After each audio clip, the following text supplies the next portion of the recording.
Cataclysm is here, and so are we with the Cataclysm Classic Dragonslayer Challenge.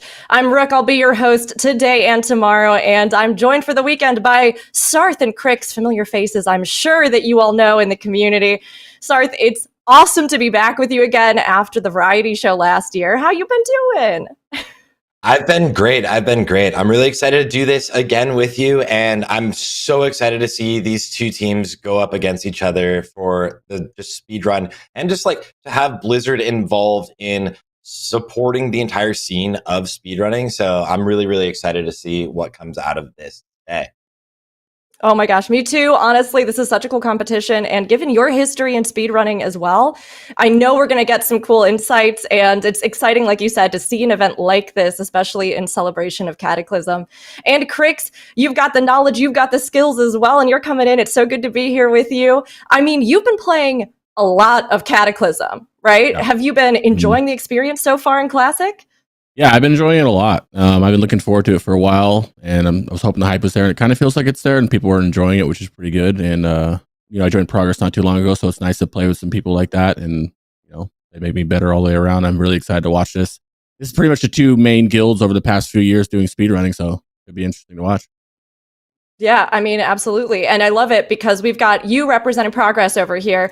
We've got Sarth representing Noda, none of the above as well. So, I mean, already, even just on the desk, the competition is there. These two teams are facing off. But, of course, we're all here for a good time and some excellent speed running. Now, we've got a lot ahead of us in these next 2 days. Day one, which will be today, our teams will be gearing and getting ready for their setup for the raids tomorrow. Raiders from these two top speedrunning guilds will be embarking across this shattered world. I love it. It's so dramatic. It's so good. But of course, Cataclysm was an upheaval, and these teams will be looking to have an upheaval of their own as they pursue gear and upgrades that will set them up for tomorrow. They'll also have 1 day today to clear all of the Cataclysm dungeons to bolster their characters and prepare for the raid race on day 2. Now, this is a challenge. I mean, they only have one pass through each of these dungeons. They go through them in order. Sarth, what do you think they're going to be looking at as they try to gear up today? Today's main goal is to get some of the good drops, mostly going to be like trinkets, weapons, important items for some of their most important characters, because going into the raid tomorrow is going to be to see how quickly they can get through it.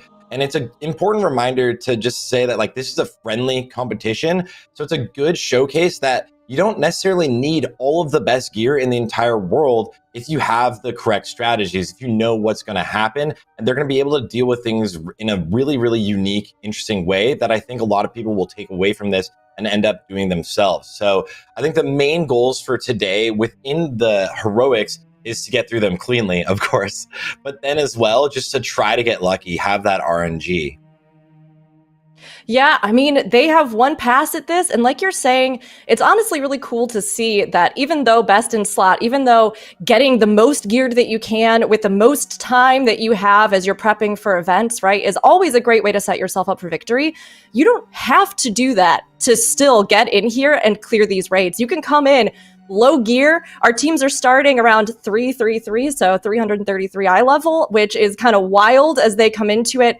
And they're going to get every piece that they can and look at going in tomorrow to even pick up more. Of course, that's going to be a big challenge. And I mean, Crix, is there anything in particular you think they're going to be strategizing around today as they try to set themselves up for victory tomorrow? I think they're just going to hope for the best gear they can get, because like Star said, the trinkets are big, the weapons are big. There's some things that some of these classes will absolutely need, especially because the heroics drop 346 and they're wearing 333. So they're just kind of going to hope for the good drops, as everyone will, right? Tank pieces, trinkets for the DPS. So we'll see what they get. I hope they get a lot of stuff with it, though. I remember when we did this for the Lich King one, some people didn't get anything.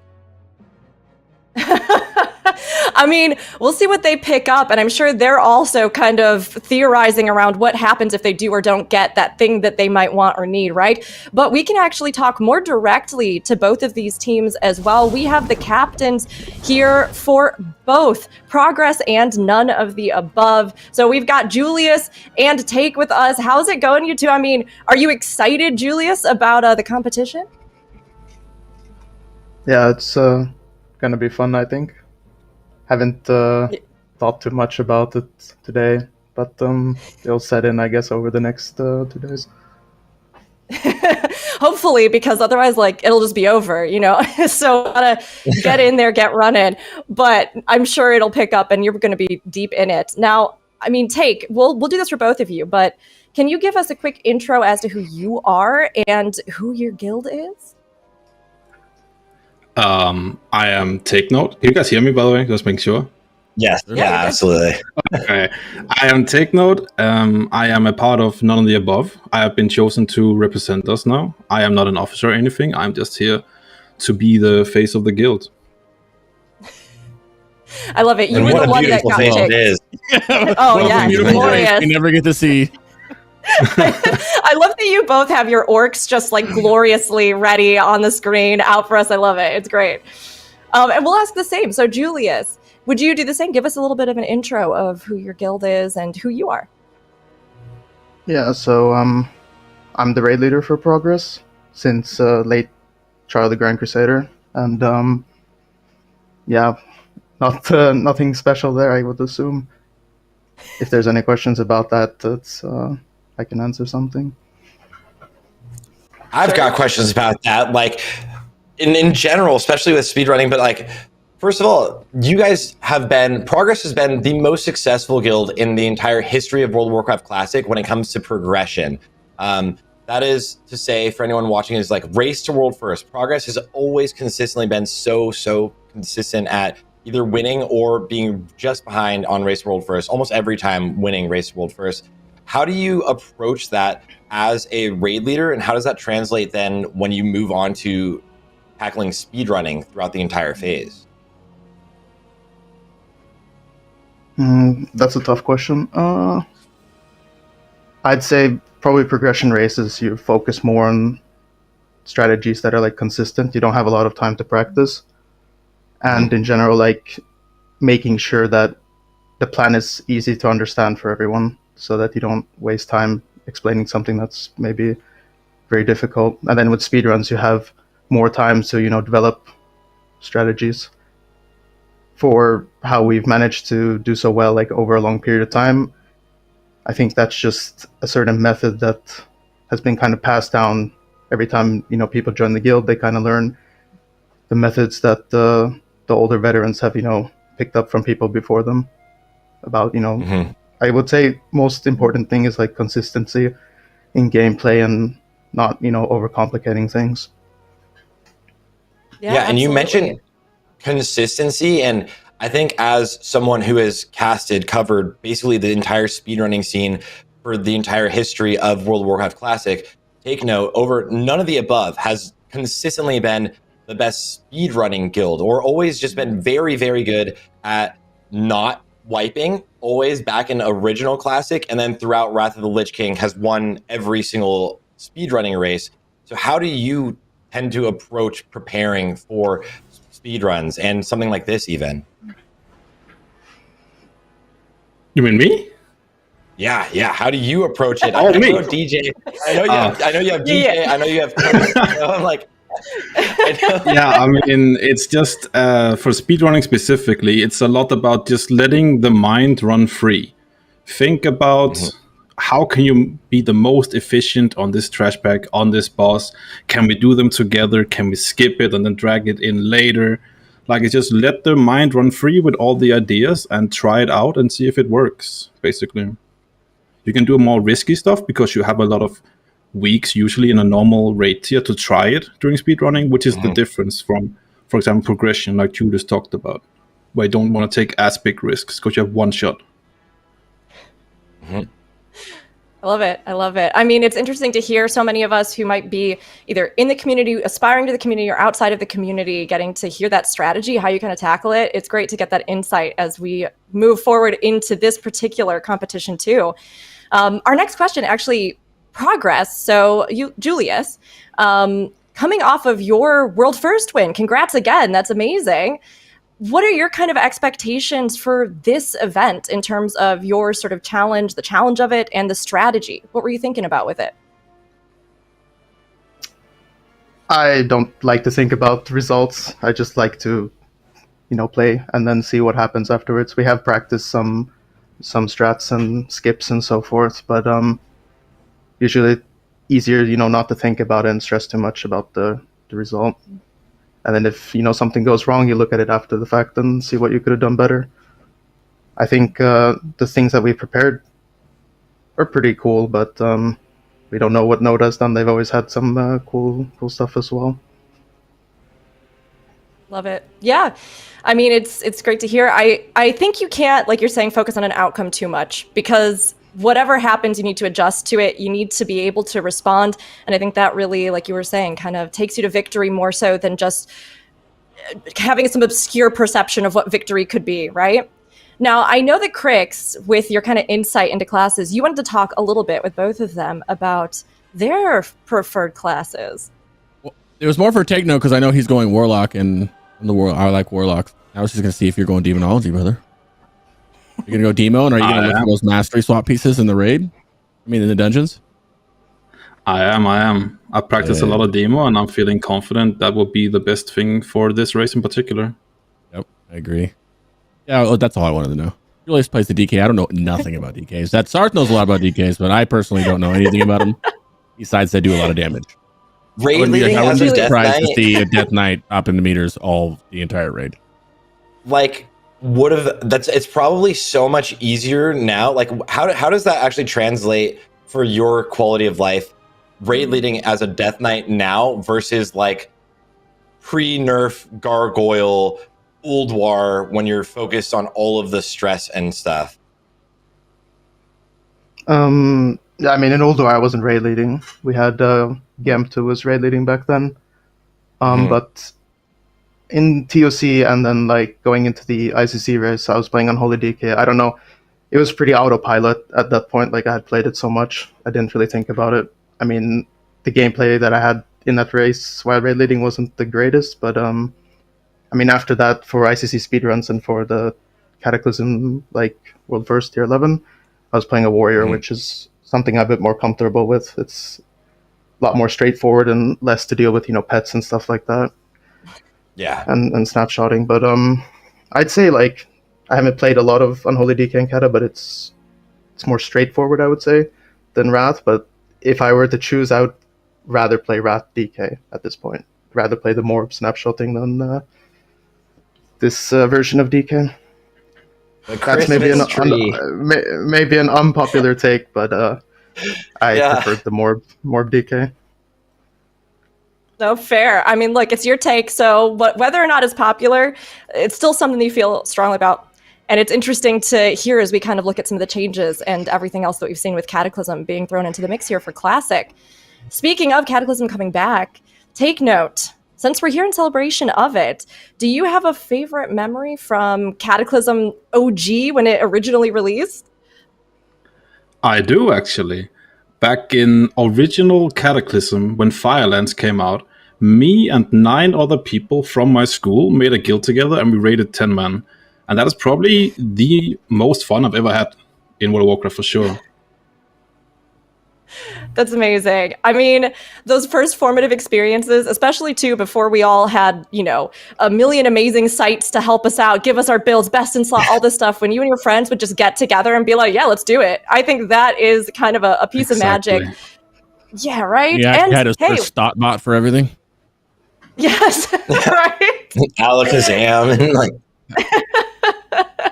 No, it's so true. I love hearing that, though, and hopefully we can recapture some of that magic this weekend as both the teams jump in with their 10-mans and race tomorrow. But we will let you both go so that you can prepare for your gearing up today with all of the dungeons. Thank you so much for joining us, and we are wishing you all the best in the competition. We can't wait to see what you're going to do, honestly. Thank you for having me. Good luck, boys. Yep, thank you. Thanks so much. And speaking of the dungeons that they're going to be progressing through today, let's take a look at our day one roadmap. So as we mentioned before, the teams are coming in with a very low eye level threshold, even lower than if they were coming out of the previous expansion into this one. That's part of the challenge as they look to gear themselves up in these heroic dungeons, which you can see here. The teams have to progress through them in order, though of course they have some leeway in how they want to tackle each dungeon as they go through, and they're going to be looking to pick up as much gear as they can as they do. So Crix, with these dungeons that we have, are there any that stand out to you, either from a gearing standpoint or a difficulty standpoint? Yeah, I think everybody despises Deadmines because the rework for Deadmines is very awkward. I don't know anybody who likes it. It's kind of crazy. You'll see what I'm talking about. I mean, from a caster point of view, Halls of Origination, Stonecore, and Blackrock have the big trinkets, which are going to be the biggest impact for the casters, in my opinion. There's a lot of weapons they can get between staffs and one hands, and then where they spend their justice points is going to be big too, because they can obviously use their justice points to fill in the slots that they didn't get. Yeah, but I'm thinking, I don't know, Blackrock Caverns, Stonecore, Halls of Origination, Grim Batal, those are some good ones with some good loot for the casters. Deadmines is also, it's such a throwback to original classic World of Warcraft. Starting with this, we have the Deadmines, then to Shadowfang Keep, both like fully throwbacks into OG classic with a new spin on them.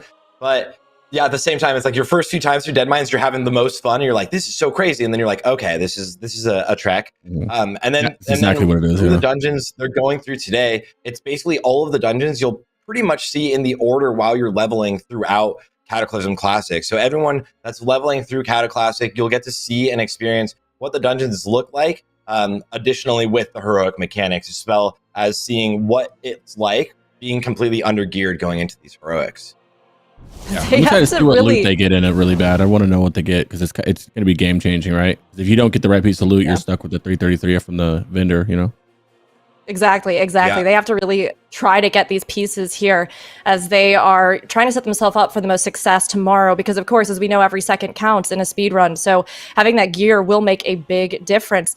And while we had both of the representatives here with us just a few minutes ago for their interviews, let's formally introduce both of the teams, legends here in speedrunning in World of Warcraft, as well as even Race to World First, as we saw recently for Classic. So first and foremost, we've got Progress here. And I'm going to actually toss this over to Sarth as well, because I know Sarth has some insight into both of these teams, as well as the rivalry between them. Yeah, these teams are like, this is Goliath versus Goliath. These are, for anyone that's not familiar with the speedrunning or the classic competitive scene, these two teams are by far always ahead of everyone else, and it's always them battling for the new world records. Progress takes on all of the world firsts, and both of these teams have very veteran players in them. From the Progress team is basically the people that have been there almost the entire time, to the Noda team, also half the team been there the entire time. One of the fan favorites over here with Alondo moving over from North America to the EU. Easily one of the best players in the classic world, but also does it in retail, and he gets like all of the rank ones in classic. Take note, who we just spoke to is one of the best warlocks in the world, Thompson, an insane mage. This entire team is just crazy. And also now with Progress and moving on into Cataclysm, some of these players are also playing in the same guild now, moving on for the next Races to World First. You might notice some people like Holy Palace Sway there, who actually was in the Race to World First and won with Progress. So now moving on, they are getting into the Deadmines, their first dungeon of the day. Which, when you go to it, you think Deadmines is one of the best, in my opinion, in classic era type stuff. It's one of the best dungeons ever. And in the rework, it's like half of the rework is good, and then you get to the last bosses, and you're just like, why did they put this in the game? I like just the Deadmine, the aura of Deadmines, the music. I like the Deadmines. I think most people will agree with me. If you do Deadmines and you get to Van Cleef and the whole what you'll see and the whole portal thing and running through the whole dungeon, or or like the Worgen boss before that when he disappears every 2 seconds, it's just like a why. You know what I mean? Yeah. I generally like all the Kata reworks. Like the SFK rework was nice. The ZG rework is really nice, but this one was. As so for Crix, gear with in that, this dungeon, yeah.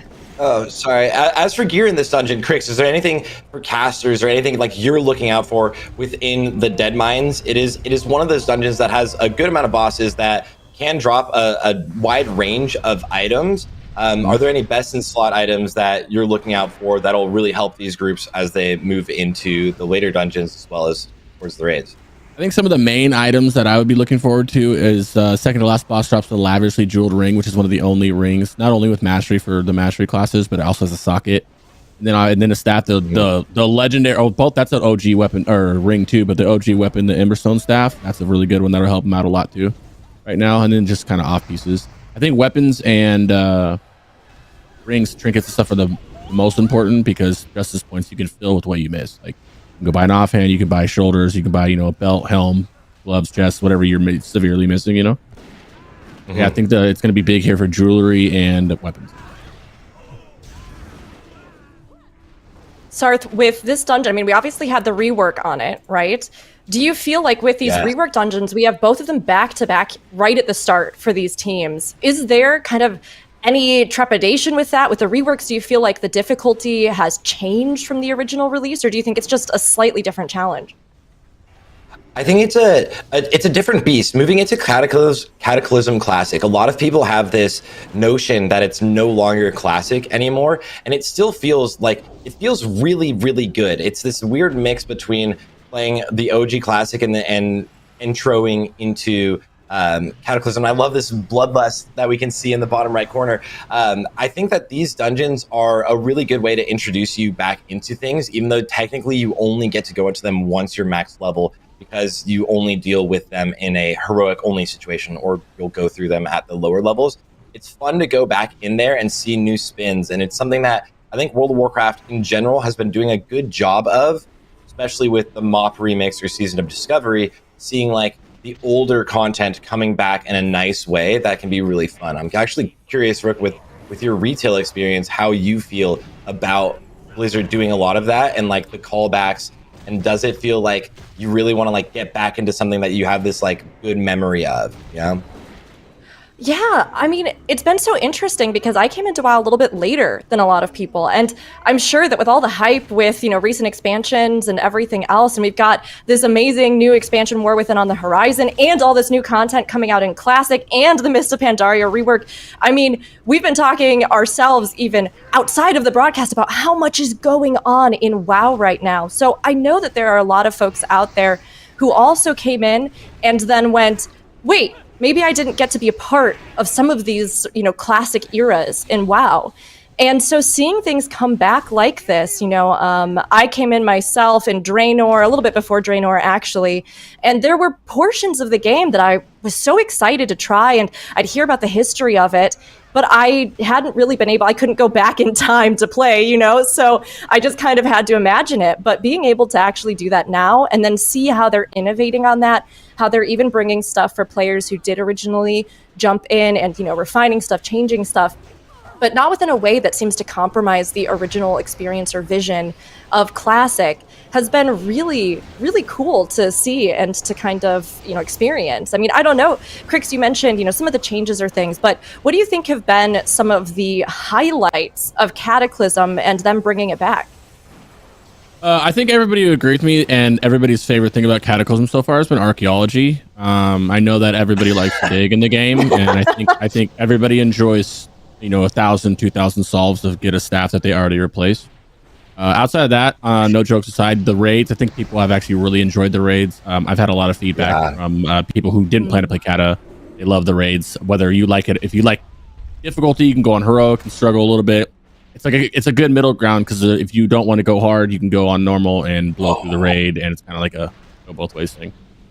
We actually have our first wipe that's potentially happening on the top right here. We have Windy went down, and it looks like the squad over in Dead Mines pulled a little bit too much. And this is a good showcase of just being completely undergeared, entering into these heroic dungeons, and actually seeing some of the teams go through very cleanly. Windy swapping over to the tanking role on the Blood DK. He will be playing DPS mostly in the actual run, and just actually this team going down here. So this is not necessarily the Cataclysm Heroics have this interesting, I would say, like ethos, this interesting kind of like world where you either think of them as extremely hard or extremely easy. Maybe no one thinks of them as extremely easy, but we can definitely see as if you play really well, some things are going down very quickly. But if you try to over rush it, we can see some of these teams, which are the best players in Classic WoW, still going down, even with this very low threshold of gear. Yeah, looking good for progress already, just saying. I mean, okay. Oh, wow. We're just going to bring it right here. Just be like, oh, yeah, progress looking good. You're not at all biased because you're a part of progress. Heroic wipe since the heroic dungeon wipe means so much, right? Yeah. the other side, they're fighting Foe Reaper right now, who can actually drop one of those 2 good weapons. He has that Rep Pally weapon, which is the mace, and then there's a super good staff right now, which would be dope if Emberstone drops for the casters. Foe Reaper kind of drops like only good things, like all weapons that are just like very powerful. He drops the Emberstone staff, and then the 2-handed mace, and then a 1-handed sword, all just like really good for them to get right now. I guess the one-handed sword would not be helpful at all. And actually, interestingly, if you guys are watching, you'll notice every now and then we do have the loot that drops pop up on the screen, and you see actually who gets the loot. So far, all of the groups have been a little bit unlucky. Kia there with the life grip to move Visp out of the way so that he doesn't get taken out by that frontal. Really smooth move, as Visp did take a lot of damage. She went really, really low there. So we'll see what drops, but taken down quite easily for the squad over here on Progress. Oh, and Buzzsaw, they actually did get the one-handed sword. The only item that they didn't want. I caster cursed that. I'm sorry. Yeah, that's crazy. Wow, well, I mean, sorry. There was a lot of casters in there that could benefit from too much, which is good. Kia, the priest, definitely could have. Foe Reaper will be big. Julius getting Foe Reaper, that is a very, very good drop here, especially, again, considering the low gear that they're coming in with, getting a very solid 2-handed weapon, especially on your Unholy DK that will be pumping in the raid later. That'll be a large amount of damage, even if a lot of their damage is going to come from their diseases. If you came from Wrath of the Lich King, there's a lot of transitions within a lot of the classes, whereas Death Knights now, you are no longer purely focused on getting damage out from your Gargoyle. A lot of your damage actually is very steady, very high damage class, and it's a lot of diseases. What are the changes you see with like some of the caster classes from Wrath of the Lich King, maybe even from Classic, that you see here moving into Cataclysm? Like specifically for the casters, like if we're looking at Thompson right now, the mage, one of the biggest mage things is the combustion rework, right? And then obviously you can Scorch while moving, which you're seeing him doing right now, which is huge. And also Scorch doesn't cost any mana. So it's a double up where on my mage, if I have mana issues or it's the end of a, we're in a raid on heroic and we're almost wiping and I need a little bit of mana, I could just Scorch for free, which is really nice. Warlocks obviously have a whole bunch changed with their kind of not really affliction, but it's more like a spec swap where in Lich King affliction is king by far, and demonology is one of the worst specs in the game, and you just brought one for a buff bot, which Warlocks usually are, right? And then in Cata now, demonology is on top. It's one of the best, as you'll see in the raid, one of the best highest single target DPSers in the game. Yeah, I'm on the left side here. We're moving towards getting onto the actual ship, where we're seeing both groups pulling very large. As you do, you like to move forward very quickly. The top left, we're actually seeing them skip all the way on top of the wheel here on the ship. Something you actually can see happen kind of in Classic as well, and it gets a little bit scary. Ghosting taking a ton of damage. These are the types of skips, the types of ways that these groups will be moving throughout the dungeons as fast as possible. And then the second Ghosting is back up on HP, this just heading forward and pulling more. And then they're just utilizing these cannons to do as much damage as possible. Yeah, the cannons carry, so you just pull everything to the top and shoot them down, as you can see right now. Barrier down just to help a little bit. Yeah, as coming from a retail point of view, how does this relate like visually for you, coming from like something like a Mythic Plus Rook? How does it look just like without even knowing any of the mechanics necessarily? I mean, honestly, one of the things. Wow, Sarth. Wow, yeah, okay, all right. No, it's fine. Sure, yeah, go ahead. Just put me on blast. No, I'm teasing. Honestly, one of the things that I really love about encounter design from Classic is that, in general, all of the stepping stones of what we eventually will see become current content are all in the original. You get to see how a lot of this stuff, how even skips like this started to be done, because this was literally the era, these previous portions of the game were when these became kind of foundational aspects in dungeons, in raiding. And so while you see a lot of stuff that is similar, there's also some unique kind of things with Classic as well, and how you're dealing with the fact that tuning was different. The classes were a bit different, obviously, in their iterations with where you were with the levels, and how you tackled some of this would have variation that we don't necessarily see on the retail side. And honestly, again, for those folks who have only ever played retail, I think jumping into Classic it's like going back to the basics in certain ways, but then you're also learning these things that are so unique to it that you start having this incredibly like rounded out feeling of what the game is, where it came from, and even stuff that you're kind of like, hey, I hope they bring that back, or oh yeah, that was really cool, I loved that. So it's really cool to see them go through these, and as they're trying to tackle, obviously we have, for anybody who might have missed it, we have our two teams, Progress and None of the Above. They are split into 5-man groups, obviously, for these heroic dungeons, and they are blasting through them in order today to try and gear up as they go. Tomorrow, they'll reunite the teams for 10-man runs of the raids as they try to become the ultimate Dragonslayers. So there's a lot of stuff here that they're trying to sort of crucially tackle. And Crix, I don't know, as we go in, even looking at, their comps and things, we've kind of zoomed in here. How are you feeling? I mean, what are you seeing with these teams? Any distinct advantages since we last looked over it? I just saw Alondo get Foe Reaper just now on his warrior. Yeah, me too. That is huge. You're going to see Alondo, the fan favorite, probably topping everything, and he just got a very strong weapon, so that's really nice. They're catching up. This is the boss. One of the bosses I'm talking about. If you guys have noticed on the left, Progress has been fighting this boss for 5 minutes. It's a boss that goes and you fight him for a little bit, then he disappears, so you got to kill the ads over and over again, and it just takes forever. This is how long that fight takes. This is the end of the dead mines after you fight Cookie, which usually would be patrolling the bottom of the boat in the normal dead mines, and now he's actually up here throwing little globs of potions and stuff on it that you can fight. Yeah, they're finishing up on the left. This is the boss that drops a really good ring if it drops. It doesn't look like I can't see the loot, or they didn't loot it, or just didn't show it yet. Oh, there it is. Smites Reaver. Ooh, that is an unfortunate drop when they could have actually, this group would have really loved literally either of the other drops. Anything. There is a two-handed axe that drops on that boss that is basically going to be pre-bis for the hunter, and then the lavishly jeweled ring, just like you were speaking about, would have been huge. Like a huge caster item. Yeah, they were hoping for a rock slicer, which is that two-handed axe Sarth's talking about, or the lavish. Yeah, he can't really drop much besides wand.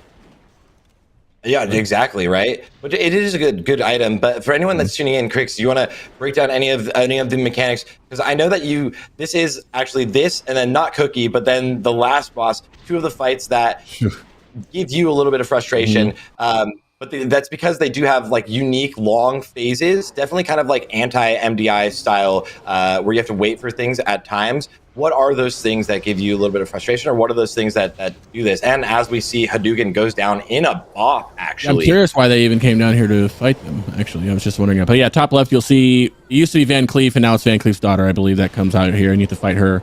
Instead of fighting what we're showing right now, instead of fighting her, as you see her walking up, he ports you back to like the middle of the dungeon, and you have to run back through the entire dungeon and kill everything along the way, and then get back to her, which is, that's not the frustrating part. It's just when you're doing heroics, oh, Hadouken, they got Lavish Jeweled Ring on the bottom left.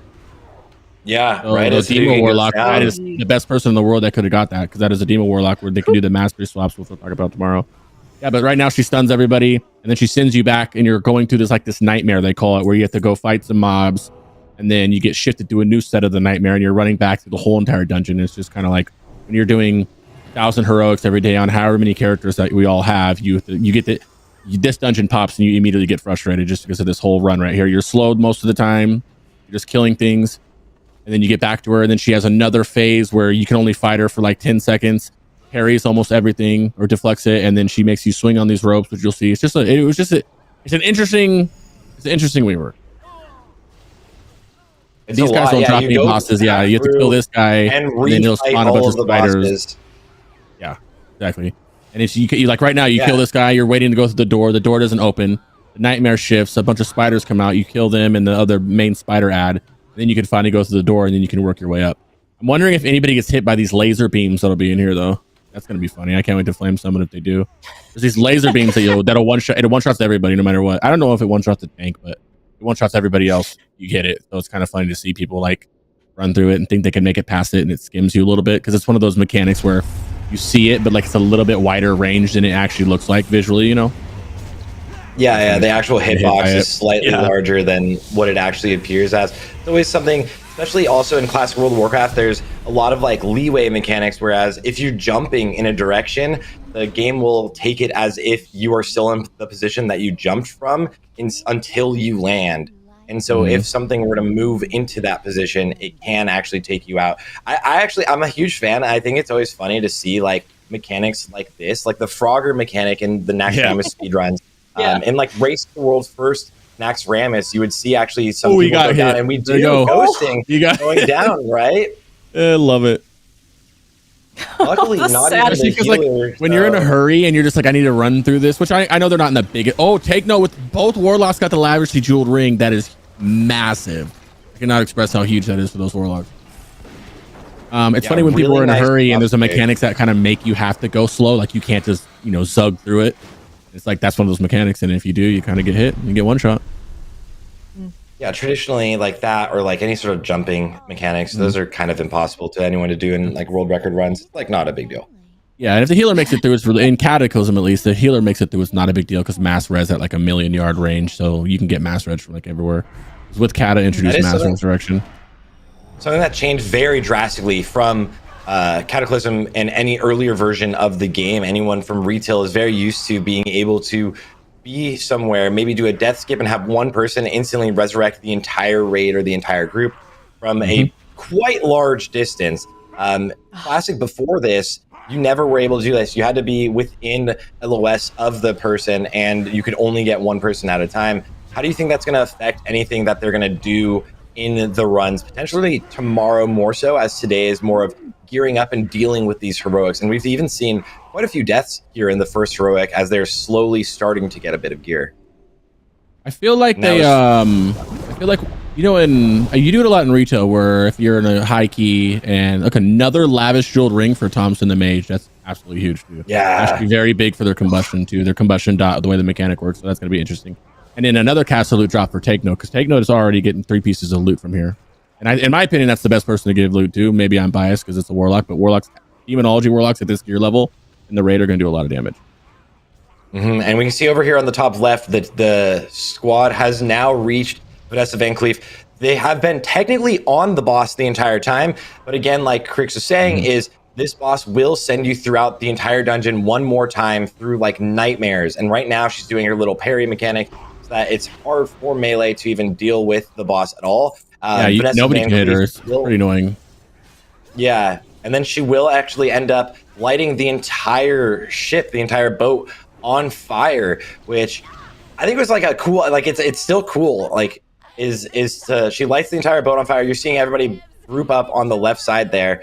Cape of the Brotherhood over here for Snurk, which is a big agility cloak that'll actually be nice for them over there. And then you'll see that in the top left, the progress team will jump on those. Actually, they're actually not even doing it, which technically you could just stand on the corner. You can also go inside inside the cabin too and go hug the wall on the left, and they won't hit you either. Yeah, this fight's just annoying. She parries for 10 seconds, and then you have like I think a 5-second window before she parries again. That's why it takes so long to kill her. And then you kill the ads or whatever. And then periodically, I think 2 or 3 times during the fight, she jumps up, drops all dots, jumps up. Then you have to take these ropes, which you can swing across, but people have found a ways like you don't have to actually swing across. You just gotta pretty much get somewhere else to when she blows it up. On the edge here, normally you would just swing across and Tarzan's you over there and then brings you back, and then you get off and you can finish killing her. And then when she dies, right before she dies, she blows up the ship. You jump off or get back to the edge like this, which in theory sounds cool. It's just a long fight, I love seeing everybody just like politely line up on the side, like, all right, yes, and now we'll wait. Did you all bring your snacks for the dungeon? Great. Everybody have a moment, sip your juice, like we'll hang out. I mean, there's a lot of interesting movement back and forth with this one, obviously having to know when she's going to do those phases, pacing it out. We're getting very close to a kill up here. It looks like they're that 1% phasing. But I mean, these teams look like with the gear that they've gotten, we have a pretty significant advantage right now for none of the above. Would you say that that's accurate? Yes. Sir? Yeah, absolutely. The loot drops that have happened on the notice side, on the right side of the screen today, have actually been significantly better for the group compositions that these teams have had. On the left side, we've seen a lot of one-handed weapons, which are basically useless actually for these squads, things that they won't actually even end up using at all, although this is the first dungeon and there's a lot of items throughout the entirety of the heroics. One of the large ones is that lavishly jeweled ring, which we did see one go down to Hadouken over on the side of Progress, but both of the groups with both of the main casters over on None of the Above were able to get that ring, and it's definitely something that you would like hard farm as your pre-bis. So going through you would, really definitely nice would. there. Yeah, Taken's we're definitely geared right now. It's going to be pretty crazy. Staff, ring, chest. Orlando got two-hander. Julius got two-hander. It's just big loot. Yeah, So Crix, and then on the sorry, oh, go you're for good. it. I was just going to say, Crix, with this consideration of the fact that none of the above, they have a lot of the drops that I think were kind of big from this. But do you think this is going to change how Progress is looking at the upcoming dungeons? Is there a way that they can kind of recoup what they didn't get here, Crix? Yeah, there's other loots in every other place. That ring's kind of special because it's one of the only ones, if not the only one for casters that has a socket.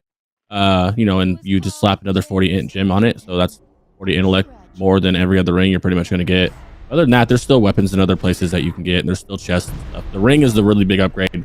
For the melees, like Orlando and Julius, who got the two-hander, I don't know if there's better two-handers. That's more of a Sarth question, but caster-wise, definitely that ring was big. Yeah, there's a lot of options for two-handed weapons. There's a lot of options for most things. The biggest, most exclusive things are going to be jewelry, trinkets, and weapons. But even with weapons, there is a lot of options throughout all of the heroics. So getting that is going to be definitely something they absolutely wanted to pick up.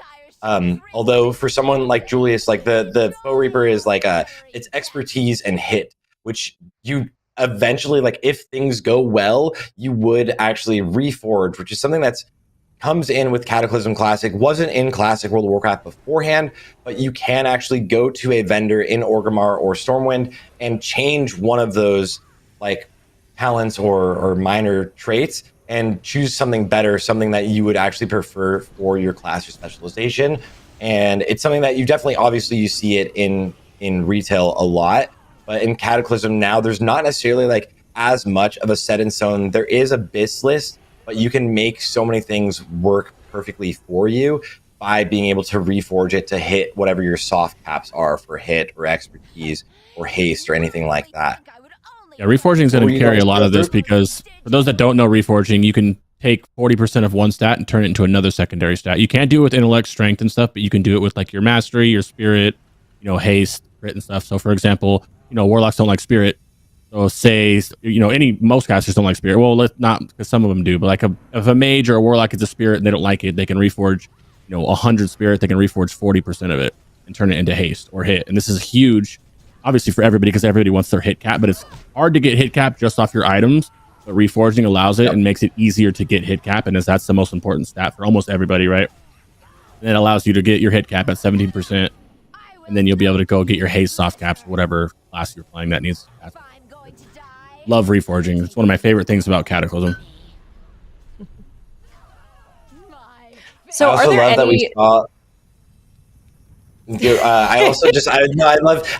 saw while Crix was talking, we saw that the Noda team here actually did take the rope, and I love that they went for it. They're just let's go have a swing, or if not, you're just standing there. And I was this is it's a fun random mechanic. And we also get the offhand and the same helm here for Lex, so we get Stonemason's helm. So not bad items actually coming out on the side of Noda here. Definitely, actually, I'm not sure how great the relic is, but the Stonemason's helm has really good stats. It's crit and haste, which are two things you absolutely love for quite literally. I feel like every melee DPS that has played, I think it's pre-bis for everyone, so that's a pretty solid drop. I'm taking you all with me. Yeah, I mean, I honestly, I was thinking the same, Sarth. We were on the same wavelength. I love that they were taking the ropes across because those are kind of fun things that are just flavor in a dungeon. They're not going to affect anything. And obviously, if today's not our speed running day per se, so if there were any seconds that were costed by taking it for whatever reason, of course, we'd see tomorrow that the teams, probably they wouldn't be doing something fun like the interactables. But it's still cool to see that these things were added in to give you that kind of sense of flair and a little bit of that kind of pirate theme with it as well. And you were mentioning a bit, both of you, about some of the differences, right? Things that were specific to Cataclysm and why it makes certain aspects of it so much fun. So I guess the question I would have, what about raiding in Cataclysm is something that you think is really distinctive or really enjoyable? And do you think that folks who are even like on the retail side should come over and try it? Are they going to take something away from it? You know, I'll toss it over to you, Sarth, but please feel free to send it to Crix after if you'd like. Yeah, I think generally Cataclysm raids are where you start feeling a lot more like retail raids, but at the same time it still feels like classic World of Warcraft. Like the amount of abilities you have, your rotation is relatively simplistic for most classes still, and the mechanics really are a major step up, especially when we get into the heroic raids. The mechanics, I would wager or say that like in difficulty level, even in the first tier here in Cataclysm, the heroic raids are more difficult than anything you've done in classic WoW outside of heroic Lich King before you got gear. Like that's the only fight that would make it harder than all of the Cataclysm raids so far. So it's a lot of mechanics, a lot more of personal responsibility. People can mess it up for the entire group, and you need to know what you're doing instead of kind of. One of the things about classic World of Warcraft is there are a lot of fights that are semi-loot pinatas, and it's more relaxing for a lot of players. So now you always have to deal with mechanics, especially even in places like we're seeing here in Shadowfang Keep. We see Visp actually going down. We're probably going to see a wipe here on the side of Progress because I don't think they have they don't have a battle res here. So Visp is going to be running back. Yeah. Interesting why they do that, but yeah, I mean, that works. This boss is another rework. So SFK was reworked as well, as I said earlier. I actually love the rework here. It's pretty comfy. But you can pull all this trash and then go to the boss, and it looks like they just went straight to the boss and pulled it all and tried to nuke it down. Which obviously, well, it seemed like they recovered it. It was almost bad though. This boss is scary because he can be scary because he will at some point stun everybody and take all of your health down to, like 1 or whatever it is. Right, he's doing it right now. He'll take everyone's health down. Yep. And then if you have all those ads out and they hit you right now, it just happened. Had one out. Ghosting died from it. Interesting choice to do that, but it looks like they'll survive it. Yeah, luckily this is the first boss in the instance so that they can just run back in, but that was 2 deaths. If we were something like MDI, they'd have like, the plus 10 seconds right now. But this is just, luckily today is all about gearing, and everyone is, again, very under-geared. So these dungeons, these heroics, it's going to showcase what you can do if you're like a fresh 85, if you could get into the heroics before you should even be able to enter into the heroics. And you should still be able to clear all of them. And they're still doing things like Crix was saying, where they're pulling all of the trash with the boss, which definitely is sketchy when the boss can stun everyone and bring you to 1 HP. Yeah, they're at the bare minimum for being able to even queue for heroics too, which is that's what makes it more fun. And to piggyback off Rick's question real quick, I think another thing that's big on here is the mechanics are much more unforgiving in this. Besides, like Bart said, heroic Lich King, there's a lot of mechanics in these raids on heroic that'll just one-shot you, and it's a lot of personal responsibility. And in a raid where you need to run in, with Valerian, and you have the blackout, and you have to run in, and if you don't, you're gonna die. Or there's so many things that one player can do to wipe the raid versus that's in the past a little bit, but not as crucial as it is now, and how often. Mm-hmm. Yeah, absolutely. I mean, it's interesting to see those differences, let alone with the reworks, like you were mentioning, even here for SFK. And as our teams kind of push on, they've gotten through the first dungeon, which was the Dead Mines. They're now progressing into Shadowfang Keep. And as they come into this one, I mean, Sarth, we talked about the rework a bit here, but is there anything in this dungeon that you think in particular, whether it's from the original release or now with this rework, that, I mean, the teams moving forward are going to have to keep an eye out for? Thinking about the original release of this dungeon, I mean, there's a lot of, like, the reworks, and it's really fun. This is, like, one of the most iconic dungeons, like, from, I want to say, like, from my childhood, from everybody's childhood, from everyone that played classic World of Warcraft. It's, like, I remember being a level 19, I had a level 19 twink rogue, and this dungeon is where you would go in, and it was the only place that drops 2 of the best items you'll ever see. And they used to just, like, if you got it to drop, you could sell it on the auction house for enough gold to just last you the entire expansion. And so I'm personally just such, like, a huge fan of Shadowfang Keep. It's very, very reminiscent, and going back in here feels really good. And it doesn't feel like they changed it in a way that makes it not the same dungeon. They just added to it in a way that makes it feel like the same with flair. I'm curious, actually, Crix, if you feel the same way or if you feel differently, how does it feel going into here? Both groups getting the same loot, these tanking gloves from that first boss.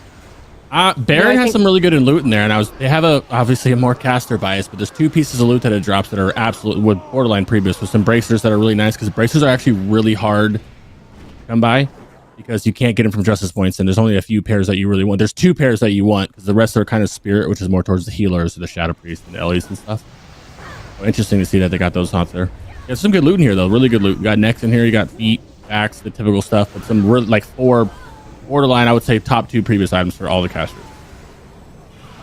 And when you look back at Shadowfang Keep, do you have fond memories of this dungeon? Are you like, oh yeah, this is one of my this is like this was, I would say, this, if we're talking about classic before the rework, so classic TBC, mainly classic, right, like vanilla, Deadmines and SFK are my 2 favorite dungeons.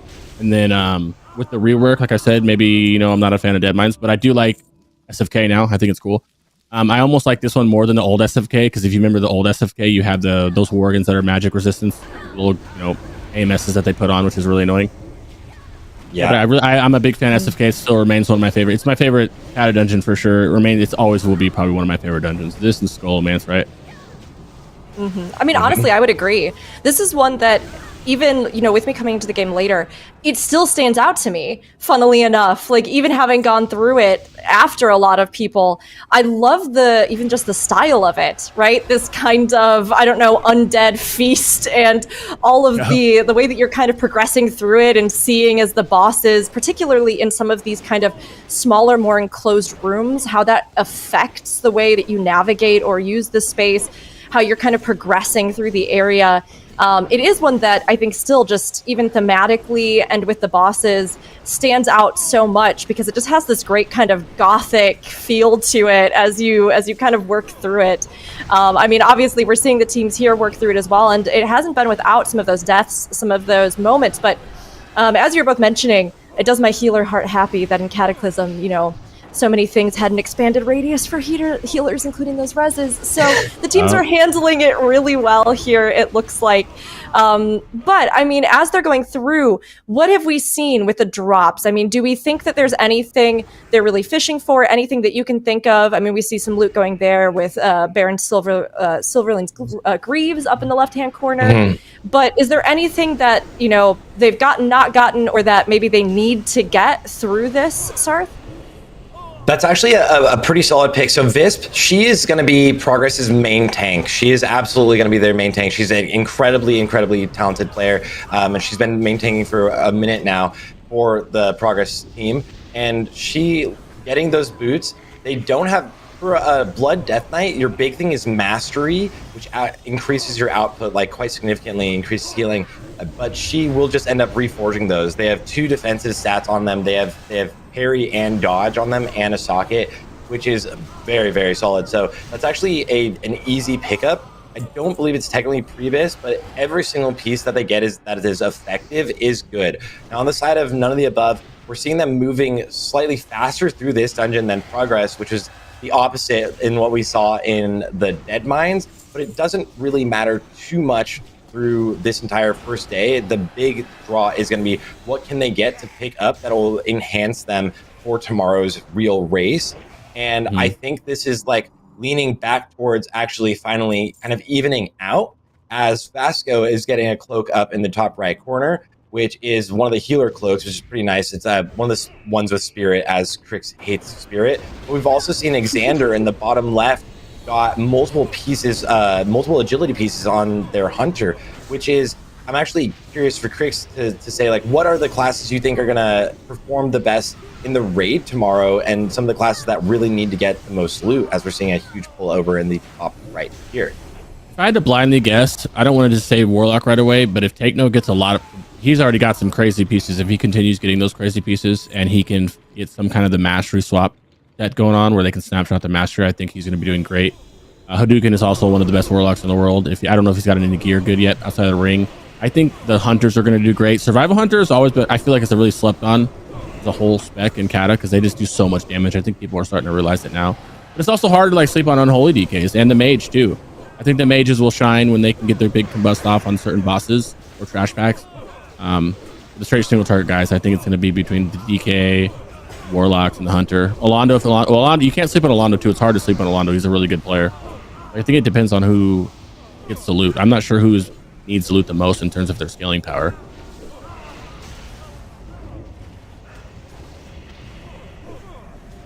Ooh, We're seeing DJ get shoulders here on the bottom right, which is, I would actually say like not the hugest thing, but DJ will be the tank so the rosters are going to be different here between None of the Above and Progress. They're actually tackling this raid in a very different way, which is something that you see a lot less of within the speedrunning community. It's the teams trying to decide what's going to be absolutely optimal.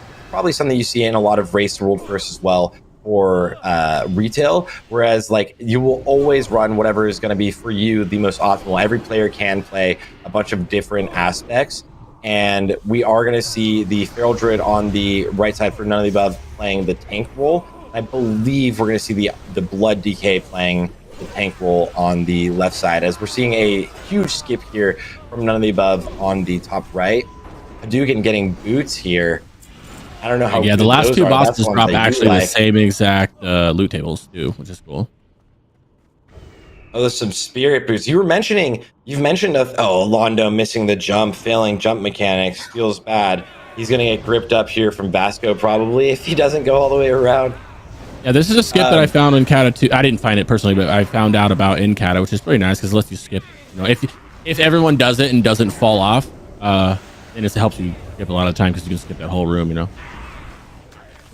Yeah. We were talking about how this was one of our favorites, but apparently 4 of None of the Above's players also said that this dungeon was their personal favorite. So hopefully they're enjoying the run as they go through here. I mean, it seems like we haven't had any, huge make or break kind of items, but that the teams are kind of like you're saying, figuring out how to work with it, how to put it together.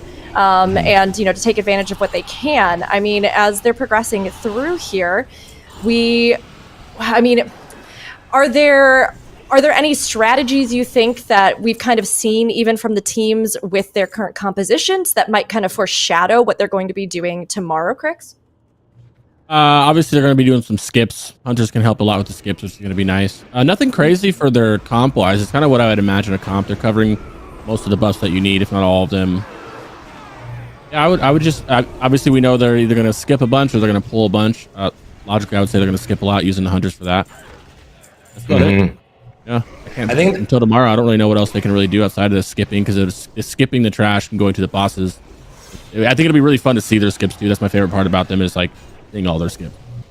Yeah, I think a lot of the skips we see tomorrow will end up being employed in a lot of other groups. Like your average person will end up using a lot of them for their raids. They'll kind of become like just kind of standard that we will see tomorrow. These groups do have the different compositions, whereas None of the Above is running the mage with Thompson, and Progress is running the double hunter, which it's very anticipated to be a double DK. DKs are like the easiest thing to stack, as well as you can have one DK just play blood and tank all of these heroic dungeons while planning to potentially go into unholy later.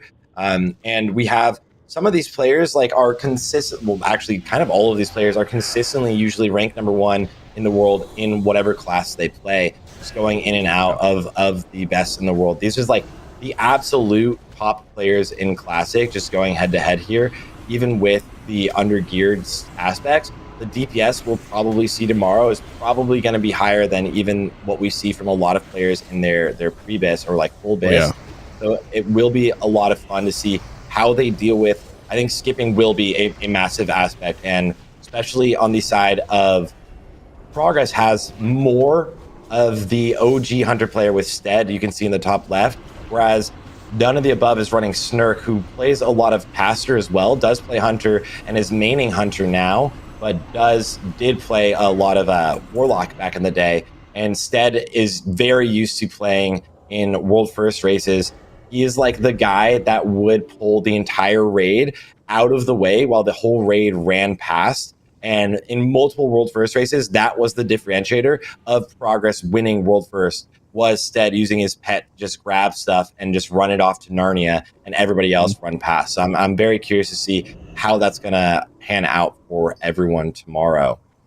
Yeah, I'm excited to see the DPS too, because it's going to change. What you're seeing in the dungeons is not going to be the DPS. You know, you might see an Unholy DK or the mage not pumping hard in these dungeons. That's going to drastically change when they go into a raid setting too. Yeah, and as they're fighting this last boss, what are the things you kind of like watch out for? A lot of people took a lot of damage there, Thompson, from the frontal. What do you kind of look out for on this boss? Are there anything scary you would actually deal with here, Greg?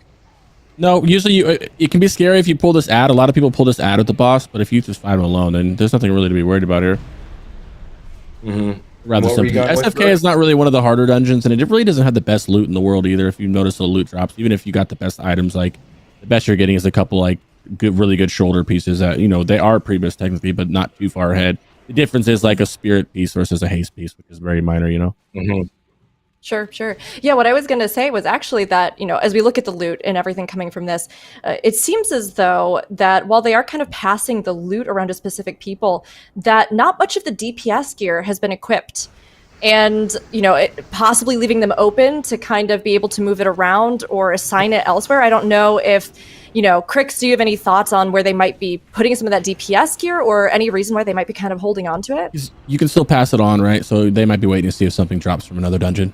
So like in the case of those shoulders, which are spirit shoulders, which are better for healers, there's another pair of shoulders that are better than that even. And I can imagine, say those drop and then that healer takes those and then passes those shoulders on to the warlock or the mage or whatever group that was. The warlock or the mage hasn't had one yet, you know? Whereas spirit would rather go to healers, it's still good for all casters, right? Because you can just reforge 40% of that spirit into hit or whatever it is. Yeah. Sarth, I mean, do you think that's probably kind of what they're doing right now? They're looking at it, they're trying to assess who needs what, and then sort of trying to keep it in reserve. I mean, when you've done, I mean, even speedrunning stuff in the past, although this is a little bit different with the formatting, how do you kind of look at that prioritizing of gear? And I mean, of course, this is a question that I think echoes through to raid groups and everything else, but how do you usually look at, you know, equipping or gearing up, especially in a condensed time frame like this? Yeah, it's a very interesting thing that I think is so different between some of these top guilds. The same situation would be potentially if you didn't have a billion splits before Race World First on retail, whereas what you would do beforehand is always have everything in like a sort of list situation where you know exactly who's taking every item throughout the dungeons, and it kind of gets prioritized to what will make the biggest effect throughout the raid. I think for this, with their lower gear score so far, if something that can be used by their main tank, that'll probably be the highest prio, so you don't just get one shot to one of the mechanics that could potentially just bring you very low in tomorrow's race. Outside of that, they did a really good job splitting up the groups, whereas like both groups usually have like two male wearers, but one will be a caster with the elemental shaman and one will take the agility gear. So they did a good job, but within Race World First, usually these guilds specifically, especially, will have like they'll have like a weak aura that instantly like sends something to someone. Like it'll instantly like need on your character, and everyone within a Race World First, like because you're moving so quickly, will instantly get the loot. And then once we get towards speed runs, usually because they're later in the phase and you've already ran so many splits, that the loot just kind of like you almost forget about loot. Like there's like 3 items you're usually going for once you get towards speed runs. And like those are always assigned. So it's going to be a similar situation today where they're kind of everyone needs everything here, but there's always going to be like a prio system, which will usually start as with the tank. They did a good job with only being 5-mans. It should be relatively easy to split things up. Yeah, it's nice for this group right here because they only have one caster, which is nice because then the caster gets everything. And in Cata, they implemented it to where you need to wear if you can wear mail and leather. If you wear all of your one set, you get a 5% bonus for your main stat. So if you're wearing all cloth, you get 5% intellect, or for the hunter, whatever it is. So it's a lot of that. It eliminates that. Okay, I'm a hunter, but I want this leather, or like how warriors in classic would wear leather sometimes, or mail sometimes, or so it pays them off to wear it, which is nice. But I like this because this is a perfect group for caster because you get all the caster loot. Simple, Yeah, and the same, they got that shoulder for Hadouken. Again, what you were mentioning is that that Demonology Warlock. You've talked quite a bit about the snapshotting and the gear swapping. You want to break that down for people that what are they looking out for specifically for the two Demonology Warlocks on both sides? Yeah, so Mastery is a new stat that was introduced in Cataclysm, and it does something different for every spec that you are in the entire game for all the specs. Specifically for Demonology, it makes your demons do more damage, and your demon is your number one damaging, your Fell Hunter is your number one damaging thing. And then how much damage you do in meta as well. What you can do on these clients is whenever you meta, so if you have a bunch of Mastery, if I pop a Mastery trinket that gives me 2,000 Mastery, and then I press meta, and I swap that trinket off, I keep that 2,000 Mastery until meta ends. So a lot of the pre-pool shenanigans is you would, 5 seconds on the pool timer left. You have as much Mastery as you can get, even tank trinket, tank ring, whatever has Mastery that you can get. Full set of Mastery, gems, Mastery, enchants, everything. Then you pop meta, and then in your meta, macro or however you decide to do it, it swaps your normal gear back on with all your hit rating and your haste caps and stuff like that. And then you're already in meta right when the boss fight starts, right before it starts. So you get to keep all that for that big burst opener, which you're not going to see in these dungeons at all. You'll 100% see in the raid, and you'll see how high the burst. It's kind of like the community split on it. They like it. A lot of people don't like it, so they choose to play Affliction or Destro or anything like that. But the sweaty sweats, like we like the swap, and it's a lot of fun. So they're going to be looking for a lot of the Mastery gear here if they can get it too. And you've seen Tegno has that 4 pieces of Mastery, like 4 of the best pieces for Mastery swapping, which is going to be very big. Oh, the Tides, another interesting dungeon that I like a lot. I like the retail. Recently, they had this on retail for Mythic Plus in the circuit, and I liked it way more. But this is still an interesting dungeon. I'm saying, wonder if they're going to do the extra boss. Like, you're not in a hurry, so why wouldn't you do the extra boss? In my opinion, he does have really good mastery. He does have a very good Mastery hit ring for casters, some good leather boots, great plate helm, and the porcelain crab trinket, which is a good. Very high dodge, high Mastery trinket. Yeah, they're actually, now we're starting to get into, these are like, we're moving away from the dungeons that are extremely reminiscent of classic World of Warcraft. We've got the 2 reworks. We've got the Dead Mines and Shadow of Fang Keep, which basically anyone who's played classic in general knows those dungeons and gets to see a new take on these dungeons. Now we are blasting through the Throne of the Tides. This is one of the dungeons that probably the first dungeon you'll run into if you right at level 80, you right as you queue into the random dungeon finder, right? So like as you're trying to go through, you'll probably go right into this, and it's one of the ones that like is so reminiscent of like starting your Cataclysm journey. And especially a couple weeks ago when Cata launched, I think everyone just spent a lot of time in here. If you weren't leveling in the open world, day one when things are really hard to. What are the things you're looking out for? What are the things that are exciting in this dungeon, especially as we move on? Like, are there any caster items that you really like? Oh yeah, there's a ton. Here? Even like this boss right here drops 2 amazing, not just good Mastery pieces, but a good meta socket helm. Both these have amazing caster. There's a good mail hands and a good strength ring. This is really good. Strength dodge ring hit, which is fat for the healer. I mean the tanks, obviously. There's a lot of good caster gear in here. You get a very good staff off second boss. The optional boss drops a really good ring, which I think they'll do. I don't see why you wouldn't, because this is just the dungeons for those that don't know. So they're not in a hurry to clear these. The race is tomorrow. This is just the preparation to see if they can get loot to make the raids even easier tomorrow.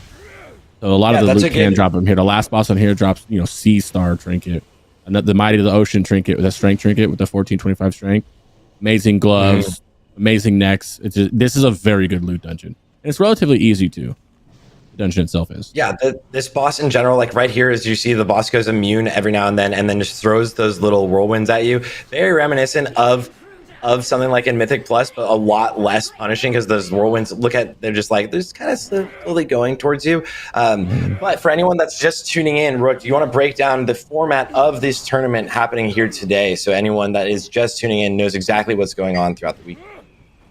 Oh, absolutely. I mean, we've got a 2-day championship or tournament here, I guess, our challenge, if you will. Dragonslayer challenge, where these teams, prolific teams, both of them here, speedrunning groups with Progress and None of the Above, that many of you have probably heard, they are facing off to see who can become the first Dragonslayer in the normal raids tomorrow. But today they are running heroic dungeons. So they are going through in teams of 5, obviously, and trying to get as much gear as they can. Most of them started out, they had fresh 85 characters. They had really low gear, even lower than you would be having as you came out of the expansion into Cata. And they were starting roughly around 333 with their eye level. So they have to put in some work today as they progress through these dungeons, each one in order. So they can't farm them. They can't go in and go, hey, well, we didn't get that one drop, so we're going to go back and just keep running Throne of Tides. They have to go through in order. They get one shot at it. And what drops they have to make work. So as we've already seen today, None of the Above had some big advantages with some of the items that they were able to get. Progress, trying to make some progress as they're also attempting to gear up. And we are now coming into our third of the dungeons that they'll be running today, but there are still plenty ahead that they'll be able to get some gear from. So while today they'll be going through those dungeons, progressing, and like we said, there's no timer, there's no time limit, they just have to go through them in order. Tomorrow they will be speed running for the victory to see who can take down the Nefarian first and who can claim the $50,000 prize, although that will be split between first and second place. But it'll be very exciting. I mean, even just seeing how they're strategizing going through now has been so interesting. And Throne of Tides, as we were mentioning, having recently made its appearance in Mythic Plus and being able to see it there and how that difficulty curve, which was really, really interesting to see how these dungeons change, both from their original iterations into bringing them back through something like the recent Mythic seasons. Really cool here. And as we continue to go through and look at these, I mean, Sarth, so we talked about how they're trying to gear up, right? We talked about how they're kind of building these strategies and what they're sort of running right now. But, you know, going through this one, is there anything that you think is going to be a bit of a challenge, or that, you know, something about these dungeons or even in their original form that you think was kind of unique here as they came back to Classic? These dungeons in particular, you're seeing actually these pulls that are happening on all of the sides as Lex gets this cloak. The pulls that are happening on both sides, there's these little goblin packs that two of the squads are running into, and we'll see this group right here run into next. These goblin packs, the very first attack from them does an insane amount of damage. It's like this poison sting, and they all do it their very first second that they're pulled. So usually you'll use either a cooldown or something to specifically just eat that, so you don't just instantly get one shot, especially with the gear that they're moving into this with. It's something that I would anticipate a lot of people have dealt with moving into the heroics, doing random heroic use where your tank just runs in and absolutely gets deleted. They are moving towards this optional boss that Crix mentioned earlier. You technically can just move to the left and run towards the last boss, but right there, again, it's like that one attack. It's the only one that's scary in this dungeon. It's the very second you pull this, those mobs are super intimidating. Windy's pulling it on the top right, uses Icebound Fortitude to take less damage. So just making sure that whenever you're moving into anything, you have a cooldown. That's something that is really, really reminiscent of or changes a lot and moves really well with Cataclysm Classic. And Julius getting the same cloak, so both of these Unholy DKs getting this cloak. Both of these dungeons, or moving into Cataclysm Classic, you'll definitely see groups utilizing cooldowns in a way where you're always using something. Every single mechanic that could hurt you, you're always using a different CD, something very reminiscent of retail, very reminiscent of the MDIs, where every big pull, you're choosing which cooldowns to use so that you can make sure you have other CDs for the literal next pull. And that's something I personally absolutely love, and we'll see a great utilization of that tomorrow. Yeah, you're going to see it a lot on trash packs as well, because the trash is the dangerous part in this dungeon. Like this part, this dungeon, the bosses are very, very easy. They get very, very good loot, which I don't know if you noticed it, but both main tanks got the tanking ring, that dodge hit strength ring, which is really nice. Yeah. And then, and the staff dropped again, the caster staff for progress on the. But it dropped for the Ellie Shaman. I don't know. Does the Ellie Shaman love he it? might hold. I would assume that he's just holding it to see what drops and then pass it. It's a good Warlock staff, but it's not as good as like the Emberstone that dropped. There's a good one hand, main hand offhand combo. You'd use like a couple of them that you could beat that. But this dungeon, this is just an optional boss that drops some really good. What was it? I think it's the mastery ring, mastery hit ring, which is good. Porcelain crab, which is the dodge mastery tank trinket, which is really good. That's probably why they're choosing to do it, for the couple people that can benefit from it. Yeah, those cooldowns you're talking about, they're just going to be used on every trash pack. That's the dangerous part. You saw how hard the tank was getting hit when you walked into that goblin pack, you know? Yeah, moving into any of these, you're just like instantly getting taken down. And one thing that I'm really excited for, and I think the community within the speedrunning scene excited for, is these teams are the two most acclaimed teams in all of World of Warcraft Classic. If you're coming from retail, this is like Liquid and Echo going head to head. None of the Above and Progress have always been the two teams that have basically been head to head going up against everything. Visp also getting another upgrade. She has actually gotten some amazing loot. Yeah.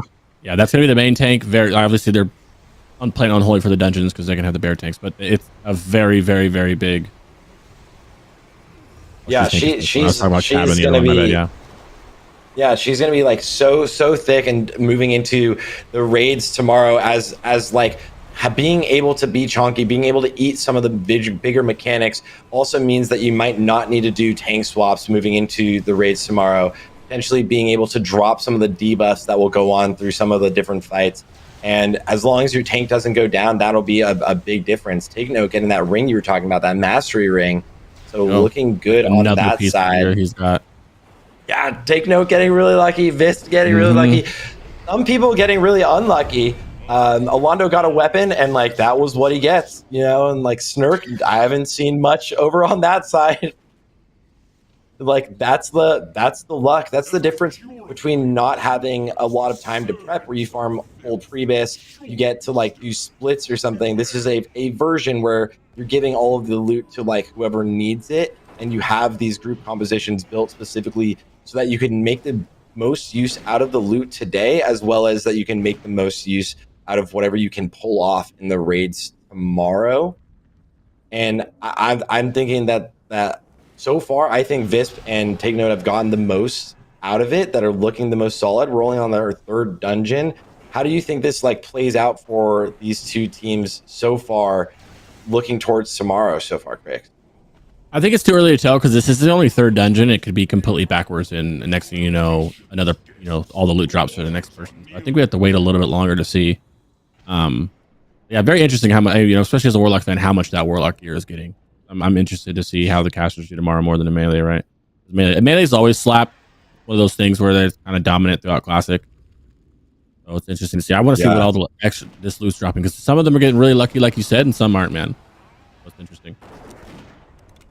Very, very, very true. We're also seeing like on the side of Xander getting the Alpheus leggings, not necessarily something. Actually, is that even going in there? It's that team really needs Julius to get gear or like DPS gear, and that squad actually has Julius and Devil, so two players that I guess Devil will be playing Holy. He was playing Warlock in the race to World First. He's probably playing Holy Paladin here in the race tomorrow. Yeah. So I guess not necessarily needs to compete against gear. It's one of the things that like you're always like, I feel like if you're playing Cataclysm right now and you're doing any dungeon, maybe it totally is like just personal bias. It's like everyone is a plate wearer wanting gear. Well, it's pretty easy for the Holy Paladin, since you're just going to want the caster version of it, the int plate. You don't have to fight. He's not fighting anybody for loot. I mean, besides trinkets and rings and stuff, but he's not really fighting anybody for loot. It's just free. He just needs that int plate drop, Yeah, now we see this team going on to the last boss here, Neptune. And this is just the giant. This boss is so fun because you can just see how much damage you do, because you get buffed as you get gigantic, and you do so much damage. The boss goes down almost too fast when you're just like trying to look at the damage meter. It's like, and it's gone. You're like, it doesn't show the damage on the meter when you're big like that. You just see the big numbers. Like you just see you crit for like 200k or something, but it actually doesn't reflect on the meters for some reason. They shut that off. But it's over so fast. No, please.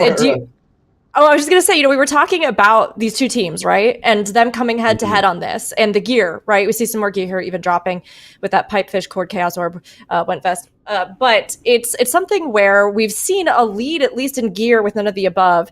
And we were talking about None of the Above a little bit earlier, because Sarth, you were sharing a bit of the information that you had about it. But even though Progress maybe has a bit of the gear disadvantage right now, they're coming in from such a strong place. They were our former champions with events like this. They, just are coming off of a win with that world first race. So, I mean, they are still huge contenders. And Crix, being a part of Progress yourself, I mean, what do you think Progress brings to the table as a speedrunning guild? Why do you think they're a threat?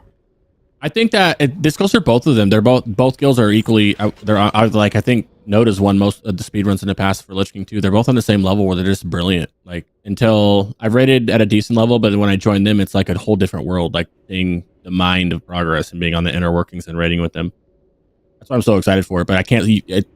Noda is the same. They are the same for this. I would imagine that they do the exact, like, I'm not kidding, the exact same skips tomorrow. Like, I can't imagine. And I honestly think the race goes down to, who messes up the skip. Like Sar said yesterday, if you get you move 1 yard too close, you pulled the mobs, you guys are dead. Like, I want to see that really bad. That's going to be the interesting part, because I would be shocked if these guys did anything different. These really are just the best two builds for this scenario.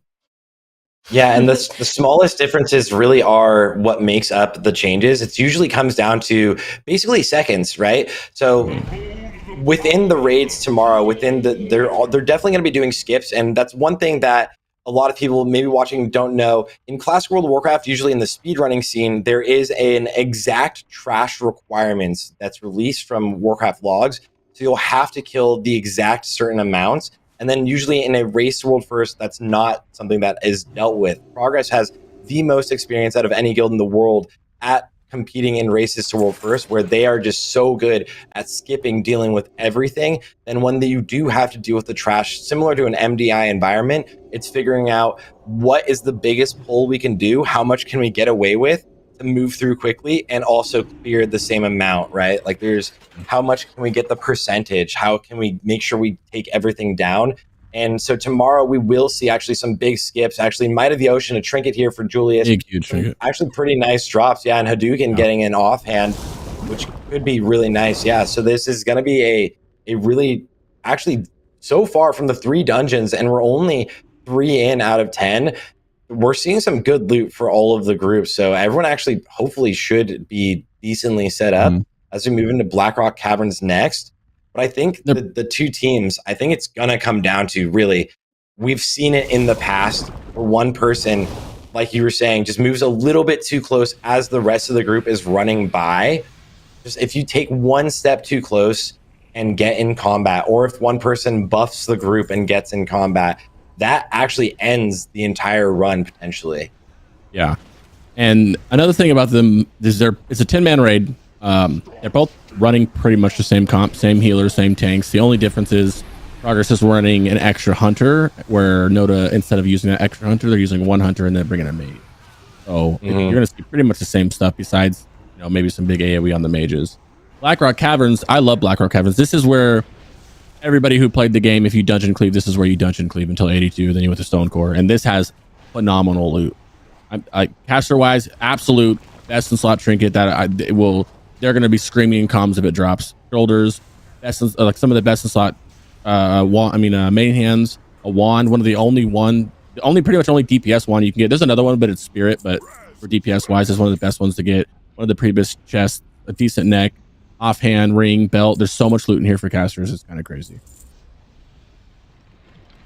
Now, I'm hearing tell that we are going to have our own challenge here. So we've got the Dragonslayer challenge running, but we have a challenge, which is the Whose Spell Is It Anyway?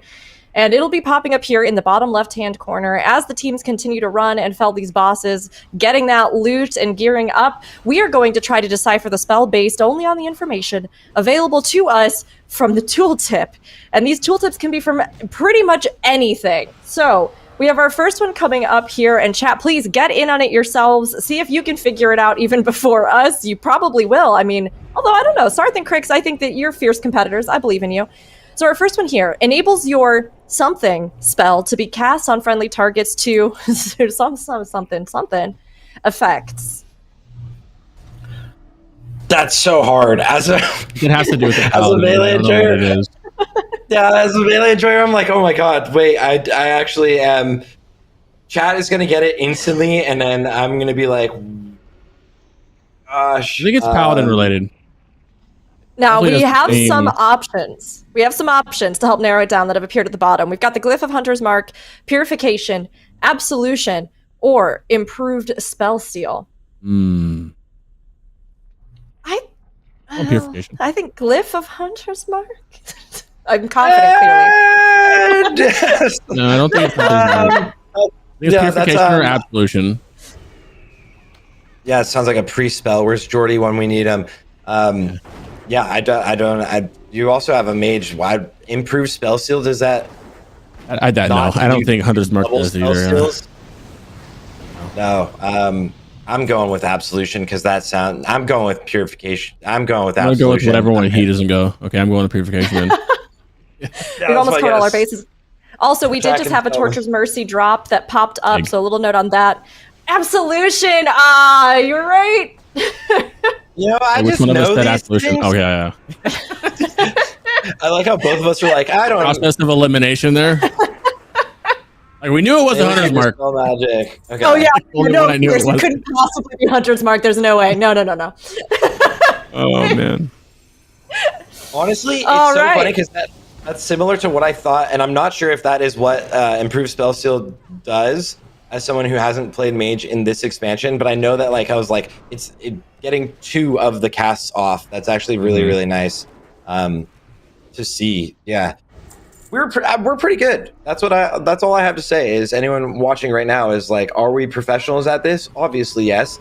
And are we professional priests? You know, who needs to know Sarth that? is. We don't have Sarth the is healer at covered. least. Yeah, exactly. Oh man. Well, we may have a few more of these coming throughout the day. So keep your eyes peeled, everybody, so that you can get in on it, show off your own knowledge, and show what a masterful priest or any class you are. And clearly, Hunter's Mark. Of course, I was just trying to mislead all of you. That's absolutely what I was doing. 100%. So Yeah, we all knew it was a 2 middle one. Improved spell seal is not a thing. I don't think I've never heard of that. But the other 2 had to be the ones in the middle. yeah. Yeah. But let's turn back. Let's take a look at the dungeons. So we've progressed through Throne of Tides, and we are pushing onwards here with the dungeon lineup that all of you got to see a little while ago, trying to get some drops as the teams move forward. And I mean, Sarth, Big as we loot kind of here. turn our attention back. Well, Crix, let's go ahead, toss it over there. What kind of big loot man, a wand. are these teams looking for? Caster wand is it's the only hit wand you can get right now. Hit mastery. There's another one with spirit, but this is a big one here. Caster wise. Also, this fight is a really fun fight. I like this fight a lot. You have the boss, which is Corla. She channels beams into the ads, and you have to stand in front of the beam. So, and it gives you it stacks to 100. If the ads stack to 100, they turn into these big ads, which makes the fight exponentially harder. You personally have to take turns going in there. So you sit in the beam and soak it to 85, 90, then you get out and someone else cycles in and does the same thing. So the debuff drops off. Pretty fun fight. I like that a lot. Yeah, I'm a big fan of the mechanics that make you actually have to absorb something like this. Lex getting the Signet of Transformation ring, actually a very, very decent ring. Mastery haste ring for strength. We also really wanted to see, Snurk gets the helmet. Good helmet, What they good would have helmet. loved is there is a trinket, an agility trinket that is nice to see here. The Grace of the Herald is a pretty nice trinket. I don't think it is thing with actually armband. previous. But it is crazy. still a really nice one. So we'll see if we end up getting trinkets later on. That one's agility and crit. So the helmet Trinkets being the actually- most yeah, important things in the race, in my opinion. Because you can pretty much get everything else. Trinkets and rings, I would say, are the most important. I think you can make up for things elsewhere, but also trinkets also come down to is it the BIS trinket or is the really bad version better? Is the heroic trinket necessarily, is it good enough? If it's not your BIS heroic trinket, we'll see. And then we see on the bottom right here, this dungeon is actually unique. It's really fun because you have this gigantic ogre beast mob that runs around, just Raz the Crazed will actually delete all of these enemies for you, as you just need to tap them one time. If you're leveling up, you can actually hit them once pretty much and you will get the experience for it, and then he just runs through the dungeon. This happens twice in the dungeon until you get to the last boss, who actually does a grasp heart sort of situation and takes him out. And then this team now, the None of the Above team, is moving on towards the boss that you will actually bring into this lava in the middle of the room, and it'll take off his shield. The boss has this like massive damage reduction shield, his armor. So you need to melt his armor. But as long as he's in that lava, he will be casting an AoE explosion that does like so much damage to the group. So they'll bring off the shield, put a couple stacks, and then move them back out of the lava when they deal with it here. DJ taking a ton of damage too. He already has 6 stacks from the ads. 6 stacks still actually from the ads. That was actually a little bit intimidating. And Lex getting low here. Not bad. Dealt with very cleanly. Yeah, I dealt with that good. But it drops. if this was part of the race, this would have been like, there's times where you get really low, and this boss also starts to hate to move eventually. We'll see how long DJ keeps it in there, getting a ton of stacks, and the group actually not taking too much damage. They've got Aura Mastery was used there. Bloodlust almost coming back off of CD. They do have Sacrifice, Tranquility all ready to use, and Spirit Link. So just making sure that this boss takes as much damage as possible. Yeah, it's pretty easy to wipe on this boss, actually. You can definitely not be paying. I doubt they'll do it, but not be paying attention. You can see how much damage the teams are losing from this boss. So if you just mess it up once, that's a wrap. Yeah. You overdo it, or if you let the stacks drop, then you're just like kind of like annoyed. You're like, all right, let's just take him down slowly now. Yeah. So it's like one of those mechanics where it's like you just go for it, be ready to absorb a lot of that damage, make sure that it doesn't get his stacks back up, and take him out. We got both get the same piece of loot. Caster dagger. Oh no, it's the agility dagger. That's unfortunate. Yeah. That boss doesn't drop too crazy of loot. There's a nice little spirit necklace, and the cloak is really nice because it's a mastery strength hit cloak, which is good for mastery slots, but also the tank is going to want it as well. Yeah, that boss is actually not the most vital in this run. And then this next boss coming up, Beast, you can skip. A lot of people, they probably won't because it drops really, really good loot. So usually if you need the loot, there's like out of the 5 pieces it drops, they're all each very, very good. So there's no doubt that they go and kill it. This also getting that cloak you were just talking about, yeah. This is going to be so geared tomorrow. She's going to be so stacked. Crazy. And then Julius getting the ring, the Mastery Haste ring from the second boss in here, which will also be really, really solid. Julius has also gotten a lot of loot here today. So both of the Demonology Warlocks looking very strong. Tank over on the side of Progress, probably looking the strongest out of the tanking lineup here today. And then these packs can be intimidating if you don't like to interrupt, right? If you don't deal with things. Yeah, exactly. Get it all together. Make sure you're taking care of it. Similar situation, again, to like any of the mythic dungeons. It's always going to be just get it all stacked, assign interrupts, and it'll go down clean. But in your random group, your average pug, for some reason, the average person hates to use a kick ever. You really do. And that's the big pack, the packs that you're talking about. You have the packs where you stand in frost, you take damage, but you also get Shadow Prism or whatever it's called, where you take shadow damage if you move. You get that at the same time as you're running out of there. And then you have the meteor you need to stack for. Luckily, they didn't die on it, but you can definitely die there pretty easily. This is the optional boss beauty. Drops insanely good loot. I'm very interested to see what drops here. You got a best in slot offhand, belt, a solid ring, spirit mastery ring, a plate chest, and I believe a leather legs that are extremely good. Double socketed too, which is nice, and hit on it. This is definitely worth doing instead of skipping. But normally you would just skip this, especially because you're in a hurry to get your justice points, or if you're XP farming when you're leveling up, you would just skip this boss. That's one thing that Cataclysm has a few of is optional bosses that you turn back, and I love to do, but it's like the slower way to do it. But it's definitely, I think that we see a lot of things be skipped. You always kind of go for the optional they got route. the ring, the mastery ring, spirit mastery ring here. Beauty's plate, nice, good chest. It is, but it's the tanking chest, and I'm confident that Wendy will be unholy. So we might actually see that if we see that tanking chest in this group, Visp will be getting another piece. So that's going to be actually interesting. Yeah, she's actually going to be getting like Find out. literally everything. Find out.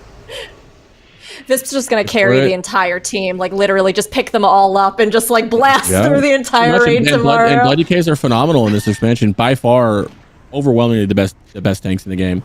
So the more gear they get, the better. Absolutely. But this is a Blood DK. Look at the damage it's just doing in a dungeon right now. You know, that's a lot of offhand going to the Ellie Shaman. That's good. Oh, they don't have a lot of casters in there. That would have been nice in one of the other casters' hands too. Yeah, look at the Blood DK damage. They just do so much damage, right? You can look at all of them. Blood Decay is like the ultimate tank in this dungeon, or in this expansion. Blood Decay is just so powerful all the way throughout. And we're seeing as Noda moves from both sides onto the last boss, Descendant Lord Obsidius. Nailed it. Obsidius.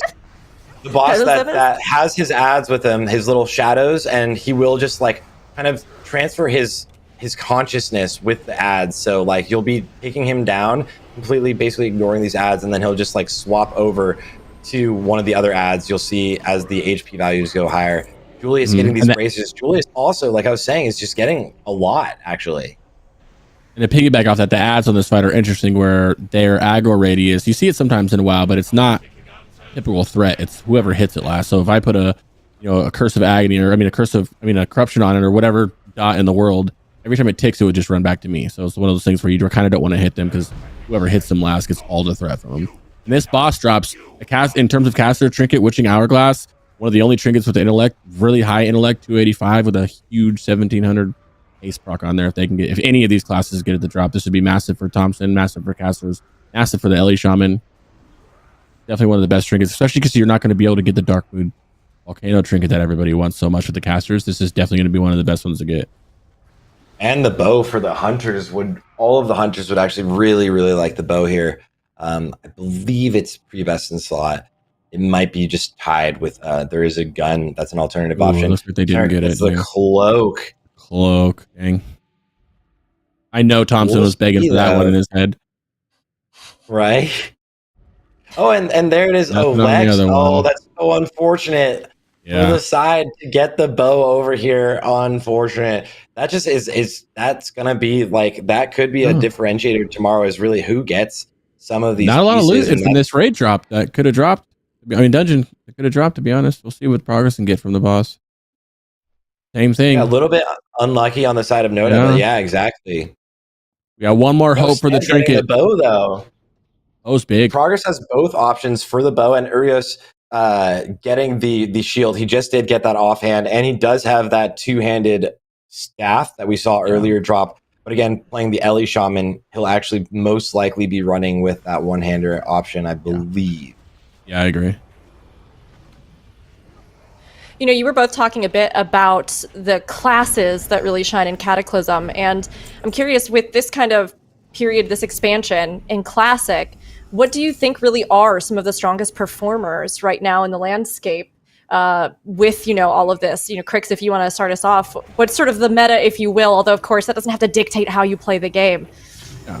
In a raid setting, you have a lot right now. Like if you go on logs and single target, you have mages, unholy DKs, LA Shaman, survival hunters. Everybody's doing. It's kind of balanced for the first like 8 to 10 classes. It kind of feels like, obviously there's the outliers. If you look at more like of a single target, like a strictly single target encounter, unholy DKs, survival hunters are up there. Demonology warlocks are great on the burst. A lot of classes, like if I 1, 2, 3, 4, I'm looking right now, 5, 6. Like the first top 8 are all within so close of each other, right? Unholy DK, survival, frost, Ellie, emo, fire mage, affliction, rogues, combat. Both sets of rogues, so assassination and combat. Obviously, sub being more of a PvP spec. Same with the mages, where you have fire and arcane, where frost is more of a PvP spec. They're all doing really good. It's really early in the raid, so I mean, really early in the tier. So not everybody's got their gear. Like once, obviously, some classes scale better than some, but it's pretty. You can pretty much pick any class you want and be doing very good damage. Like even like Shadow Priest, which is typically doomed on, they're doing phenomenal on single target, and in the raid in general, strong AoE, good single target utility. Arms Warriors amazing. Kind of can't go wrong unless you're playing like certain specs of classes like a Marksman Hunter or a Beam Hunter or a Sub Rogue or Frost Mages, the ones that are typically PvP classes, right? I think Feral Druid is probably one of the only ones that's kind of lower down there on the meters, but even they can slap in the right hands, Yeah, Feral Druid Feels like it wanted a little bit of love moving into this expansion. Feral Druid ended Wrath of the Lich King in one of the strongest places ever. Blizzard actually went and adjusted the class and added basically a glyph of Fairy Fire or Omen of Clarity, which is one of your abilities that used to randomly proc on any of your attacks. And what it would do is give you a buff so your next ability costs no energy. So none of your resources were being used. Instead, they changed it so every time you used Fairy Fire, which you can use as a cat, you can use as a bear, whatever, you would actually proc that ability, which would be every 6 seconds. So Feral Druids with that became easily one of the strongest classes. They actually became like the most. Feral Druids and Mages were the two classes you actually stacked in the end of Wrath of the Lich King, moving into any of the speedruns in ICC. And then as we saw in the Race to World First, anyone that did actually catch that broadcast, the Race to World First, we saw in Cataclysm here, we're seeing a lot of Death Knights. It's a lot of Death Knights, and we saw from Progress specifically, they brought multiple Warlocks, whereas every other team either brought Death Knights and Hunters, and Progress actually went with a Death Knight and Warlock composition, pulling that off, which was more of a rarity from what we've seen, and more of a rarity from, like, if you were to generally ask people what they like in class or what are the best classes in Cataclysm, there's a lot closer than what used to be in Classic. Usually one class dominates, like Warrior in the beginning of Classic, Unholy DK in Wrath of the Lich King, and in Burning Crusade, it's just Hunter is just unbelievable if you have a good one or somebody that was using a script that kind of cheated. But, you know, now we're seeing a lot more of a balance. And the teams get to just choose its player over class a lot more than it is class just being a specified thing. Then moving into Stone Core, which is Stone Core now, this is the second dungeon you would be dungeon cleaving. This boss right here drops an absolutely insane trinket for this hunter right now if it drops. The Agi trinket. He's probably going to be screaming if it drops. It is very, very good. This dungeon drops, what's it called? The mount? Right there, it dropped. Hey! That is actually huge. That is actually absolutely so big. massive. You cannot get better than that right now. This And I dungeon think has a Stead is the lot of one good that loot. got There's another class the bow. trinket in here who's really good too. Yes, they got the bow and the trinket, which is huge. Each of these groups needs this trinket pretty bad, which is going to be nice. And then, of course, the second progress through finishing the last dungeon, they have a shot at their biz trinket as well for Hadouken, which would be very big for the Warlock. That Hunter is very happy right now. A little note about the last dungeon, because we were talking about the loot. So apparently Snork's group only looted one item. So there was something else that they got out of that, but we just didn't see the second one because of that loading screen. So there's a possibility that they got a little bit more than we thought, but we'll have to see exactly how that pans out. And for anybody that maybe is just jumping in right now, this dungeon right here marks our halfway point with the dungeon grind today. So as we jump into the Stone Core with our teams, this is going to be the halfway point through the progression of dungeons. So from here on out, as these dungeons whittle down, they're going to be really wanting to see if they can flesh out any of those weak spots in their own gearing. And I mean, I'll turn it over because we were looking to see if we were able to get that other item. Did you see it drop? Did they also get the key, Sarth? No. They're about to kill the boss to see if they get the tier, but it looks like the rest of the players did not get their trinket either. We'll see right now if Thompson and Alondo get it dropped right now, which would be very, very big if so. Which would be really nice, yeah. So we do see actually on this side, Devil also getting that shield, which is pretty nice, and the necklace going out. And then we have these shoulders here for Windy. Not the drop that they absolutely wanted. That is literally, it's a healing shoulder drop. So it's like a Retribution Paladin, or sorry, Holy Paladin drop.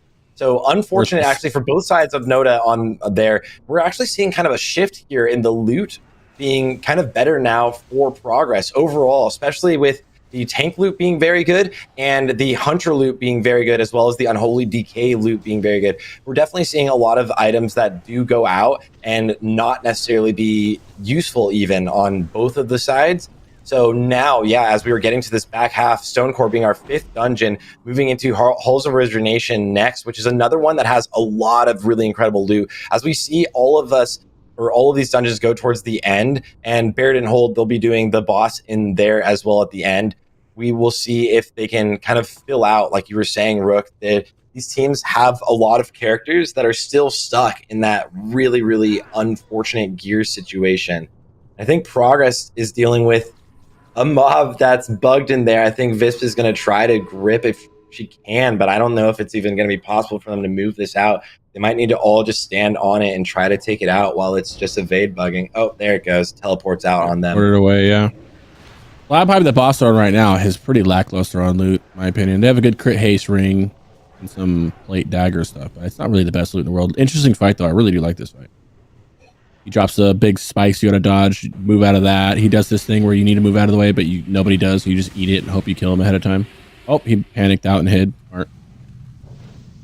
There's actually a death there. Yeah, they actually ended up taking quite a bit of damage. And like you're saying, like this actually is one of those dungeons where a couple of the bosses, yeah, you can be greedy on a couple of the bosses and it can punish you. The first boss actually is the same situation. We saw the Bloodlust go out on the very first boss, Ouroboros, where the boss will phase. He'll go down into the ground, like the big sandworm will pretty much just go underground. And then you're just kind of waiting there. It's really unfortunate. We have this ring here for Holy Palace Sweat. Solid healing ring, solid good ring. I was wondering if the mount would drop. Yeah. There's a very rare mount that drops in here. It'd be kind of fun, which doesn't matter because it's a tournament realm, but it'd be funny if it did drop, you know, yeah. People are farming this every day for that. Wendy was the Stalagmite Dragon drop. That is a tanking relic, so it's a really good tanking relic. Like it's phenomenal for tanks. It's something that Visp will definitely want to get. For Windy, I don't know how much use that will get out of it. Reforging it will be okay, but it is tanking and it does also have mastery. So Visp is definitely wanting to get that. Whereas I don't know what the other items from that boss would be like the most essential. There are some plate DPS gloves that are really good, and that ring is actually pretty solid for a lot of casters, it seems. But the same situation, and Xander on the bottom left, hoping to get that trinket we were mentioning earlier, but they actually did not phase the boss in time. It was like 32%. I don't know if they ended up using Bloodlust. Oh, they don't have a Bloodlust in that group, so they just are going to have to deal with the phasing here and just move on. Yeah, the next boss that the rest of the people are coming up to is a really big. This is out of the 3 best in slot caster trinkets you can get. They didn't get one of them from the Blackrock. The second one is right now. This boss, the Tendrils trinket, which will be huge for the casters. They can get it. Absolutely massive for the casters if they can get it. This boss actually got the ring. Loot, actually, it's very good loot for everybody. Solid neck, good male bracers for the Ellies.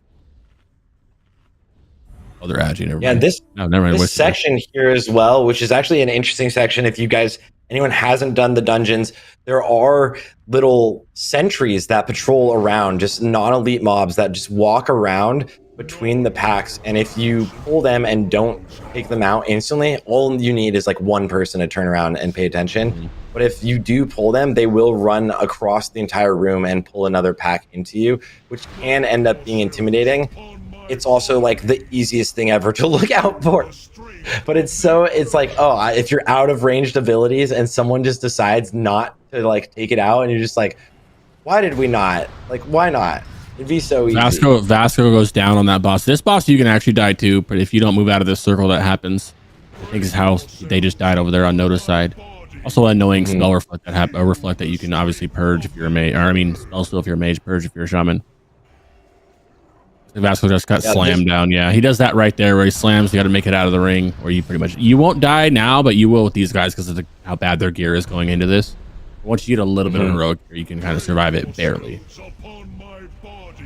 Yeah, this is another boss that also he actually drops a two-handed sword that could be really good for any of the unholy DKs, as well as you're saying that trinket, that mastery trinket is going to be a big choice. Let's see if they get another kind of vital one. And they get it. Oh, they gave it to the LA Shaman, which is very interesting. Well, it is very good for LA Shaman too, though. But it's like, yeah, that's what I'm thinking. I think that's what I think a lot of them are doing, is just giving gear to whoever, then they trade based on what they get. But that is a very good cast. Yeah. It's good for both of them. That's one of the best mastery trinkets for warlocks as well. It doesn't look like they got the other trinkets, but they need and the next trinket, the last chance that their actual best in slot trinket comes in the next dungeon off the first boss, called the Hymnal or Anur's Hymnal or something like that, which is absolutely massive. Huge amount of hit on it, which is going to be big. Oh, they got it on both Thompson got sides, it too. This actually. is very, very Yeah. big for Thompson with a huge amount of mastery in the 17-15 proc. Because mastery is very good with the combustion, the mechanic with the mechanic for it too, and you can reforge 40% of it, which is nice. Yeah, and then looking over here at progress, you can see that the shoulders, the Holy Paladin shoulders we were mentioning earlier, going over to Devil. So they're not actually useless, unfortunately, like they were for one of the groups. I forget which one had those shoulders drop, but Xander does not get that agility trinket, does not get the big trinket. So we are seeing a couple trinket drops in this dungeon. Definitely where now that we're getting towards these later dungeons, we can see a lot more of the really good items. And if these groups are using an earlier version of these trinkets, they're using like a 308, maybe 316 version of these trinkets. Yeah, 316 versions of these trinkets right now. So getting the drops in here, moving from 316 eye level to the heroic eye level, from getting like a level 31, 30, or 81, 82 item drop, and moving to the heroic item level will be a huge, huge boost. So it's really nice. We saw that drop for both of the squads over on Noda's side as they actually delete the boss. Oh, I was just about to say, and this boss drops 3 amazing trinkets, one for each. Everyone besides the caster, so the tank healing and the melee DPS, and one of them dropped, which is absolutely huge. Yeah, that's really nice. It's expertise, which is like not the best, but like the strength proc on this, like you can use it. It's 1,000 strength. This thing it can be really, really good. Definitely something they want to see drop. As we see ghosting go down on the top left side. So a death here over there, but that is actually not going to be the most intimidating. It is their Retribution Paladin. They're just going to battle res them up and move on. But still, even so, that is an intimidating one. We're hoping to see another mirror, most likely on the side of Noda. You know, imagine Orlando with that mirror right now. Pretty sure he would scream out loud. That's who would like this. You know? Well, the tank tricket's really nice too, and there's a good healing trinket in there as well. With previous boots for the casters too, so it kind of depends here. Thompson, pretty much whatever drops here, someone's profiting huge on this comp. This is a very good comp for this boss. Other than the one-handed sword, everyone's like, yeah. See what they get. One-handeds get left out of. Oh, and there it is. There's the tank. That's the tank. That's good. Strong 427 stamina with a equip proc too. Anything that makes you go below 35% health makes you gain 3,420 armor for 10 seconds. With the main hand. So both sides here, or both groups on Noda's side, got some really good loot here, as well as from progress now. They're taking down Ozrok, and we're going to see if they get that trinket that we saw double drop over for Noda. We get the double Ellie trinket drop. Want it. Yeah, this could be a big one, actually. They've seemed to get, as we've gotten towards this back half, they've been so far getting some really, really good loot drops that are actually going to massively boost their damage or survivability as we move into the speedrunning raids tomorrow. And those things just really add up. And they're actually ghosting, getting the two-handed sword. Big damage. Weapons are going to be big damage for both Unholy DKs, for Arms Warriors, as well as for the Retribution Paladin. And this is really nice, actually, because it's in the group for the Ret Paladin, where Visp doesn't necessarily need it as bad as the Ret Paladin needs to get a weapon. And we haven't seen a two-hander drop for the side of progress before this. That's the first one we've seen today. So obviously we have a little bit to go here as none of the above moves on, but progress is still coming up here on this last boss. But just comparing side by side the drops that they've gotten, we'll see what happens here as they get, the loot that comes from this final fight as well. But what do you think, summary-wise, these two teams are looking like right now, Sarth? Which one looks like they're stronger? You think they're about even? Is there something that's, really a standout on either side? Yeah, I think so far, both teams are overall very even, I would say, damage-wise. They've gotten a lot of good things. Some of the key players on progress have gotten some of the better items, whereas some of the caster items have dropped really well on none of the above side. Whereas for progress, the main tank with Visp, she got a lot of loot. Ghosting getting that weapon is big. Julius, the Unholy DK, got a lot of items. Stead is going to be one of their biggest DPS players for sure on the Hunter. He also got a lot of items. They do not get a trinket here on the side of progress. They just get the helm, and the same offhand that we saw for everyone, actually. So Kia getting this, Julius getting the relic here. This relic is actually setting them a little bit behind, because this relic is amazing for tanks. This is something that Visp would have loved, and they won't be able to trade since they are in different groups. But this is like an amazing mastery relic, which again is just so good for the Blood Death Knights. And it looks like they're actually going to be pulling as much as they can, hoping for any of the other random drops in here. I actually even forget what else could drop in here, but they're just like seeing, we're going to pull the whole dungeon, see if we can get some of the BOE drops that can drop in here. Yeah. Well, the trash drops are only 316 in here. Oh, I don't really know. Yeah, I don't know. The heroic trash drops don't want to get it all. There might be like one item. I'm not even sure. I'm like curious if you know, like there might be an item that they're like looking for, or if they just were like, let's just run over here and grab it. The trash drops is a cloak, a mace, and a wand, but each of those are 316, which you can get that or better from the vendor. Unless they know, I mean, they must know something we don't, because I don't know what they're doing. Also, Origination is one of my favorite dungeons, although it's very long. This is one of the dungeons with a ton of bosses and a ton of bosses that you can skip. I can't imagine that they would. You really only need to kill 3 bosses in here, but really there's 7 bosses in there, and so much loot can drop from this first boss they're coming up to. Is the last chance at the actual best in slot caster trinket. The 1 out of 3. This is the one that you want more than anything. Off the first boss here, it's gonna be really, really good. And then every boss just drops something nice here. Staffs, clothes, 2-handed, trinkets for everybody, best in slot helms, meta slots, good socketed stuff that's not normally socketed. So this could be a huge dungeon for people, depending on what drops.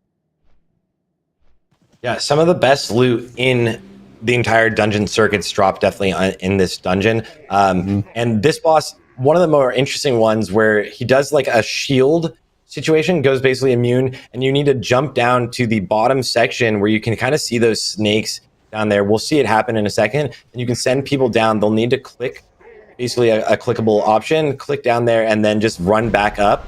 And we'll see it right here. Yeah, click the lever from Snurk, and then he's just gonna run back up, or he might even just wait here. So he actually misdirected all of the snakes up towards the tank, and he might just wait here and let everybody else do everything while he actually clicks this. So clean. Now he is gonna run back up. Alondo actually almost made it there in time. He was like, you're taking your sweet time here, Snurk. Alondo rocket booted over and almost even made it. And this is the same thing. So now then they'll get up here and interrupt the boss who's casting just an interruptible ability, and he'll start fighting you again. You'll just take him down. Yeah, pretty. You don't do it in time. You sometimes have to do it twice and jump back down and do it, but they should be able to do it in time.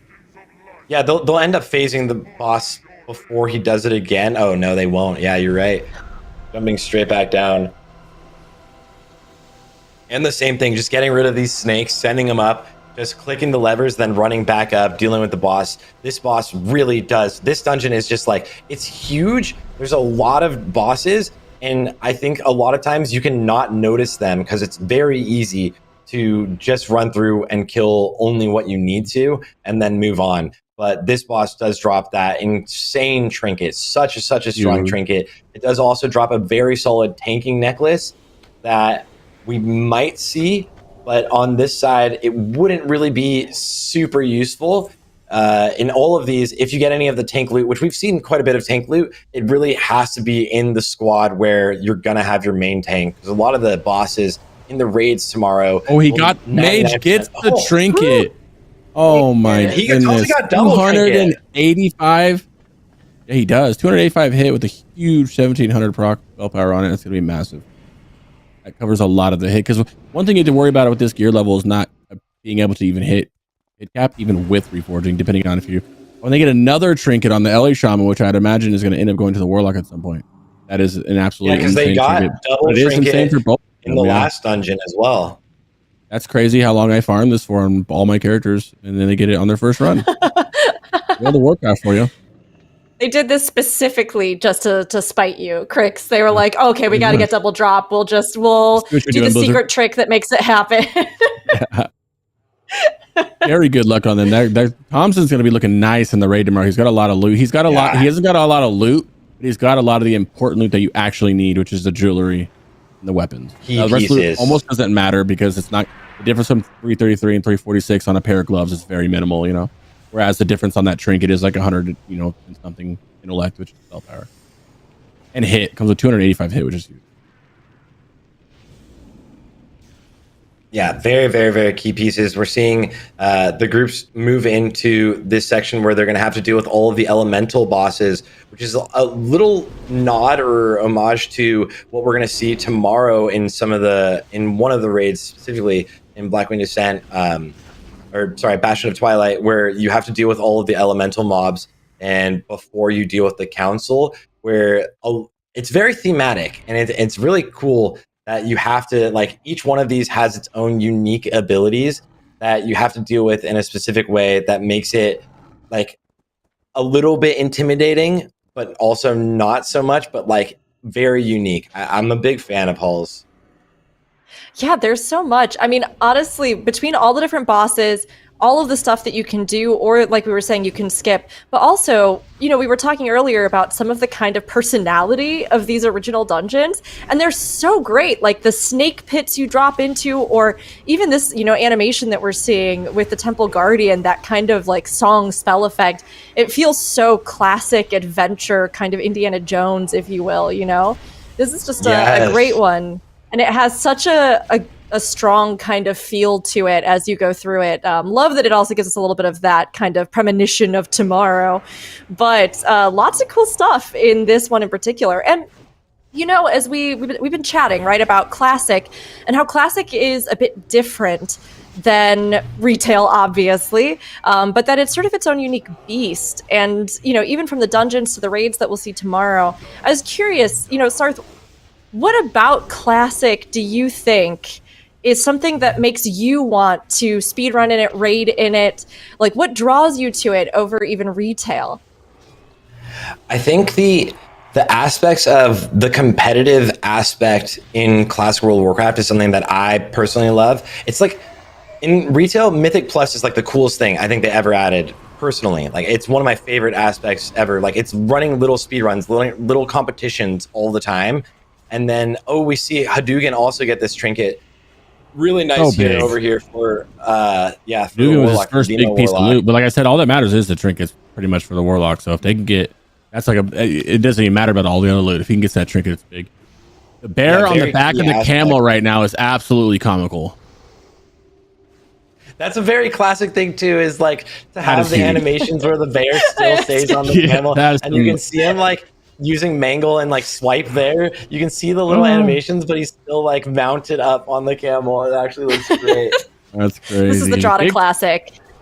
Be a bear on a camel. This is what gets you. And in Classic, because the versions of the game have been out before, the races to World First are over rather quickly, right? The race to World First will always be over in a couple hours. The only time it's ever gone past, and Soul Release to drop not the best trinket, nice. Not the best staff in the world. Yeah.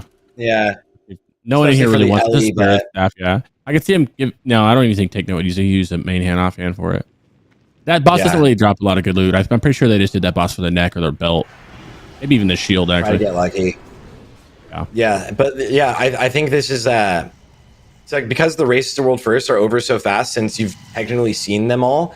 The speedrunning scene is where the competition gets really, really juicy. It's every week the teams going against each other. The entirety of Classic, instead of just ending with a race to World First, and then the rest of the phase, you're just kind of doing nothing but splits until the next World First. It really is where all of the competition like really, really ramps up. And that's where these two teams love to go head to head. Progress participates in the race to World First every time, but Noda is specifically only a speedrunning guild. They traditionally never even raid on launch day. We've only done it one time ever. Actually, even raided on launch day. They're dominating SOD progress.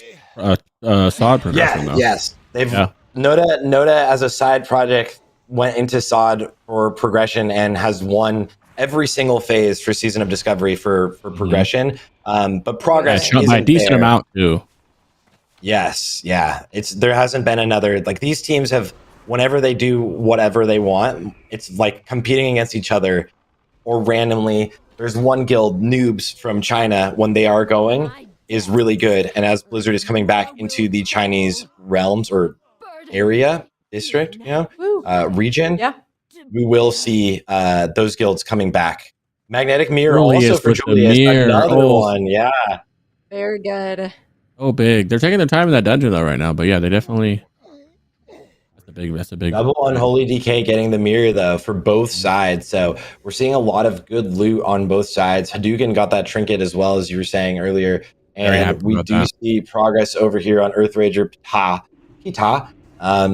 Hoping to get probably like that shield like you were mentioning or neck. So we'll see what happens here as they don't have a bear riding a camel. Kind of a letdown if you don't have a bear riding a camel. Oh, Yeah. well, okay. It's just a disc freeze this time. I think another thing to go off your question, Rook, is with speedrunning and Caustic. It's kind of that's like the and like the world, race for world first. That's kind of the only competition there really is versus in retail. Like there's nothing hard in Classic. I think everybody knows that. And Kata doesn't really feel like Classic to me. It just feels like a blend of Classic into retail. I like it's kind of like in the middle ground, whereas like vanilla or Classic and the TBC and Lich King was more like Classic. The only kind of hard content you can do is speedrunning because it's one mistake and it's a wrap.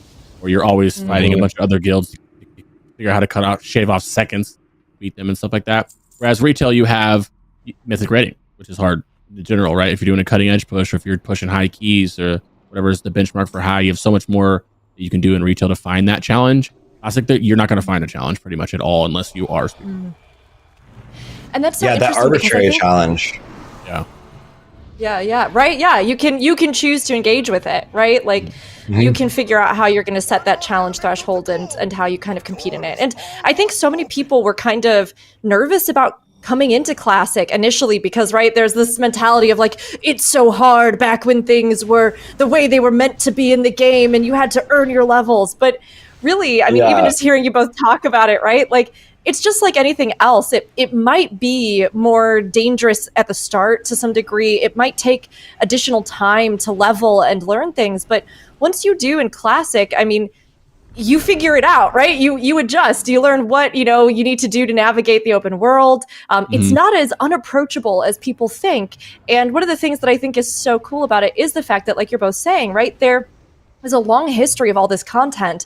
So even people brand new to it can look up guides, look up information, have access to that. And then as they kind of figure out how they want to set those challenges themselves, or if they really get into it and, the experience of it, they can find ways like speedrunning to engage with it. So I would absolutely recommend, like, even people who, like me at first, were kind of like, oh, I don't know, like, is it going to be impossible to play Classic? Like, I had a ton of fun with it. And with Season of Discovery and all the other content that's been coming out, it's definitely more accessible than I think a lot of people imagine sometimes. Now, of course, we have more bosses going down in the background. Have you noticed anything, Crix, as we've been chatting a little? No, just looking to see what bosses they're doing. Looking to see if this Anafret boss is going to drop anything really nice. It's got a nice caster cloak, kind of caster cloak, or kind of nice one with Spirit Mastery, some good shoulders. It's a fun boss, more of a lackluster in terms of loot. The good loot bosses are going to be coming up here soon. I'm very happy that I saw a couple of those trinkets drop for knowing how hard they were to reach. Yeah, trinkets are these really, really key items. I know we keep harping on it, but like it generally is. Like those are the things that will make or break kind of the race tomorrow. Tomorrow they'll definitely run in there with a lot of enchants on them as well. They'll run in there with all of the like any sort of gems they need. So if any items drop in the raid, those will be like their biggest upgrades, and they'll instantly equip those on the correct person. They'll definitely be assigned, like I kind of talked about earlier. But right now, the big differentiator, what they want to get, are these trinkets. And unfortunately, there is just the chest piece there. So we'll see what else drops, but actually we've seen from both of the teams them mostly get a lot of the trinkets they really need. Yeah. There's like a couple Very left. big deal. Yeah, it's been like super lucky. If everyone's like watching this and like has farmed these heroics forever and then watch the trinket drop on both sides, you're like, ooh, how? Yeah. RNGesus is on the side of both of these teams right now quite a bit.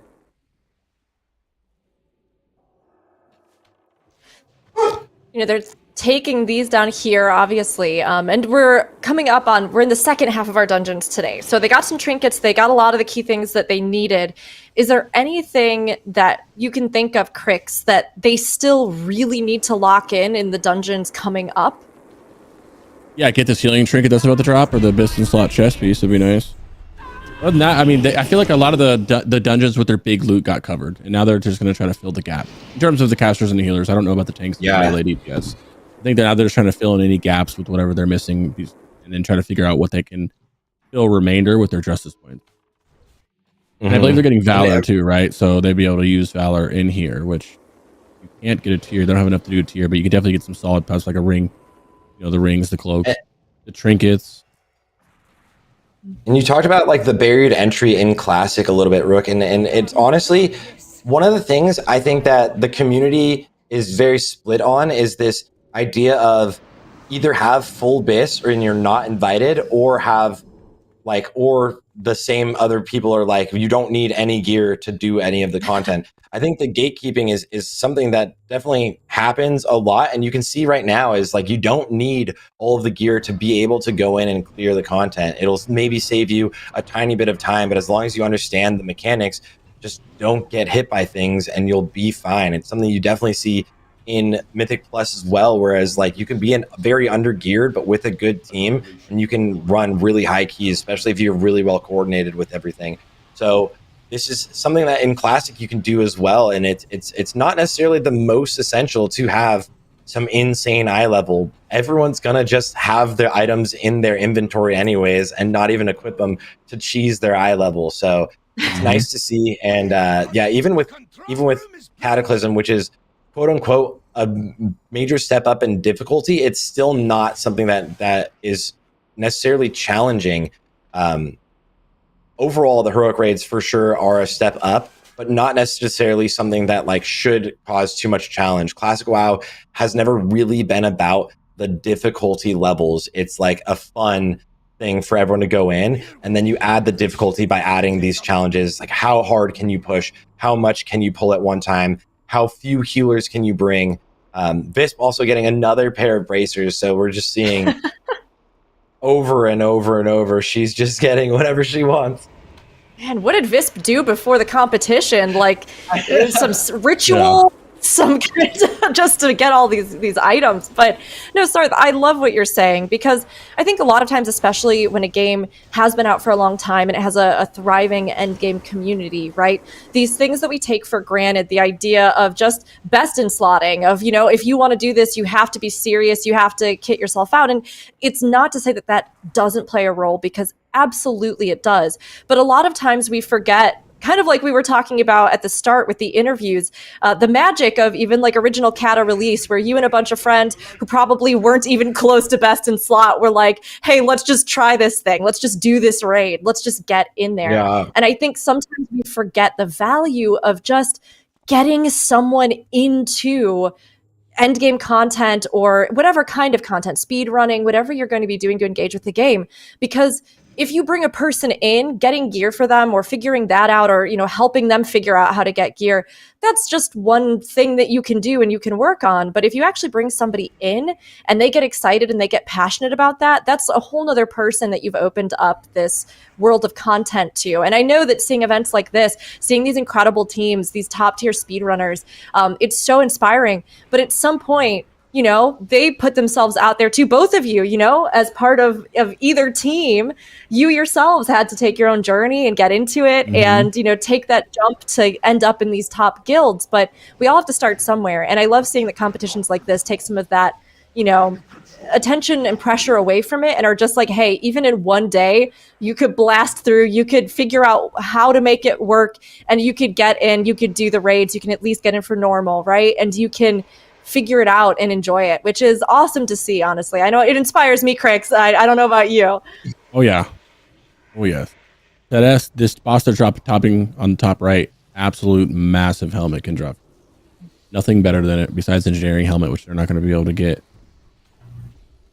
We saw for Alano's team, the same group, Alano did get the strength trinket, the hit and strength trinket, another pretty solid item. I don't think it's the best item if you have the right choices around, but because of how limited their gear is, getting that hit, like we've mentioned, hit rating in Classic World of Warcraft is such an important stat. Just being at your minimum hit is like one of the most important things that you can do. and getting that is going to be huge. I think all of these bosses too, so unique as they move through the dungeons. Each of them are really, really cool. In the top left, we see that they're moving towards, like, all of them are sort of like in an elemental, but also Egyptian, and you're like Indiana Jones kind of vibe. Whereas like there's this circle on the ground, and you just like either when that ends or you take out the mob in the middle, it'll stop healing everything. And like very reminiscent of color wise, right? Like scheme wise within World of Warcraft in general, whenever you see these like green circles, you know, for the most part, it's going to be like nature and healing almost always, right?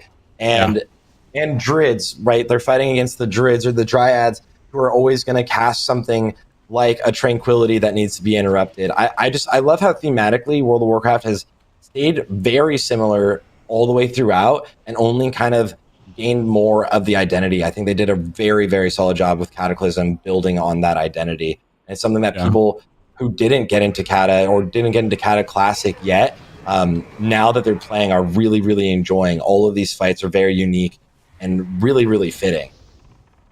Yeah, I agree. This is easily one of the best aesthetically pleasing dungeons, in my opinion. This looks ancient Egyptian look or whatever. Everything just looks so good to me.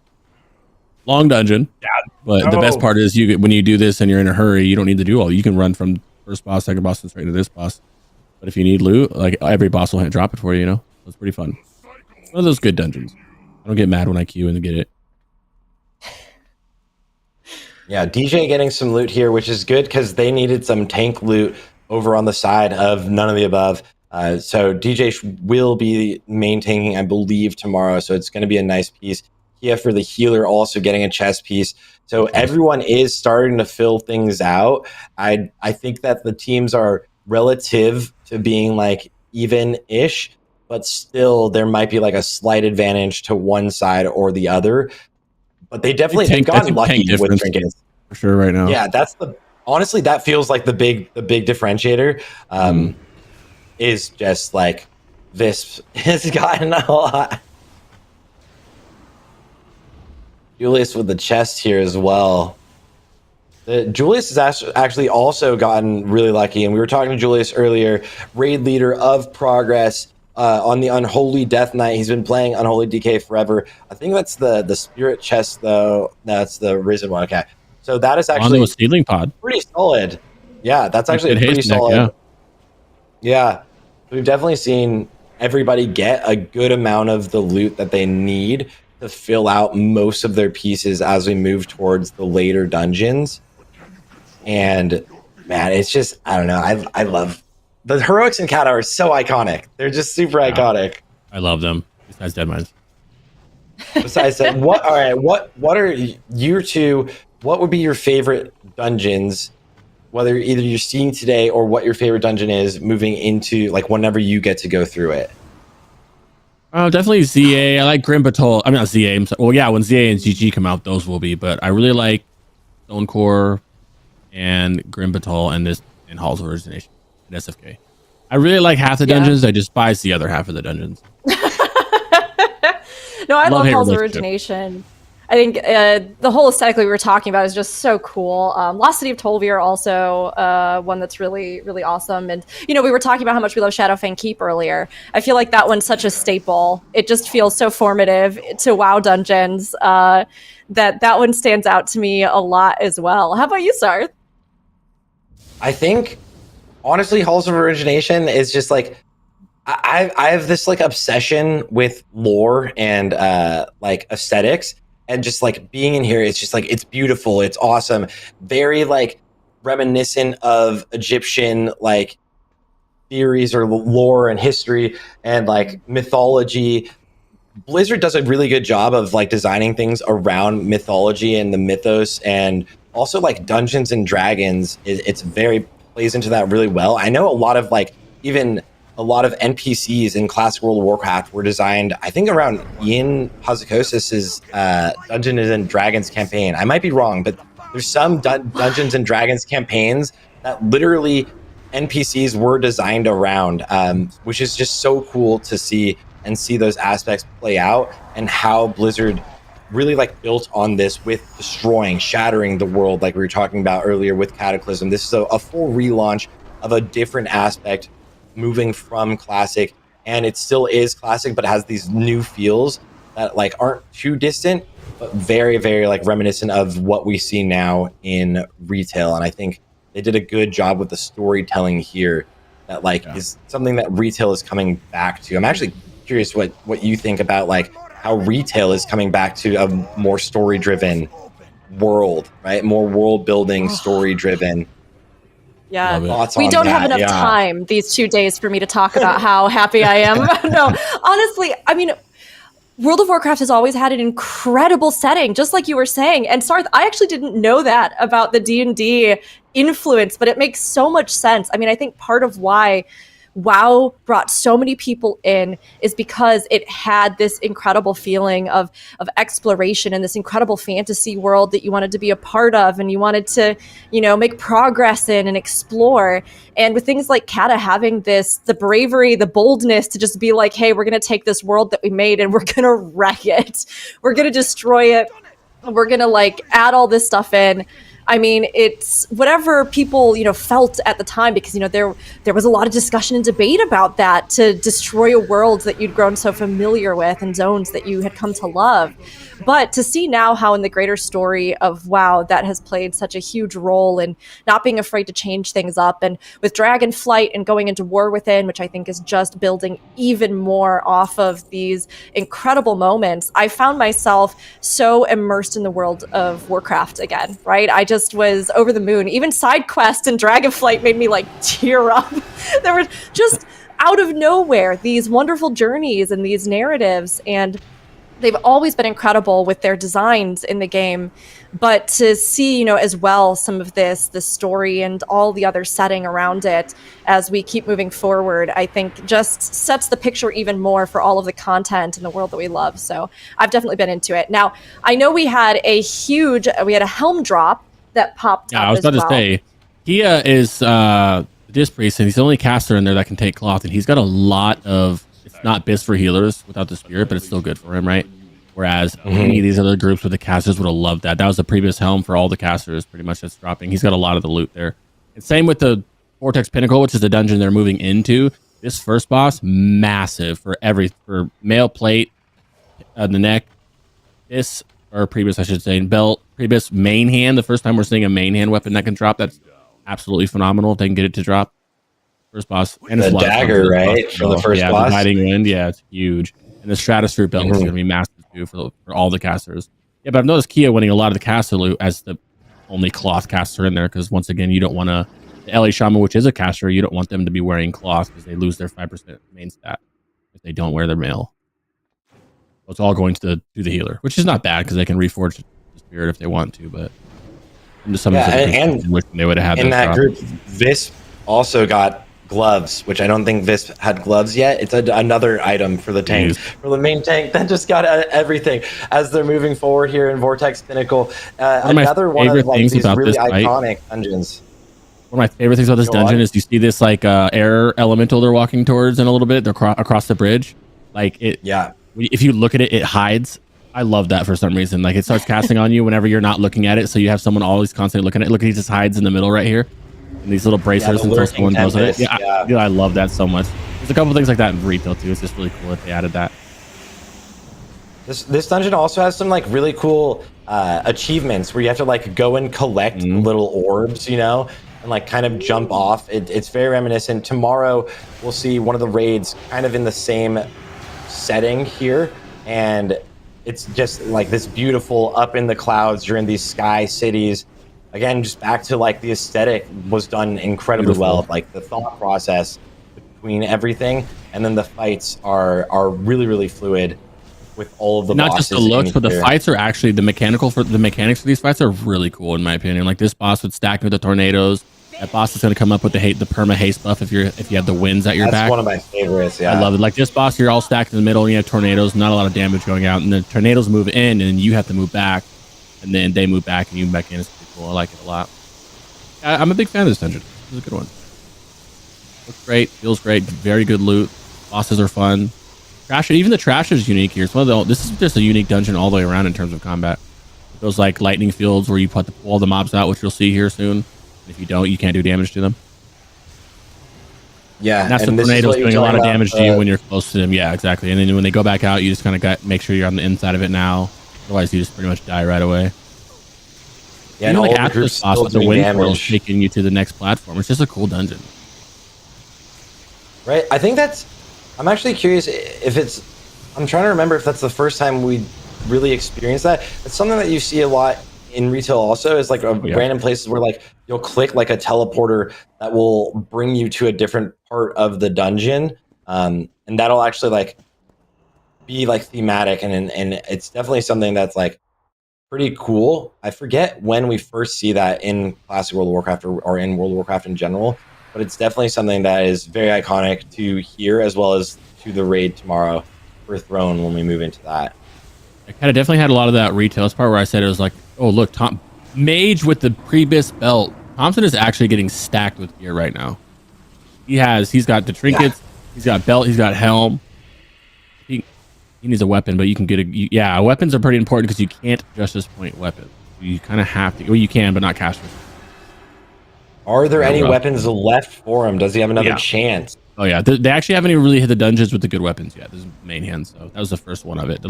Every dungeon here on out has a good main hand for him for all the casters.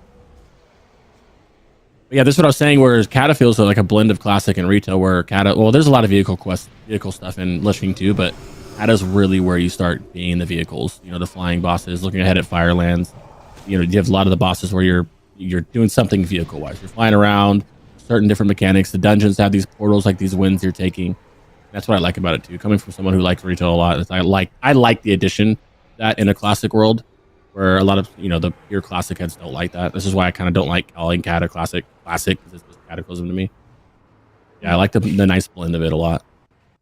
Look at Tavik on the bottom right. He actually jumped across to get the little golden orb, like I was saying. Just like one of the little achievements that's just like, it's just like the little things are like sprinkled around here. There's some Easter eggs and some nice things. There's the different bridges where you need to hit the little orb in the middle too, or else it'll just knock you back or knock you off. And like whenever you hit it, it'll stop doing its circle, as we're gonna see him go up to it right now. And then like it's just, there's a lot of cool aspects to this place that And then moving on to this boss, I love this boss. This is one of my favorite bosses. It's pretty simple, dodge the tornadoes, but the main thing is he does a huge gust of wind, like you're seeing right now. And if the wind is at your back, you get an insane amount of haste, as you can see. And this is where mages forego their rotation and they're spamming, Fire Blast. Warlocks are spamming Soulfire rather than doing their normal rotation, because you have so much of the haste right here. And then the winds will change directions, and then you can get lucky right now, and it goes in the same direction, and it's still at your back, and you could just full blast here. And sometimes you get, see, like right there, the same direction, they barely had to move. Whereas if it goes the opposite direction, you need to go on the other side of the boss while dodging the tornadoes. Really fun. You just always want to say upwind of the boss. And then this is actually, that is one of the bosses where you're just like absolutely pumping, because the haste buff just makes you just do so much damage. You can see Thompson doing 30,000 right now. DPS. Right now they all have to move back over here just to be able to get to that haste part. Without getting hit by tornadoes, of course, because you get thrown in the air. Which doesn't matter for mages much, because they can scorch while in the air, or blink back down, or whatever they're going to do. Yeah, hunters also, you can change aspect and just keep attacking while moving. So both sides of Noda here fighting that. Xander getting those shoulders. So Xander, the hunters on both sides have actually gotten some decent loot. I would say the hunters on the progress side have gotten a lot more loot than what I've seen Snurk get. But Alondo has gotten a lot of loot. Items. Yeah. Thompson has gotten a lot of items also. Windy has gotten some. So we're seeing these squads and these teams, like all of the players that are playing today, all of them have all known each other for a long time too. When you're playing against another team for so long as Progress and Noda have, you're always basically, it's the other squad. You're always watching their speed runs going. It's like, did they beat us by like 2 seconds? All right, let's go get the new world record. It's this constant competition that's been going on for a really, really long time. It's great to see them be able to go head to head, as well as I mentioned earlier, Noda is not progressing into Cataclysm as a guild. They will be moving on and playing SOD as a guild, as a lot of the players actually have joined progress to move on into the competitive aspect, moving into Cataclysm. And so this is kind of like a last hurrah for them. It's another item. Which is cool because like the Holy Paladin on Noda's side raids with progress now, but he was with Noda forever. So right now in the competition, he's with Noda. So it's kind of cool to see. He gets to go to the best of both worlds. With either team, right? I mean, of course, there's some, shifting back and forth. I mean, when you're a top player like this, and especially with the consideration that, they won't be going directly on, you do shift around. You might go to where there's some content that you might want to be doing. But for the players that we have in the competition right now, with both teams, is there... kind of give us some of the lowdown, either of you, about any of them that really stand out. I mean, they're all obviously top tier players. We see Alondo again and again on the top of the charts DPS wise, but I mean, Sarth, are there any? Yeah, right. Like, Sarth, are there any players that you would want to highlight or that kind of point out? You could do Notice side. We could have Crix do Progress side if you'd like. I think more Sarth, talk about the physical guys because I don't know the physical guys like you do too. Okay. Yeah. All right. Well, you know what? Cover whoever you want to. Go for it, Sarth. Absolutely. I think so. Visp is an amazing main tank. She's just really, really talented. She's main tank for Progress for a minute, and she's really, really good. Hadougan came over from Salad Bakers. Anyone from Classic remember Salad Bakers? Hadougan also over on the Notice or on the Progress side. Yeah. Phenomenal. Julius playing the main tank or the Unholy DK and being the raid leader. He wasn't always the raid leader for Progress. As Gemt, and I always butcher it, was raid leading for Progress. And then over on Noda's side, we have Snurk and Windy have just been with Noda, which feels like forever. Actually, this whole squad, except for Alondo, moved over from NA to EU during Ulduar, where he kind of came over. And I remember just always talking about, like, if he just plays with one of the speedrunning teams, he will do amazing because he's so good. And this is like, all of the players here today are all just so insane at the game. Windy is like consistently rank 1 on Unholy DK, swaps to Warrior, was one of the best Warriors in Classic WoW, went to Unholy DK for Wrath of the Lich King, then back to Warrior for Ice Crown Citadel. Thompson had like 7 different mages. If you looked at like Warcraft logs and the top 10 mages in the world, like 7 of them were Thompson. It was like Thompson 2, Thompson, and so like these teams, really just all some of the best players. Vasco has always swapped around as well. All of them can have the ability to play literally pretty much everything. Lex joined into Noda around the same time as Alondo, moving into ICC, and then Holy Palace Sway is like notoriously known as like one of the best healers of all time. DJ, one of the officers who's also comes in and tanks a lot of the time, but not always needing to tank. The Noda main tank is Phil, who came over from Echo after winning a bunch of world firsts over with Echo in retail, but then is now over waiting on the SOD side for the squad over to come into the SOD side.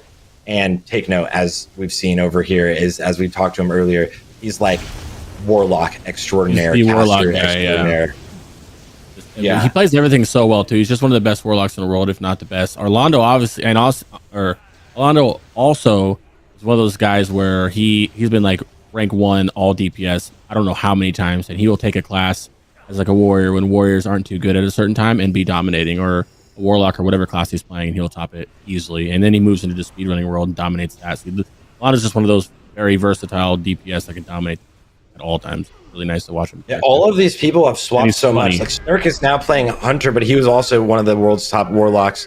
He also, one thing about Snurk, I just give him a little shout out. He just has like the best voice and accent ever. He's like so excited and so happy. I love talking to Snurk. Julius getting the right eye here. Dugan with the boots, huge.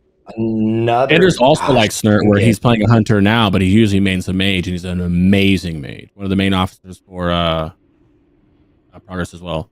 He a phenomenal mage, one of the best, and he's flexible with the hunter, and he's on a hunter right now. Yeah, do you want to break down the team over here for Progress? No one shouted out Thompson, an amazing mage. I love Thompson. No, I said Thompson's always like every top. And Yeah, I was Thompson gonna is say, make sure we shout out Thompson. he's also he looks like he would be like Thor. He looks like he would be like this like Nordic god is what Thompson is, just like this beast of a man. Not You heard it Nordic, here, everybody. you know, Nordic god Thompson. is what he like what he Mage looks god. like aesthetically. It's so funny. Yeah. Thompson's he's so incredibly good at everything. Very honed in to quite literally whatever is going on, and he'll always play basically perfectly. Sometimes he'll go for a little bit of extra damage, you know. But then when it comes down to speedruns, he will optimize really, really well. Agreed. Ghosting is another amazing player. Ghosting and Devil both on progress playing paladins right now, whereas Ghosting's typically on a mage. Or he play everything in the world, but I see him on a mage a lot. Devil was in the world first race as the warlock, just dominating the mages as a warlock. Everyone's just so versatile with what they can play. It's really nice. Really fun to watch. Yeah, and like I was saying earlier, Stead over here as the hunter, Stead has been in like so many of Progress's like world first races as the hunter. It's Stead and it used to be Church Vibes, who has now gone over to Newman, I believe. But they literally were just like the two main hunters that, especially TBC, I played Hunter 2 is like, these are like my boys. In speedruns, you see the crazy things going on. And he's like the ultimate at pulling things to like the side and then the entire raid moving through. They've seen a lot of world firsts, very, very, very successful with that strategy. Absolutely love it. I mean, these teams, like we've been talking about, all incredible players. Like, there's a reason they're all here.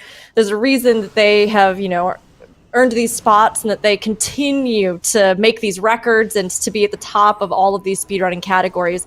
So, I mean, to all of them, a huge thanks to everybody who took their time to come and compete with us for this Dragonslayer challenge, but also just incredible to see how this community and the players in it, right, have just as long of a history with the game and, roll into it, or, even sometimes, like go between different guilds because they're working on specific things, or we get to like this kind of kick off, a chapter with both of them here with Cataclysm, which, feels like an appropriate time since so much changed. And like we've been talking about, Cataclysm was this amazing hybrid of kind of old and new World of Warcraft. It was sort of the bridge that sort of built the foundations of what we would even see for more stuff leading up towards the retail side. So a really interesting period of time and some awesome guilds with phenomenal players who are bringing their all. But of course, they're also trying to find all of this loot as they continue through. We've been hitting Vortex Pinnacle and looking ahead at what's to come. So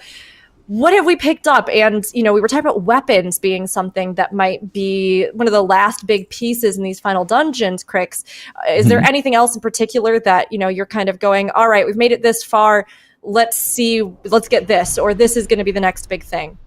Right now in here, caster-wise, there's another trinket, but it's not really that good. I don't even think you'd use it over the normal ones that they have on right now. There's not that too many good of loot caster. There's a wand in here, and you're very limited on wands, which is nice. And then you have a good helm, but there's not really, and a staff, but there's not really anything too crazy in here for any of the casters to get. Otherwise, it's just being a fun dungeon. This is one of my favorite dungeons as well. You saw them flying around on the dragons. They can kill all these mobs that you see padding that along the whole way to make the dungeon run pretty fast.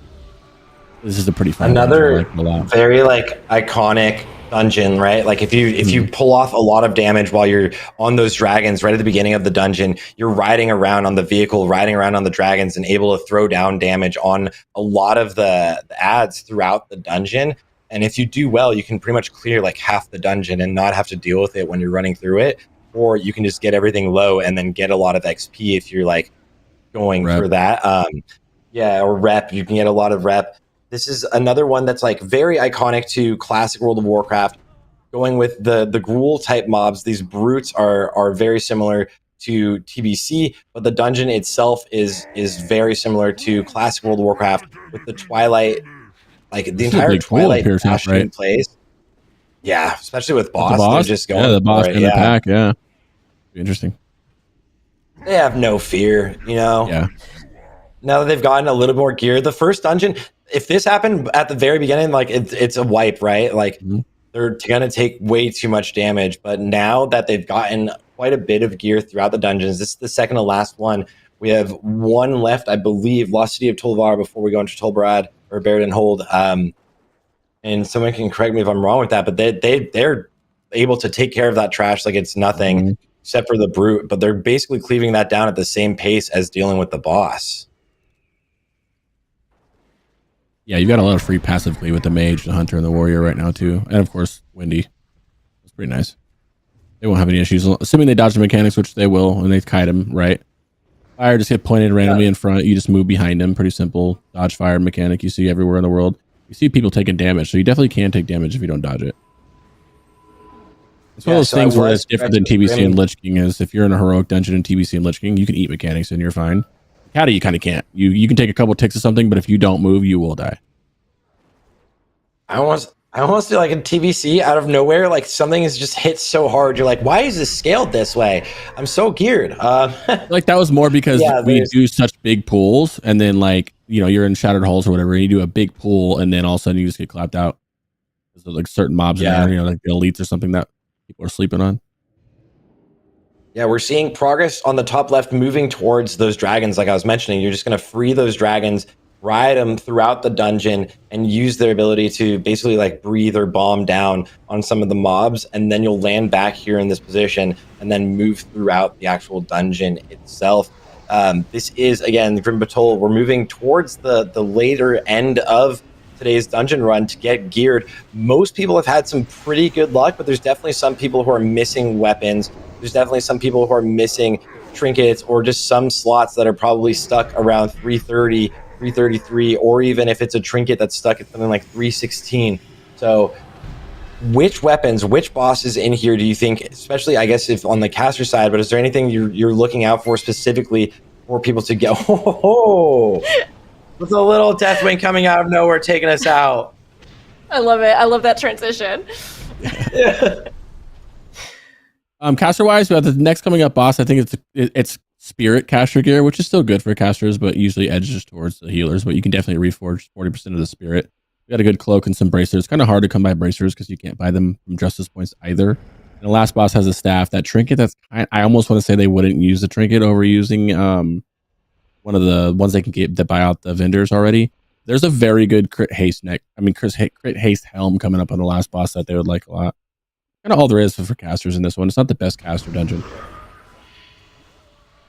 Yeah, there's the dagger at the beginning, a wand.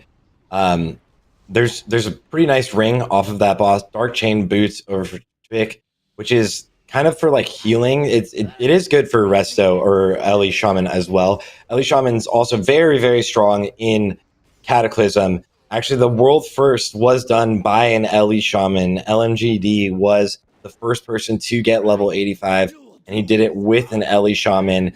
Even while it was doing, I remember watching it, he actually, during the world first race, to make it all the way, actually did get his farm got nerfed twice. Actually, he found a place that shouldn't have given so much experience, and they did actually miss a skip here a little bit, pulling a patrol, kind of an homage to what we might see tomorrow. Tomorrow, these groups will go for some big skips, probably some crazy skips that you might not have ever seen before, and we'll see if they can pull them off. But just one person being a little bit out of position, tomorrow it'll be a lot more punishing than what we're seeing today, as Noda is moving on towards Valiona in the top right, as well as Progress is taking down Grand Vizier on the bottom left. It's funny you mentioned LMGD because he was world first. He also has 1185s that he just does GDKPs on all day long. I'm sure he's like the only person. I'm not kidding. He just is nonstop playing. He's 1185s and all day. Well, not all day because there's only so many runs, but he is just chain running GDKPs on it. That's incredible. Like, honestly, I'm over here just like, I bow. That's, you do it. That's so many of them. Holy cow. I feel like in every expansion, there's that one streamer who has like, a lot of the streamers have a lot of characters, but there's that one, that laddie, TBC, those guys who just had all they did, a million max level characters, and they just chain ran GDKPs all day, every day. I mean, if that's what you love, if you're having a great time and you just want to keep doing it, I mean, why not? Like, level them all up. I love it. Content's content too. Yeah, and it's content, so go for it.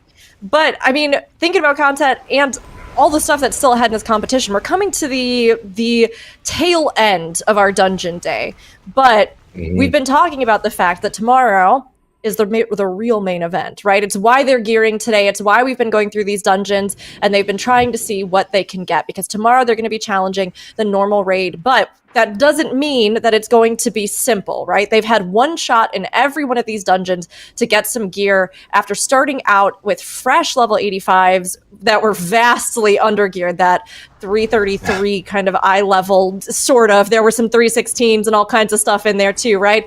But they've been trying to get what pieces they can. So tomorrow, the raids. What do we think are going to be, what is going to be the difficulty of this? You know, what is going to be the challenge, and what do they need to focus on? Is there a particular one we think is going to be the hardest? Sarth, is there one where we're going, I think this will be really kind of make or break in the portion of it?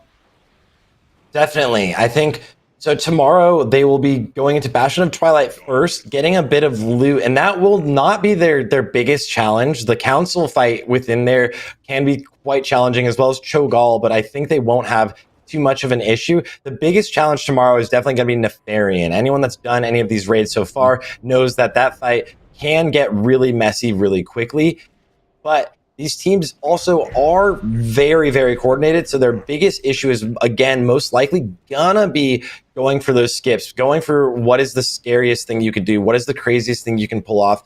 And again, that's like the big challenge in Classic in general. The bosses a lot of times don't end up actually being the hardest thing. Although in the Race World First, Progress won the Race World First, but they did actually have a wipe. And I believe it was to Council as well.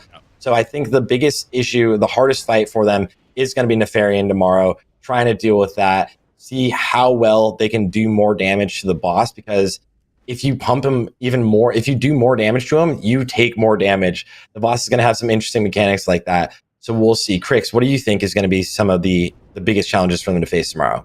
I 100% agree with you on that. I think the trash skips, it's limit testing and seeing how much you can push those limits, which obviously they practice a lot. Boss-wise, to be honest, I don't think there's going to be a lot of troubles. We're talking about two guilds that have hundreds of hours on practicing these raids when they were doing the 25-man, heroic races and stuff. So I don't think they're going to have too much trouble on bosses, but I do think Nef is the one that you can mess up. I would just be surprised if either of these guilds mess it up. I don't think they're not going to have trouble in Throne of the Winds. I don't think they're going to have much trouble anywhere else at all. I think it's just figuring out the skips.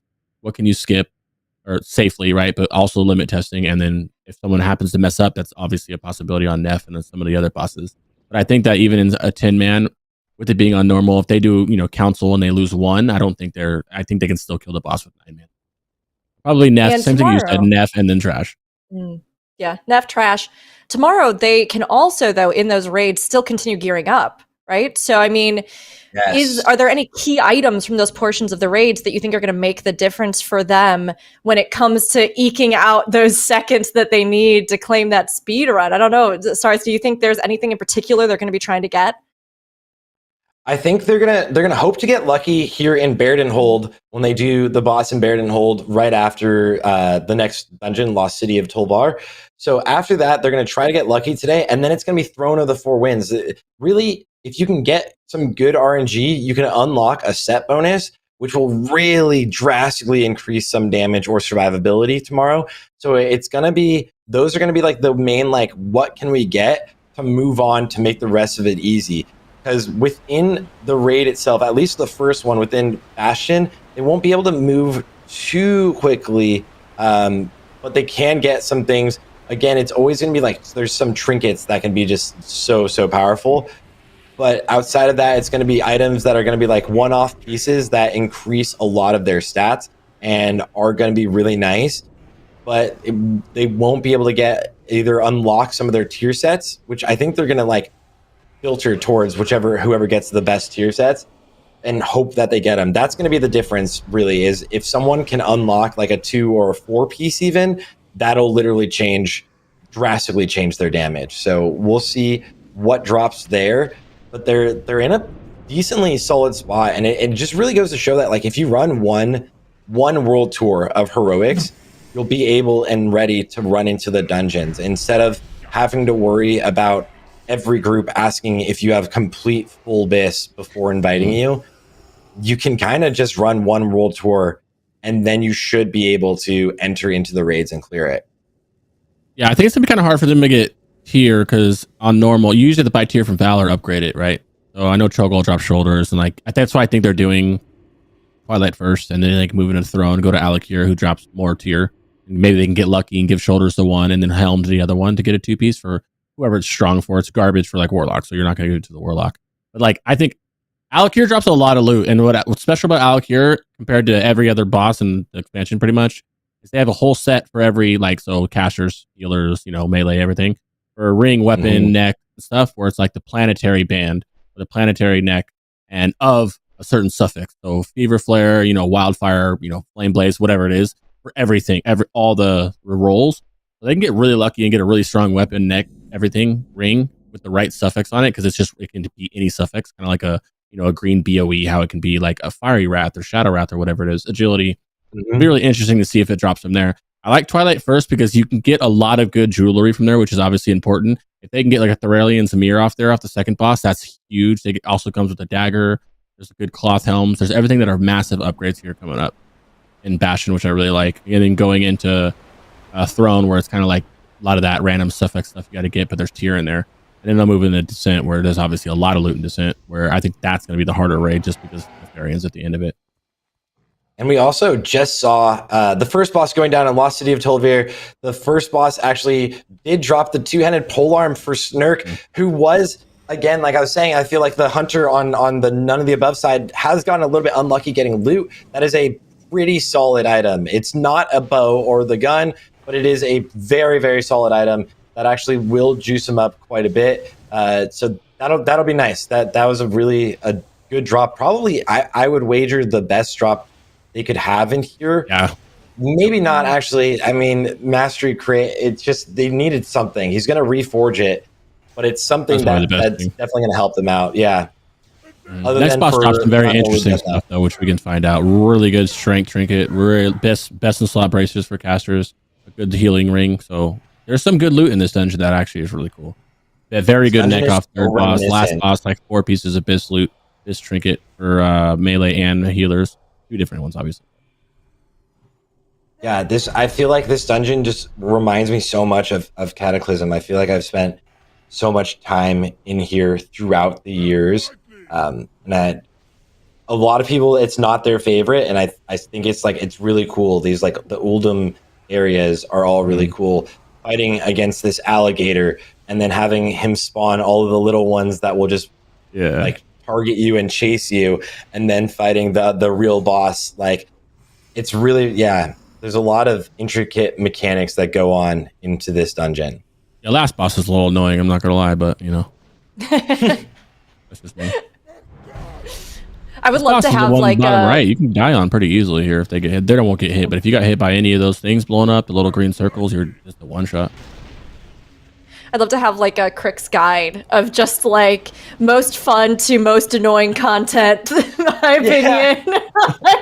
I love any it. boss with phases where you can't do damage to them because you need to kill ads or there's just some kind of weird RP, I'm just not a fan of. Let me kill the boss.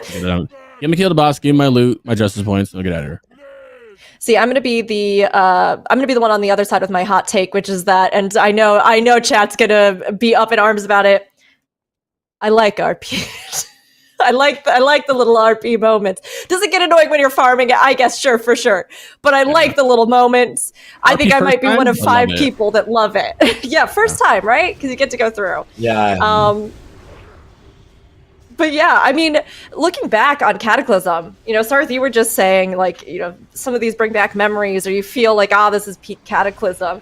We asked earlier when we were doing the interview about favorite memories from Cata, and I'm going to toss the question to you. Sarth, what are your favorite memories of Cata? Or if I think you were playing them, but if you weren't for whatever reason, something that you feel was important. I would say, great question, because I would say my favorite memory is oh my gosh, Firelands. I cannot wait to do Firelands again. I'm sure a lot of people watching, or a lot of people that have played Cataclysm, just remember very fondly Firelands. I really liked Dragonsoul, which is a controversial opinion. Other than the second to last boss, well, the last 2 bosses can be yeah, they can be interesting, but I really like the aesthetic because I'm like I nerd out on like dragon things in any lore, so I always think that's like really cool. Like just love Sarth, I didn't dragons realize. in general. I didn't realize we had this in common too. I also doesn't love like the dragons, dragon though? lore. Yes. Sorry, keep going. No, that's perfect. Yeah, so I think the raids are like I'm a huge PvE Andy, and I think the raids are just done really really well, and I'm hoping that we can come back and see a speedrun tournament back then or when Firelands launches, and the race world first for that is going to be so fun to see. The dungeon is huge, and back in the day when it first released, I remember just clearing all of the trash and it taking forever, and it's just this giant field of a ton of things moving around that you don't need to deal with at all. You could just run around all of it, and so then like as you get better or as you got better back in the day, you just ran around all of this. We won't see it. I'm curious, what is your fondest memories of Cataclysm? Because Firelands for me. That's for me. That gets me every time. Let's go Rook for it. first, and then also Easily Firelands. Not to be cliche, I remember my first time ever doing Firelands, and they have these packs. There's a lot of trash in there. Obviously, the bosses are cool, but I'll get there. There's these packs of scorpions that go around, and I'm a warlock, right? Where I'm in melee range to Hellfire to do my AOE, and when they get low health, they blow up, and you can just get one shot. And of course, I'm playing with people who know the raid, and they're like, "Oh, make sure you get out before they die." And I'm like, "I'm not gonna get out before they die." Boom, and they blow up and I die. And I didn't know why I died, so I did it like 3 times before. I'm younger. This is Cataclysm. I did like 3 times before I figured out what was wrong, right? So that's like the most, and it's right when you walk in, like you go into Firelands, go down the path, fight one big guy, and then you have a pack of scorpions. It's like, welcome to Firelands, you're dead. So I can't wait to see that happen to everybody else in the world. But then like the boss is like, there's a boss called Lord Rylith or whatever, who's a big ass like giant thing, where you hit his, and he has these legs, and he goes straight, right? You have to damage a leg to make him turn. So what if you damage the right leg, he turns to the right slightly, and you need to get him to run over these volcanoes that stop him, and there's ads that come out.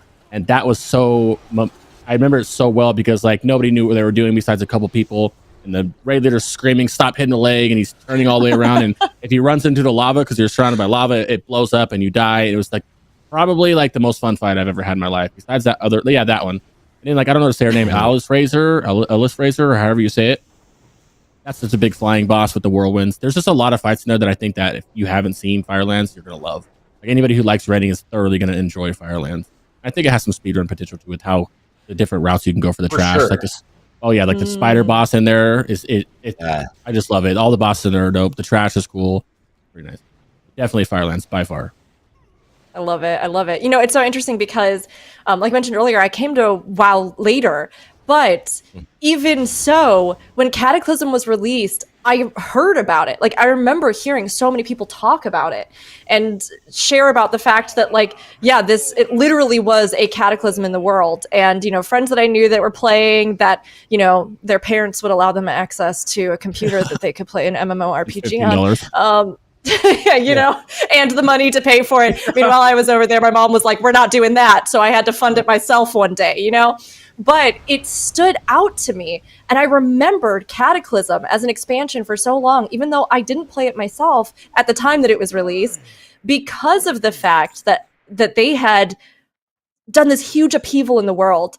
And I remember thinking for the first time that an MMORPG didn't just have to be, I run around and kill things with people, but that it could be like an ongoing experience and story of a world, and that world could change dynamically, right? And that was such a huge thing. And I think that it really did have a big effect even outside of the player base, because it suddenly kind of added this element into MMORPGs and what you could maybe see or what risks could be taken with them, or how you could have this ongoing story in a world and then kind of build off of it and have all these cool features.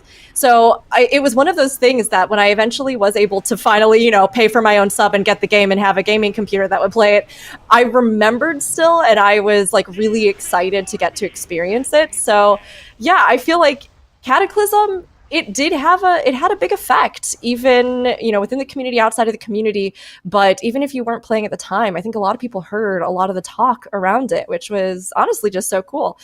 Now, of course, our teams are still going here. We're coming up on the very last dungeons, so we'll toss it over as well. But Crix, I mean, we talked a little bit. There are certain weapons that they can get here. There are a few things that might set them up for best in slot slash possible tier sets tomorrow if they're really lucky. So, you know, coming up on the final sort of, you know, dungeon runs that we have, how do you think the teams are looking right now?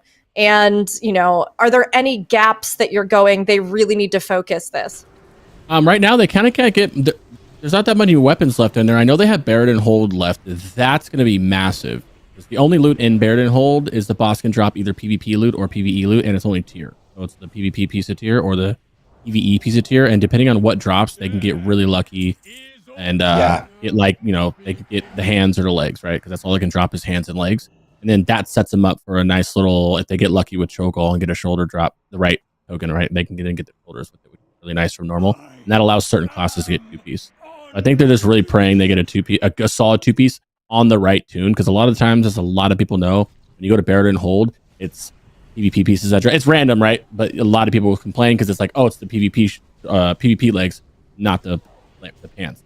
So them getting tier pants specifically, because it's pants or gloves, the pants is way high statted, and a lot of the pants, I don't know about the other side of things, but for the casters, have a hit on them, so it carries a lot of the hit. If they can get the caster pants to drop, or whatever pants to drop, they can run pants with more stats than gloves, and then use the shoulders. So I think they're really just hoping for solid loot from Buried and Hold. That's all that drops is the tier. But like, you don't care about the Warlock tier dropping. That's like the last one you want to drop, because our 2 set is absolute dog water. The Mage one's all right, but there's certain ones that you're really going to hope to drop. So I think they're just hoping for that. As is for Lost City, there's not that much loot that's going to change. That's not game breaking there in the slightest for, I think, almost everybody. I don't think. There's some really good trinket off the last boss. Yeah, there's 2 trinkets. There's a good melee trinket and a good healing trinket, and there's like a second Prebis shoulders for casters, and that's. Yeah, we also saw on the top right hand. So the first squad for Noda has completed the dungeons and will be getting ready for Buried and Hold. So they are doing their reforging. And we saw a couple items drop actually for Alondo, which are not the best items, but he can work around them. They might be perfect for his hit rating, because a lot of ones were pretty heavy on hit rating, or he can reforge, which we're probably seeing what Thompson's doing right here at the top. While the other team in Noda is fighting the last boss here, getting yeeted around the platform, which is another reason why I don't like this boss. Crix doesn't like, Well, to the start of this fight, you can barely do damage to him because you got to kill these ads. And then this phase starts where he jumps around, so it's just a little annoying.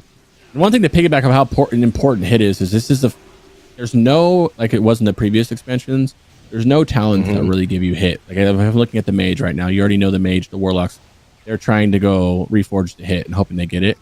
You can't get the 3% or whatever from a Shadow. You can't get what you were getting from the previous expansion, so it makes getting hit harder with the ultimate goal not to have the gym hit, right? So you can probably see them even.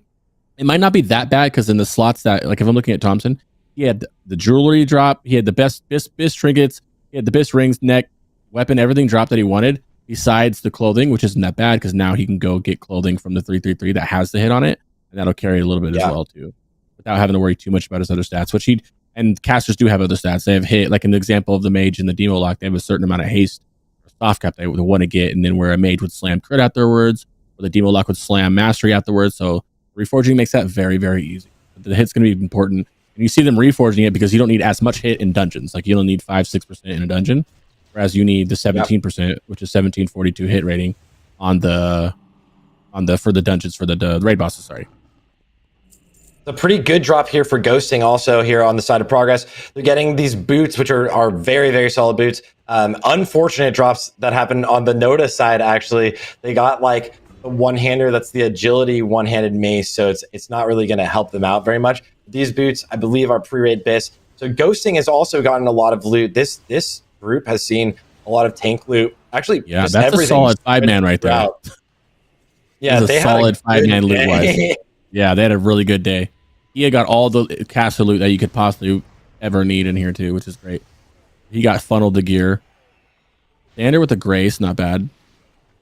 I can see them trading that to the Warlock if he doesn't want it. That's a good pre-pull mastery shenanigans trinket.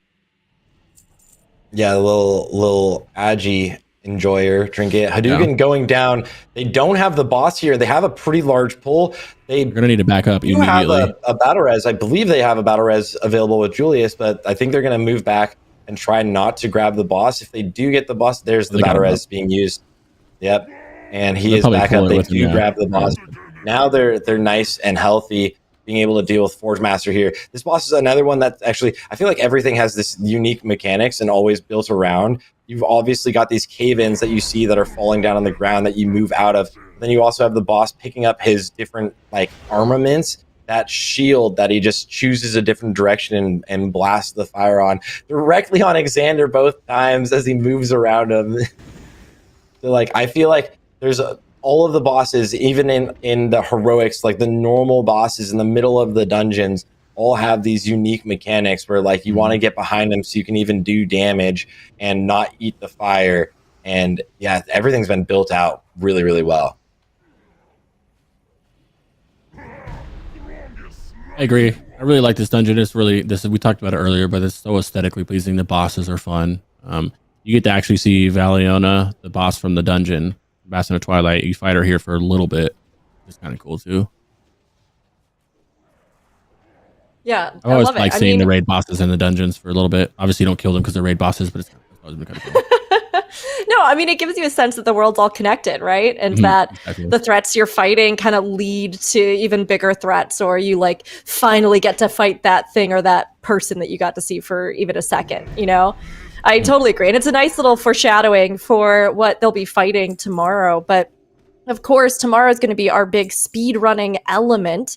Tomorrow will be the race as the teams push through and tackle the 3 portions back to back. So they'll be doing Bastion of Twilight, Throne of the Four Winds, and then Blackwing Descent, of course, ending with that big fight that we were kind of pointing out as being possibly the most difficult of them, Nefarian, which will be our true dragon slaying challenge. But, you know, both of these teams, speedrunning, it's a big established thing like we talked about in Classic. There are, you know, there's a lot of room to kind of be able to hone that and focus on that as a major form of endgame.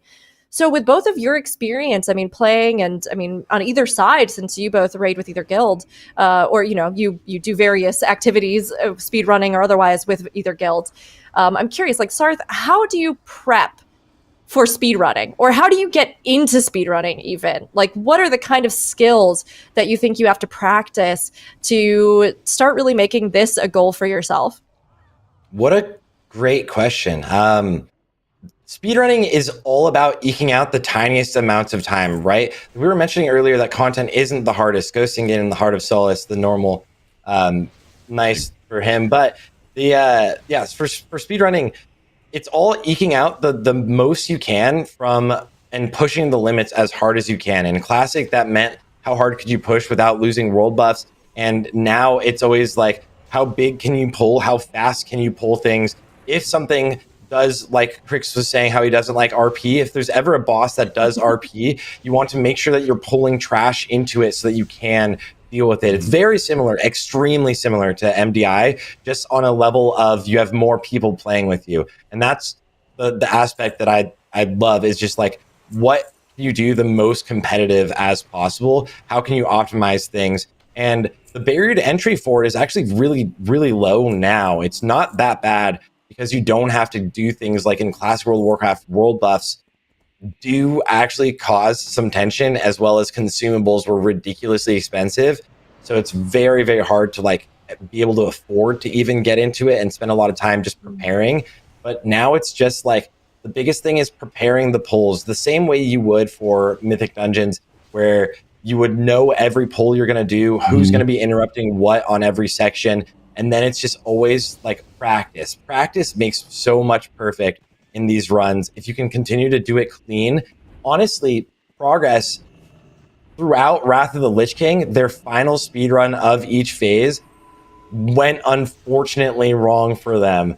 And it was like every time to see if they could overtake and take a new world record, and like one thing would go wrong. If one thing goes wrong, once you get towards the end of the phases, these guilds will be so honed in that losing 3 seconds can cost you the entirety of it. And now we can see the first barrier Noda is hold. moving in. Mhm. Yeah, look at This is a fun upgrades fight. It's that we pretty much have, a loot too. pinata. Very easy mechanics, split into 2 raids. He has a meteor thing. You have to taunt swap off of it. And every now and then the boss will just throw these fire things on the ground where you spread out and dodge him and heal us at the dispel. That's it. Pretty easy boss. Kind of hard to wipe on it unless you don't. It's only if you don't tank swap. It does a lot of damage. Like they're all stacked on 1, 2. Oh, we need to get lucky here and see a good tier piece from anyone besides like the warlock. Now they're spreading out because this is the fire flame mechanic I was talking about, where it does decent damage. There's only 1 difficulty on this. There's only 1 boss in here that you can do right now. So you're just running around trying not to die until he's done, which he is almost done, and then you get back and stack on the caster or stack your point that you were given. Yeah, a lot of people taking quite a bit of damage here. Amount of damage, yeah.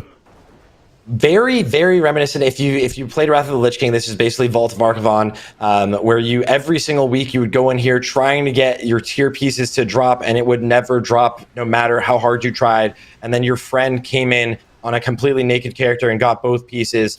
That is this raid right here. Right? It is.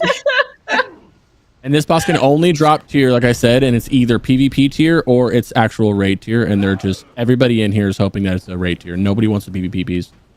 Whoever gets this raid tier, if it's a lucky class, they would, if they get luck again on Trogold, they'll be able to actually use their 2-set. You really just want a 2-set on any of the classes that can benefit from the 2-set. And look at the upgrades on the bottom too. Alondo at 338 eye level, getting 7 items from this entire dungeon group. Basco only getting 1 upgrade. Vic only getting literally nothing. Hasn't changed anything yet. We'll see if he ends up reforging something and can make it work. But DJ only 336. So we'll see what happens before tomorrow. But this, I think, got more than 6 upgrades. Got really good. That's only showing what is equipped on them right now. So they're probably waiting to see what's dropping. And here's where we find out which tier it is. The moment of truth. The suspense. Pray no. Oh, Gladiator, Vicious Gladiator. Man, that's rough. I mean, which might be better than double PvP gloves. I mean, I don't know how good those PvP pieces are in comparison to what you could use, but I know their resilience on them, or that's more of a super dead stat. I don't know if they're using RIP. So yeah, these squads now have finished. The first squad, Noda, now completed the entirety of all of the heroics as well as Baron and Hold. First boss. Today is not a speed run, so today was not about how quickly you could do it. It's all about getting gear for tomorrow so that you can go in and pump through the raids. On the same side, we can see what people have equipped. Devil has equipped 9 pieces because there's no one else for Devil to just trade it to, right?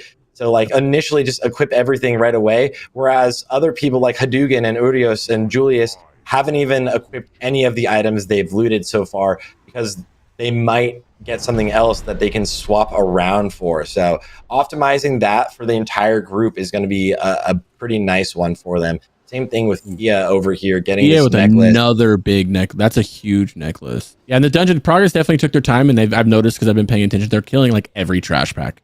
They're not skipping any of the trash. I think they're hoping for some BOEs or some good drops to drop, some lucky drops. I'm not sure. I don't think they've got any yet, but they're killing every piece of trash for it. Whereas it looked like Noda went more just farm the bosses, let's get done. Oh, they did get a BOE ring though, so there could be a few items that end up working out pretty well for them, especially with BOEs. So they are progress, especially this right side, like Julius's group, clearing quite literally everything they can, moving towards the last boss here in Grim. Whereas we do have the other group is almost done in the Lost City, fighting Siamet, the last boss, the one that Crix absolutely loves. Crix's favorite boss, yeah. I'm already triggered. Top of the fun list on Crix's.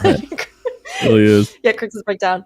I mean, it's great to actually see here towards the end of the day all of these, the progression, the actual progress that they have been able to do. And even though, some of the numbers, like we were saying, a lot of them started out around, 333, but they've gotten other pieces that they didn't previously have that, were 316, or here you can even see some of these really lucky ones where you've got that, 339, 338, and a good amount of upgrades that they've been able to put in. But of course, as they continue to sort of figure out what they want to do with all the loot, and as they get these final drops, they'll be able to also attribute those and then see what they get tomorrow. But between both of them, I mean, it does look like they're fairly evenly matched, although I know Progress, has a few that managed to get ahead here. Do you feel, Crix, that that's about right, that they seem as though they're both starting out roughly in the same place tomorrow? Yeah, I even think that it was sketchy seeing, or unfortunate seeing double gladiator gear on the paired and hold boss. We're gonna have to really see what happens. Yeah, I want to see if it works, because they're 365. The loot is 365 on there, so it carries main stat, and if that's worth the resilience on it, it might be worth using. But we'll see. Yeah, for anyone that doesn't know, all of those items will have one main stat, one of your something like haste as well, or crit, and then the other one will be resilience, and you can't reforge that resilience into something you love. So that'll be. It's is the sacrifice worth it? Because it's a lot higher eye level. So it actually genuinely could be for some classes if something like strength is just that much more powerful than any other stat. So we'll definitely see.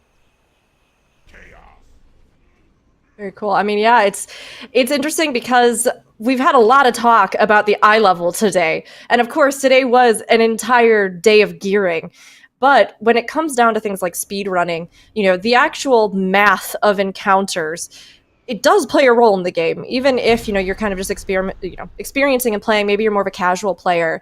When it comes to things like speedrunning, I mean, just like Sarth, you were telling us about earlier, right?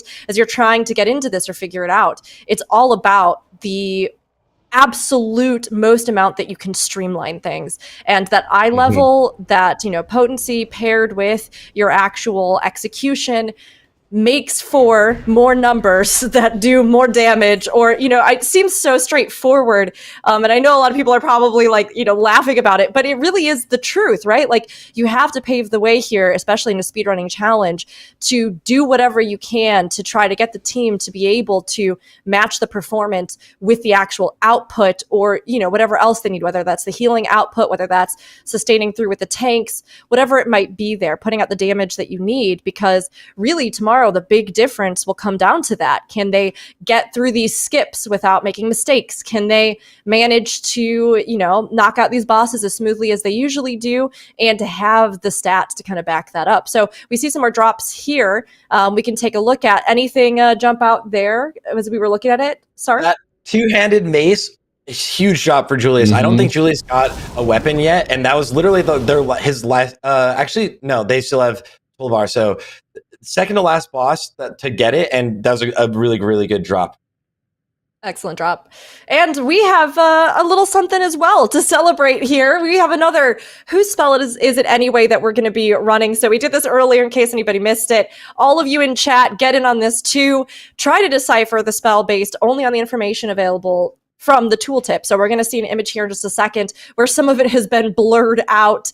A lot of it has been blurred out. And we have to guess. Now, there will be 4 options down below that'll pop up here that will kind of help us hone it in. But it's a trinket. You have a chance to and gain 1,600 for 45-second cooldown. You two know exactly what this is, right, Craig? You're like, I got it. I have an idea. But I want to see the names on now. I'm like, yeah, I'm trying to figure out. I'm like 1,600 feels like spell power. No, I think it's haste. Like 6. It's not. I know it's not Fury. I know it's not Stump. I think it's Darkman card, but I'm trying to remember. I want to see. I'm going to say Volcano. It's definitely not Volcano. I don't think it's Volcano. Of course, it's definitely not Volcano. I love that Chris is like, what's Rick going to say? Absolutely not that one. Definitely no. I'm going. I feel like that little gap right there after 1,600 is. It probably is Volcano, actually, now that I think it, because Volcano is 16. Can Can we all just say Volcano? I wanted to guess volcano, and then I'm not gonna lie, Yeah. I And then I typed something cursed and I it. I think cheated. it is So now volcano because I'm volcano not has saying anything. I two. totally, and I was like, why did I do that? Sarth, you Volcano has cheater. two. I'm not saying Volcano anything. has 'Cause two I'm just- uses where it does damage and then it also gives you a proc. So that has a chance to do whatever damage it is, as well as give you 1600 spell power. I'm I'm just looking at Sarth's face behind the scenes to try and read what No, he saw. I was like, why did I do that? What is going on? And I was like, all right, I'm not saying anything. I'm Well, ratting Fury on of Anger myself. Forge is a How did I garbage look? caster trinket, right? And it's a stacking one. It has two. It's bigger tooltip. That's the only way I know to describe it. It's like two sections where you stack it and then you have another thing and you use your stacks. I don't know Dark Card Inferno, and I know it's not Stub of Time. Volcano, it has the damage it does, and then it does another property, which is the spell power part, which is what I think. It is a. It was a psych out, Sarth. No, I did. I know the icon part for sure. Yeah. Intellect. Oh my gosh. We have a bonus round. Wow, this those is are gonna be so butt. ridiculous. Oh man, Oh jeez. I think it's the third one. I think it's the third. I was gonna say C. Well, I think it's either third. Okay, this doesn't help, but it's either first, third, or fourth. So anything but B. I'm colorblind. The first, third, and fourth look exactly the same. Yeah. All right, last call. The fourth one. It's D. I'm going with A because Damn it. I don't know caster trinkets. It is A. I think it's All A right. or D. C. I'm gonna say C. I'm gonna laugh when it's B. Wait, it's A. Ah, A. Nice. Oh, it has the lines, and the other one didn't have the lines next to it. Okay, good call. I just thought it looked All cool. And he said, "Do you know what the icon looks like?" I thought it was gonna be like four completely different like trinket icons. Yeah, they're like the very, very, very, very, very similar. Yeah. One of those. That's one of those. What can you tell is different things. James. Yeah. Yep. And now we have progress moving on to the last group, moving to the final dungeon of the heroics of the gearing phase of this tournament for the Dragonslayer challenge.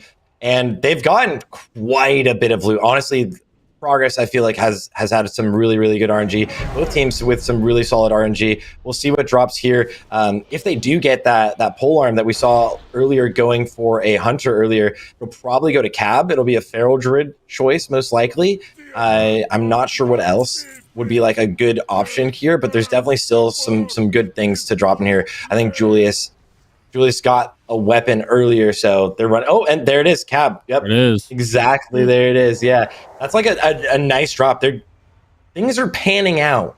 So we'll see how challenging the raids are for them tomorrow, because they did get lucky on the RNG, so that is going to be a thing of this is a friendly competition, and it's not meant to be like all out. You're the best, wearing the best gear of all time. There's this entire RNG roguelike element of what drops. You have to use it, but they have actually gotten some pretty good loot. Yeah, they got this next boss drops a lot. Lockbot drops some really good loot. It's probably the last good looted boss in here.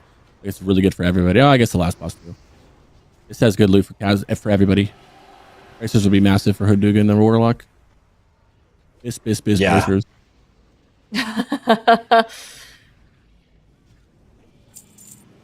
It's nice to see them go through and they're like actually clearing it all. They're like, we're just, you know what?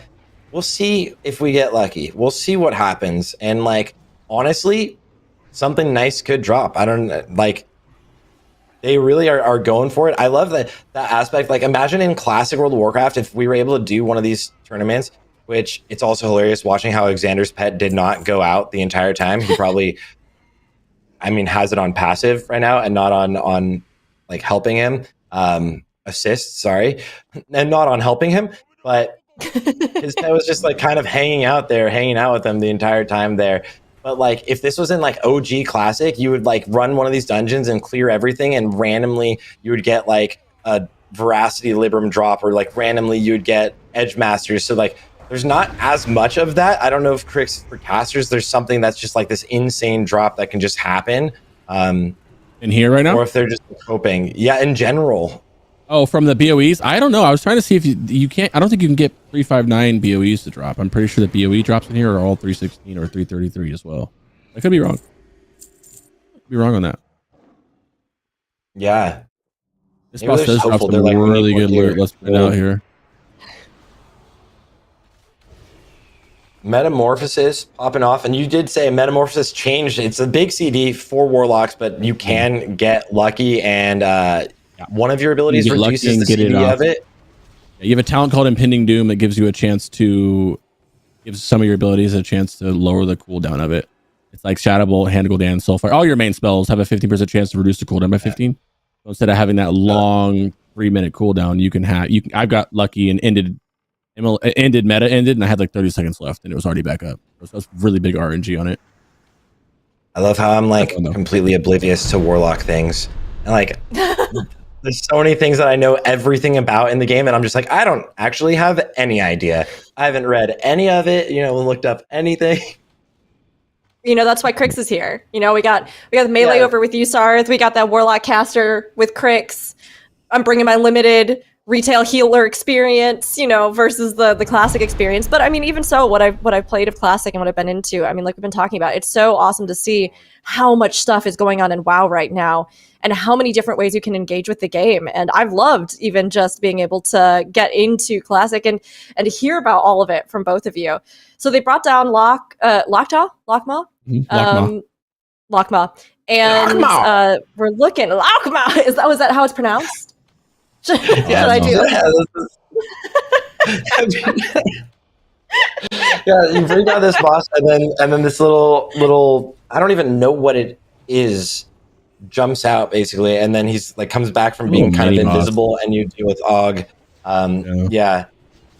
And he mostly just does the spin. This boss is not one of the more intimidating ones. It's kind of out of the way, but like an easy one. And you technically can just like run around all of the trash that they did deal with earlier to go in and take them out. And there's another Heart of Solace. That's like, again, they've literally gotten 2 of those. Ace, big strength proc. That's actually pretty big. Crazy. Yeah, so Julius has gotten lucky. Like they've gotten some really good trinkets. This is, again, as anyone's watching and is like, I've ran this every day since it launched and not even gotten it. It's like RNG can be on your side or it can be completely against you. We'll have to see what happens in Baird and Hold, but like they've really gear wise, I feel like there's been like this beautiful. I would be really happy if this was like my day of heroics, right? Yeah. Oh yeah. If you get lucky in that Baird and Hold. Yeah, fingers crossed. I mean, we saw a bunch of that PvP gear drop, so hopefully they can actually get some of the PvE. But I think this is our last group running for today, so everybody else should be, going through and kind of settling what they managed to get, taking stock of it, figuring out exactly what they want to do if they still haven't, officially assigned that gear to someone. And I mean, they've got to be getting ready and prepping for tomorrow here. Coming up with this particular group, what would be the perfect ideal situation, Crix, for them to get every best drop here at the end? For the tier set or for this dungeon? The dungeon, for this dungeon and setting them up for is really good. set. It's a really good caster neck, phenomenal crit haste neck. You probably want that more than anything. And the caster shoulders, and then the belt can be nice as well. And there's a good healing trinket with Sorrow Song and a good agility trinket as well. The last 2 bosses do drop some good stuff. In the trash mobs, it looks like it can drop a 359. They get really, really lucky, which is why I say you guys are seeing them pull every bit of trash back. There's a 359 purple right now, and it's not like a PvP one. It's an actual like really good piece if they do get it to drop. Depending on what it is. Yeah. I'm one thing. See, they just got a piece to drop. They got Oasis bracers. Like, so they are getting trash loot, and they are actually going for it, like completely going for it. Like bracers are at 333 too. Oh, they are, yeah, and those are. Yeah, so the only thing that can drop from trash is 333, and then you'll have the occasional 359, which is very rare, but it can drop. Yeah, so not like too lucky, but worth going for.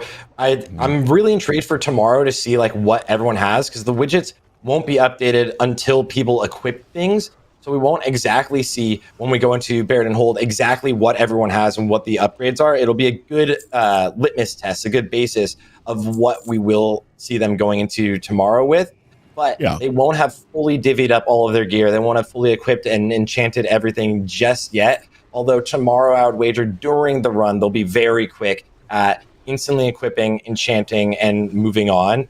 And especially if it will be enough of an upgrade to do something, but you won't stop any of the speed things. So like tomorrow, I would expect to see a lot of speed uses, like items using roar from the feral druids so that they can, the complete opposite of what we're seeing right here. There's not a trash requirement. So we will see them pretty much grab all of these things, potentially do something like a death skip, invisibility skip, or just go for like a hunter pulls all of this, runs to a corner, feign deaths, anything like that. We're going to see a large amount of innovation tomorrow. Tomorrow's really where we're going to see these teams kind of shine and hold their own with what they really, really excel at, which is these speed runs and going for these strategies that they've come up with that like most groups would never think of.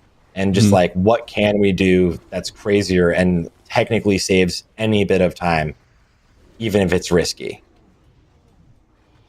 Agreed. I'm just excited to see what comes out of this barrier and hold for them. Fingers crossed it's Right, something good. Yeah, I'm curious who would benefit from the 2 set the most, you know? But I'm kind of curious. Or they can get double PvP neck or something. Double PvP glove. Legs, yeah, legs gloves. Yeah.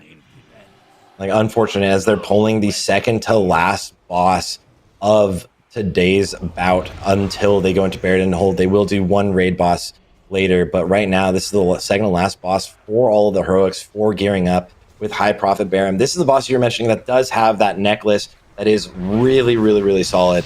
And they'll just bring this boss away from the little phoenix that's kiting and running towards the boss, slowly going down. They're just going to kite it around in a circle, basically forever. Yep. And now into the phase. And look at the Gary. Look at I was Gary. going to say the gargoyle just launching right now. Yeah. That's something like so different from Wrath of the Lich King to right now. As Julius was saying, like he would have preferred, when we spoke to him earlier in the interview, he would prefer actually old gargoyle that like you would get all of your procs, you would try to get all of your trinkets, you would weapon swap, you would meta gem swap mid-fight, just all to snapshot your gargoyle and hope that it just pumps as much damage as possible. It used to literally, it was like a machine gun. It would attack so quickly. Yeah, and now your gargoyle is a minor cooldown. It's still a 3-minute CD, but like significantly less impactful for your DPS. It's a lot more consistent damage, probably from most classes. I don't know if caster is like how insanely massive getting the big CD is. Guard? I guess it's huge. Massive. It's like the most highest damage pet. Crazy. It's also a 10-minute cooldown. He gets the there neck. It is, that neck. Oh, you love to see that right there. Yeah, but Doomguard's amazing. It's the biggest. I think it's the biggest cooldown in the game. In the game, that's why it's a 10-minute cooldown, right? It's a long cooldown. Well, obviously it resets on the bosses, but like in dungeons, you're just trying to figure out where to use it. Yeah, resetting Since on you brought it up. is cheating. I mean, since you brought it up, Craig, with a lot of the major, we've seen a lot of those major cooldowns, you know, going out. Obviously, we know that a lot of times how teams structure these fights and any kind of content plays around those cooldowns, how you're kind of pacing them. But with the raids that they'll be doing tomorrow, are there any considerations you think for timing or any really crucial cooldowns that everybody watching should be keeping an eye out for, Crix? Just pretty much like the Doomguard, Fire LEs, you know, Garys and stuff like that. People usually pull. You're gonna pull. You do them on pull with your lust and everything. Like just when you have all your spell. But a lot of them don't snapshot your. They snapshot your haste rating. But they don't snapshot your lust. That's casting speed. So it's like it doesn't matter if they get lusted, but that's when all your trinkets up. They snapshot your spell power, for example, for the casters. You're gonna use it a lot of times in the beginning. But there's some fights, especially on heroic. So I don't know how it is on normal, but there's some fights where you want to hold that major cooldown for later in the fight because it's an execution range or there's a damage window or many reasons. Kind of depends on their style. There's a lot of fights that have like a burn phase at the end, like phase 2, 25% to the end, like a Magmar. It's like, all right, well, let's try to burn him down before he even starts attacking us. Yep. That's like literally like the strategy, which is funny. Yeah. The exposed head, like you have a certain damage window where you're doing more damage. You want to throw it in there. Maybe you get a big, you know, you're on Omnitron and you get the damage buff when the little pool you stand in, damage window. That's more like personal, Yeah. which all these players know for sure, but it's just more of like when you know when to pop your cooldowns, right? Mm-hmm. I would anticipate everything will be extremely scripted. There's like, okay, so Julius getting the Hammer Sparks, basically a useless item. Devil getting the shield. I think Devil got like 3 shields and are offhands. So potentially not the greatest loot from that. They could have gotten a really good agility trinket, but still, it's actually not too bad. They will be able to go into Baron and Hold. I think these groups have gotten very lucky overall here as they'll move into their last raid. They really did, the man. day. Yeah, now they'll go reforge and make sure they're not even gonna reforge out. I don't think. I'm pretty sure they'd go reforge really quick just to make sure they have their hit for the boss. And now we just hope for. I would probably say. Oh, they don't have a mage. I don't even know who the 2-set would be the best. It's garbage for warlocks. It's decent for hunter, I guess, right? The hunter one, no, it's 5% crit chance on serpent sting. I don't know. I don't. None of the 2-sets are too crazy. The mage one's pretty good, but there's no mage in there. The warlock one's not that good. The DK one's just off death coil. I don't really know what you would want the most out of this one. I'm not sure what the elemental shaman one is. Increase your critical strike chance of your flame shock by 10%. Okay. Yeah, I don't know who you want to get it the most, but as long as you get one, it doesn't matter. It's good on anybody, right? Especially honestly, they're hoping to not get PvP gear. Yeah, pretty much. The big thing is that they're legitimately like, can I not get PvP gear, please? Yeah. It's like that is like the biggest thing. If you can get the Death Knight to get something like 4-set, they're gonna have an absolute blast. That'll be like a good thing, or Hunter. So for the Hunter here, no, not tonight. Not tonight. They won't be able to. Yeah, for the Hunter though, if you get 4-set, which with everything, tomorrow it allows you to semi-change your rotation. It reduces the cast time of your Cobra shot, which really like fills things out pretty nice. So we'll see what pans out. They'll blow through this boss, honestly, and now we'll see like the damage of 1 round of heroics, the damage that can be output by these guys in 1 round. I have a feeling that the hunters are going to stack our pretty geared state. I don't know what to say his name. I know he's in the guild. But yeah, Stead. Yeah, I think he's going to be pumping right now. Him and Julius. Devil 10 out of 17 on the Holy Paladin. He's so cute. He equipped right away. Everyone else is like saving their loot. No He's like, no. Could use most of those items, right? It's like he just equipped all of the like whatever's a plate item, a plate casting Nobody item. better die now. Yeah, Holy Palace Sway is over on the other side watching that. He's like, oh my god. I'm ready to see Julius. I think it's gonna be Julius and Hunter slamming right now. Yes, definitely. Warlock's not. He's not mastery swapping or nothing. He didn't even go. They didn't go to the reforging thing. There it is. Yep. Both DKs. Yeah, even on the opener, the blood DK, Visp as she's tanking is doing insane damage on the opener. Everyone's gonna hit like 30,000 DPS. Yeah, ghosting, Hadouken, all this is honestly, it's so impressive to see how when you do your average raid, your average group, your pug in here, and people will be like full prebis, struggling sometimes to hit this DPS in a 10-man situation.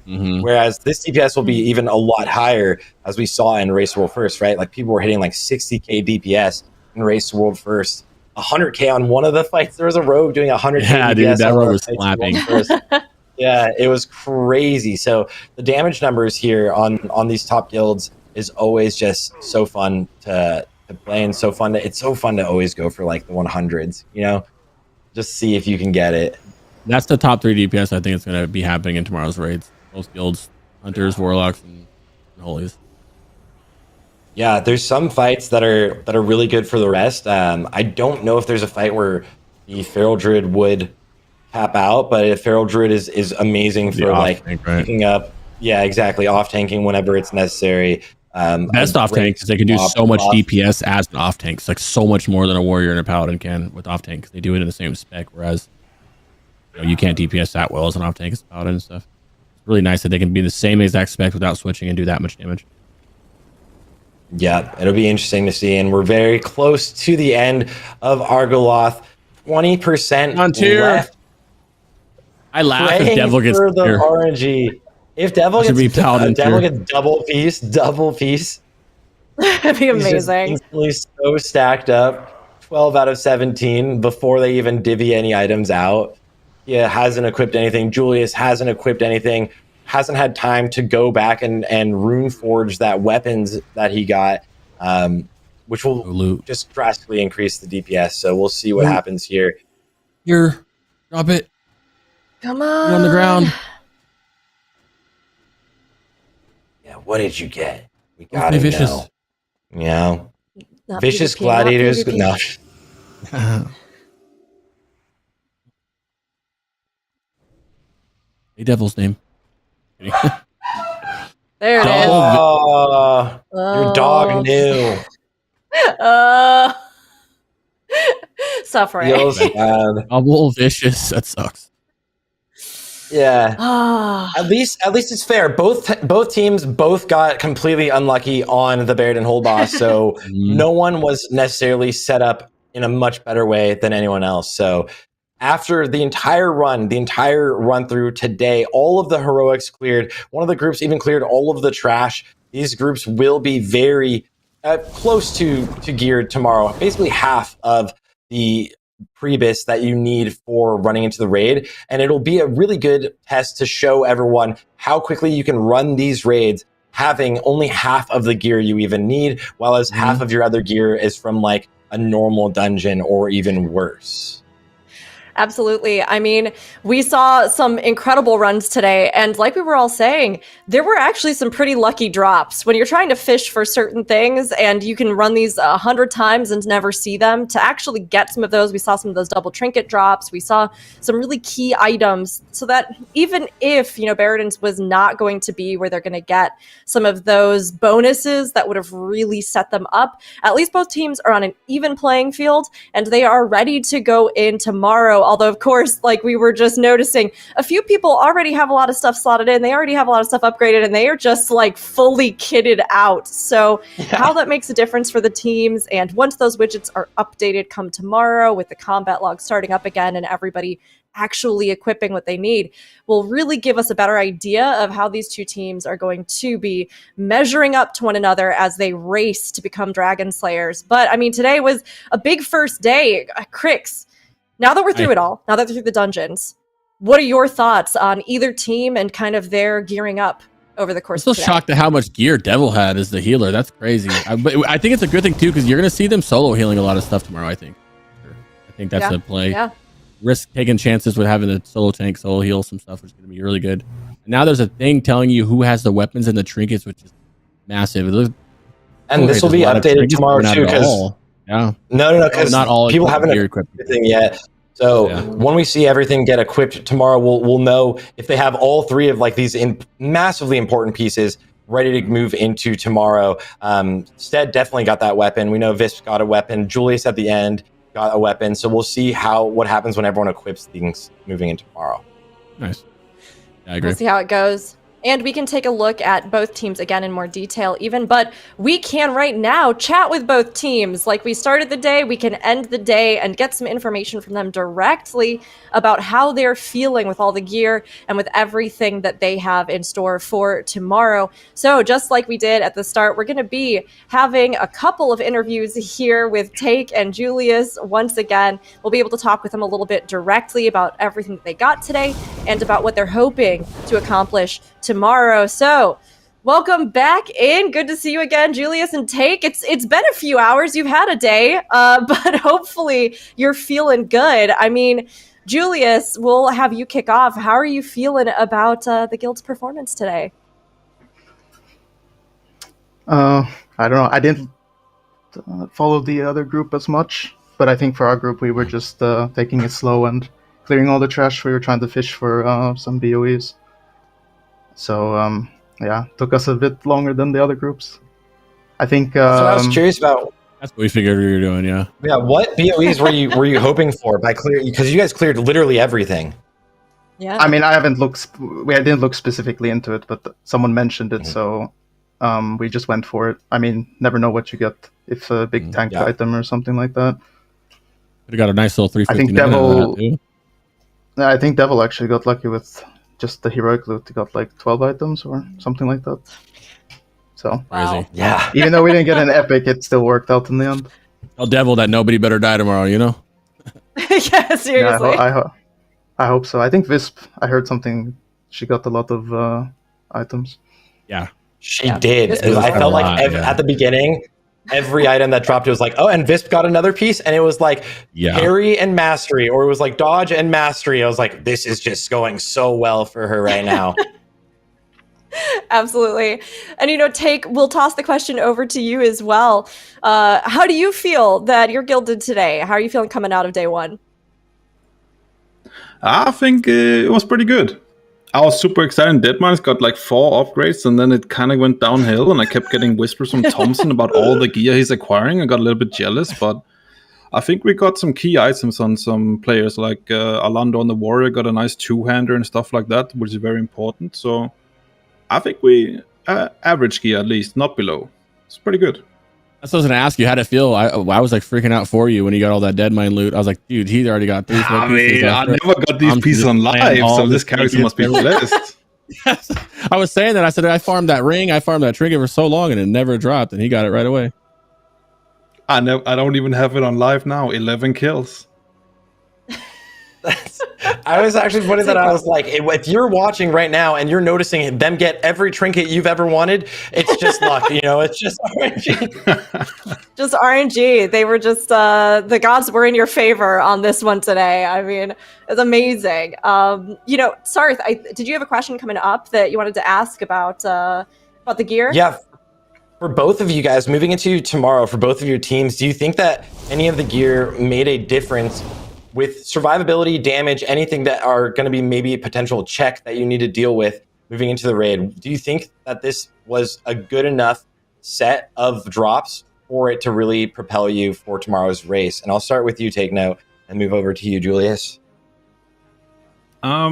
I mean, we did some limit testing already with like full 333 eye level, and we could pull everything off that we wanted to with that gear, but we need to look at the gear, and maybe if it's good enough, we'll go a little bit more wild tomorrow. But Yes. yeah, we'll see. Okay, perfect. Julius, what about you? Yeah, on our side, I think, getting loot on the healer and then the tank, that's like the most important thing from what we saw. Like DPS, it's nice, but it's not, as crucial. I think for us, when we did testing, we noticed a lot of tank deaths and stuff like that. But I think that tomorrow it won't be a problem at all. It'll be exciting. Yeah, I'm excited for it. I want to see that loot that comes out. Get some awkward luck with a 2-piece somewhere. Got some good trinkets. Yeah, maybe we get lucky again with some good raid loot along the way. Yeah. But Yeah, maybe Devil will get That's a lucky good- and get more loot, Yeah, Devil gets it all.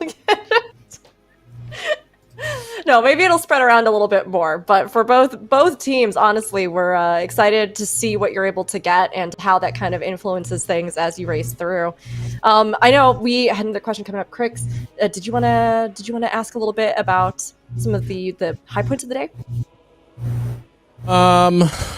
What's some high points today? I was just not really happy about all the loot that Take No got in the beginning. It felt good watching you pump. I'm Warlock biased, huge caster bias here. You were slapping. Good job. Proud of you. You did well. No, not really. Hey, we kind of just watched it all. Yeah, it was just fun to watch. I can't wait for tomorrow. Really, it's just really fun to watch them. We've all done this dungeons 1,000 times over the past couple of weeks with all our characters that we're running. I've known Take No for a while, and I'm in the guild with Julia, so it's nice seeing them go head to head. More on a friendly thing than no hostility and stuff, and just vibe out and clear the dungeons pretty quick. And then tomorrow's the big raid. Yeah. With the raid tomorrow, is there a point that either of you, without giving away too much, because you don't want to give away your strategies or anything, any point that we should be like keenly paying attention in a general area? Yeah. And I'll throw it to you first, Julius, and then Take Note. You can go.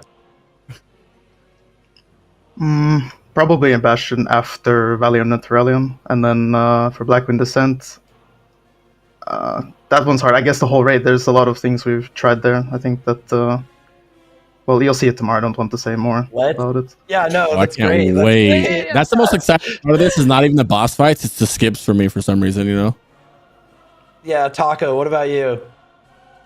I mean, it's actually the same without giving too much away. it's not a like lot of. see them do the same stuff. Like I would be surprised if we see one do something that the other one doesn't do. Yeah. Yeah. Well, I mean, obviously you've got all these mysterious strategies for tomorrow, but I mean, we'll ask you both as well. How are you going to be preparing tonight for them? Take note. I don't know if you want to kick us off. You know, what's your prep going to be like? What are you going to be focused on in the morning? And then Julius, we'll go to you after. I mean, I think for me personally, I have to make sure that my normal gear set is on point and my master gear set is on point. Make sure all the macros, the glyph checks, make sure the heartstone is ready. Like all the little small things. I have like an entire list of like things I need to cross off to make sure that I'm fully ready for tomorrow, so I don't make a mistake by missing something on my action bar or something. Other than that, I feel like I'm ready. Nice. Yeah, I Julius? think roughly the same what Take Note said. I think that applies to almost anyone in this tournament, but could add to that maybe like watching some VODs from what we did, just to, look at what cooldowns we were using and stuff like that, just to make sure that there wasn't anything that we missed and stuff that might need to be reminded for like the healers or the tanks or some player, has an important assignment. Yeah. Outside of that, I don't know, just try not to think about it too much, just have fun. I mean, Honestly, you guys have that's done important. so many speedruns, so you're so used to like doing this all over and over and over again. So it's just going to be like a new speedrun in a new dungeon that you've also already done so many times. So I think it'll be done really well. I'm excited to see what you guys pull off. What was that, Rook? Oh no! I mean, yeah, big same. Excited about it. I mean, honestly, it's gonna be a great time. Tomorrow with the raids, the encounters, and if Sarth or Crix have any specific questions about this too, feel free to jump in about any of the strategies for tomorrow. But is there anything that you two are both nervous about tomorrow that you're thinking, this might be a sticking point, or are you feeling like, it's going to be totally smooth? Julius, this time I'll start with you. There's just one trash pull, I think. That's slightly concerning, but everything else, I think, is fine. There's some skips that can be a bit messy, but I think that we'll handle those fine. Just have to go through it with everyone, watch a VOD maybe, and just remind about the important things that we need to keep in mind when we're doing skips. Nice. Take note. Yeah, I mean, I'm maybe nervous missing a big cooldown somewhere, but mostly it's the trash that's scary with like skipping it correctly, not making it messy, salvaging the situation if it does go bad. Like I feel like as long as we can salvage any bad situation on trash, we'll be okay. But it's quite easy for it to go bad south very quickly. Gotcha. Sarth, Crix, any further questions you want to ask? I think that's the sketchiest thing. It's like a trash pull in something like this is going to be like your scariest situation. It's like, or a skip if one person buffs or anything like that. So I mean, as teams, and we know it's like you've done this so many times, also seen trash pulls and skips go wrong so many times. So I think you're really prepared. I'm just excited for tomorrow, and I want to thank you guys for being here and being a part of this tournament. I'm really excited for it. I don't know if you have anything else, Crix. No, just piggyback off that, and I'm just happy to be a part of it. And I can't wait to see you guys go at it like we've been watching for years now. So it's nice to see it here again, especially in Cata, bringing some more hype to Cata.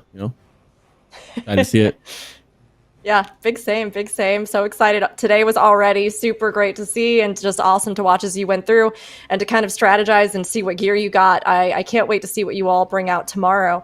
But we do have one final question, because at the start of the day, we asked, take note about a favorite memory from Cataclysm. So here at the end of the day, we're going to ask you, Julius, what is one of your favorite memories from the OG Cataclysm? Would you want to share with everybody? I had one memory in mind. I think it was, in OG Cata tier 11. I joined like some random pug, and joined their guild after that pug, and then we progressed through. I think the first tier we killed Nefarian on normal, and then in Firelands we did like 1 or 2 bosses in heroic, and then that was kind of it. Then the guild kind of died, but I don't know. It was kind of a fun memory back then. Been fun now to go through the bosses because I kind of remember them vaguely, and like all the people I played with, so it's a nice experience. I love it. That's awesome. Well, we can't wait. We're excited to see tomorrow the experience that you both have tackling the raids again as you speedrun against each other and try to claim victory. Awesome performance today, and we have no doubt that tomorrow it's going to be more of the same and even more heated as you both compete. So get some rest tonight, prep how you need to, but thank you so much again for joining us, and we can't wait to see what you do tomorrow. Thank you for having us. Yep. Thank you. Thanks, brothers. Catch you tomorrow. Yeah, see you then. And for us here, tomorrow we will be broadcasting same start time. So 10 a.m. PT, 12 p.m. CT, 1 p.m. ET, if I've done all my conversions correctly. We will be starting day 2 for our roadmap. This will be our raid race. So the official main event that we're all here for, to watch as the two teams try to speed run their way through the normal version of these raids. But of course, as we've talked about today, there is some real challenge with this, even at that normal threshold, with the limited amount of time and the RNG that they had today. They have to figure out, even with some of those good drops, how they're going to be able to manage all of this and eke out every single second. They told you themselves they've got some big skips planned, and I can't wait to see what they're going to be as they try to get every single moment to beat each other out. But before we go, Sarth, you got any final thoughts about day 1? I think day 1 went great for both teams. I think one team, Visp, getting a lot of that gear is going to look very, very strong. Like Julius pointed out, Progress is looking in a very, very solid spot. Devil also getting the gear. So the main tank and the main healer. So we'll see how that pans out and allows them to pull off some of the pulls. I think the big differentiating factor again tomorrow will be what these teams can pull off. What are those thresholds that they can do? And if anything goes wrong, how do they deal with it? How do they correct the course? So I'm really excited to see what they pull off. These are the 2 absolute best teams in Classic World of Warcraft as these guilds go head to head. So I'm really, really looking forward to it. Crix, anything from you, brother? I'm excited to see, like you said, how much tank loot and healing loot they have. I want to see how much they solo tank, solo heal some stuff. Obviously, they're both going to, that you're going to have to. It's an extra DPS or 2, right? I'm very excited to see that. I'm also the casters all got looted pretty well too, so I'm excited to see how they finish on their loot and their item level and their gear, just so I can see them pump. And I'll secretly be in my head hoping they beat the physical DPS. I'm excited for it. I want to see the trash skips. I've seen some of them, but I want to see him in action. I'm just excited for it, bro. I've said it a million times. I'm pumped for it. It's a lot of fun. It's more exciting than even I thought it would be, to be honest. No, I totally agree. I mean, honestly, these kinds of events are so cool, and it does showcase that there's a lot of different ways to do difficult content or set yourself challenges in the game and rise to meet them, which all of our teams will be striving to do tomorrow. For myself, it was an amazing day to see and awesome to hear both of your thoughts, all of the nitty-gritty about gearing and every other aspect that was unique to Cataclysm, as well as its re-release now here in Classic. A lot of amazing things happened in this expansion that not only paved the way for the future, but also came out of this amazing past and this start that WoW had that made it something that so many of us fell in love with. So Cataclysm, it's awesome. Not only is it shaking things up in the environment, but it's shaking things up here in the competition.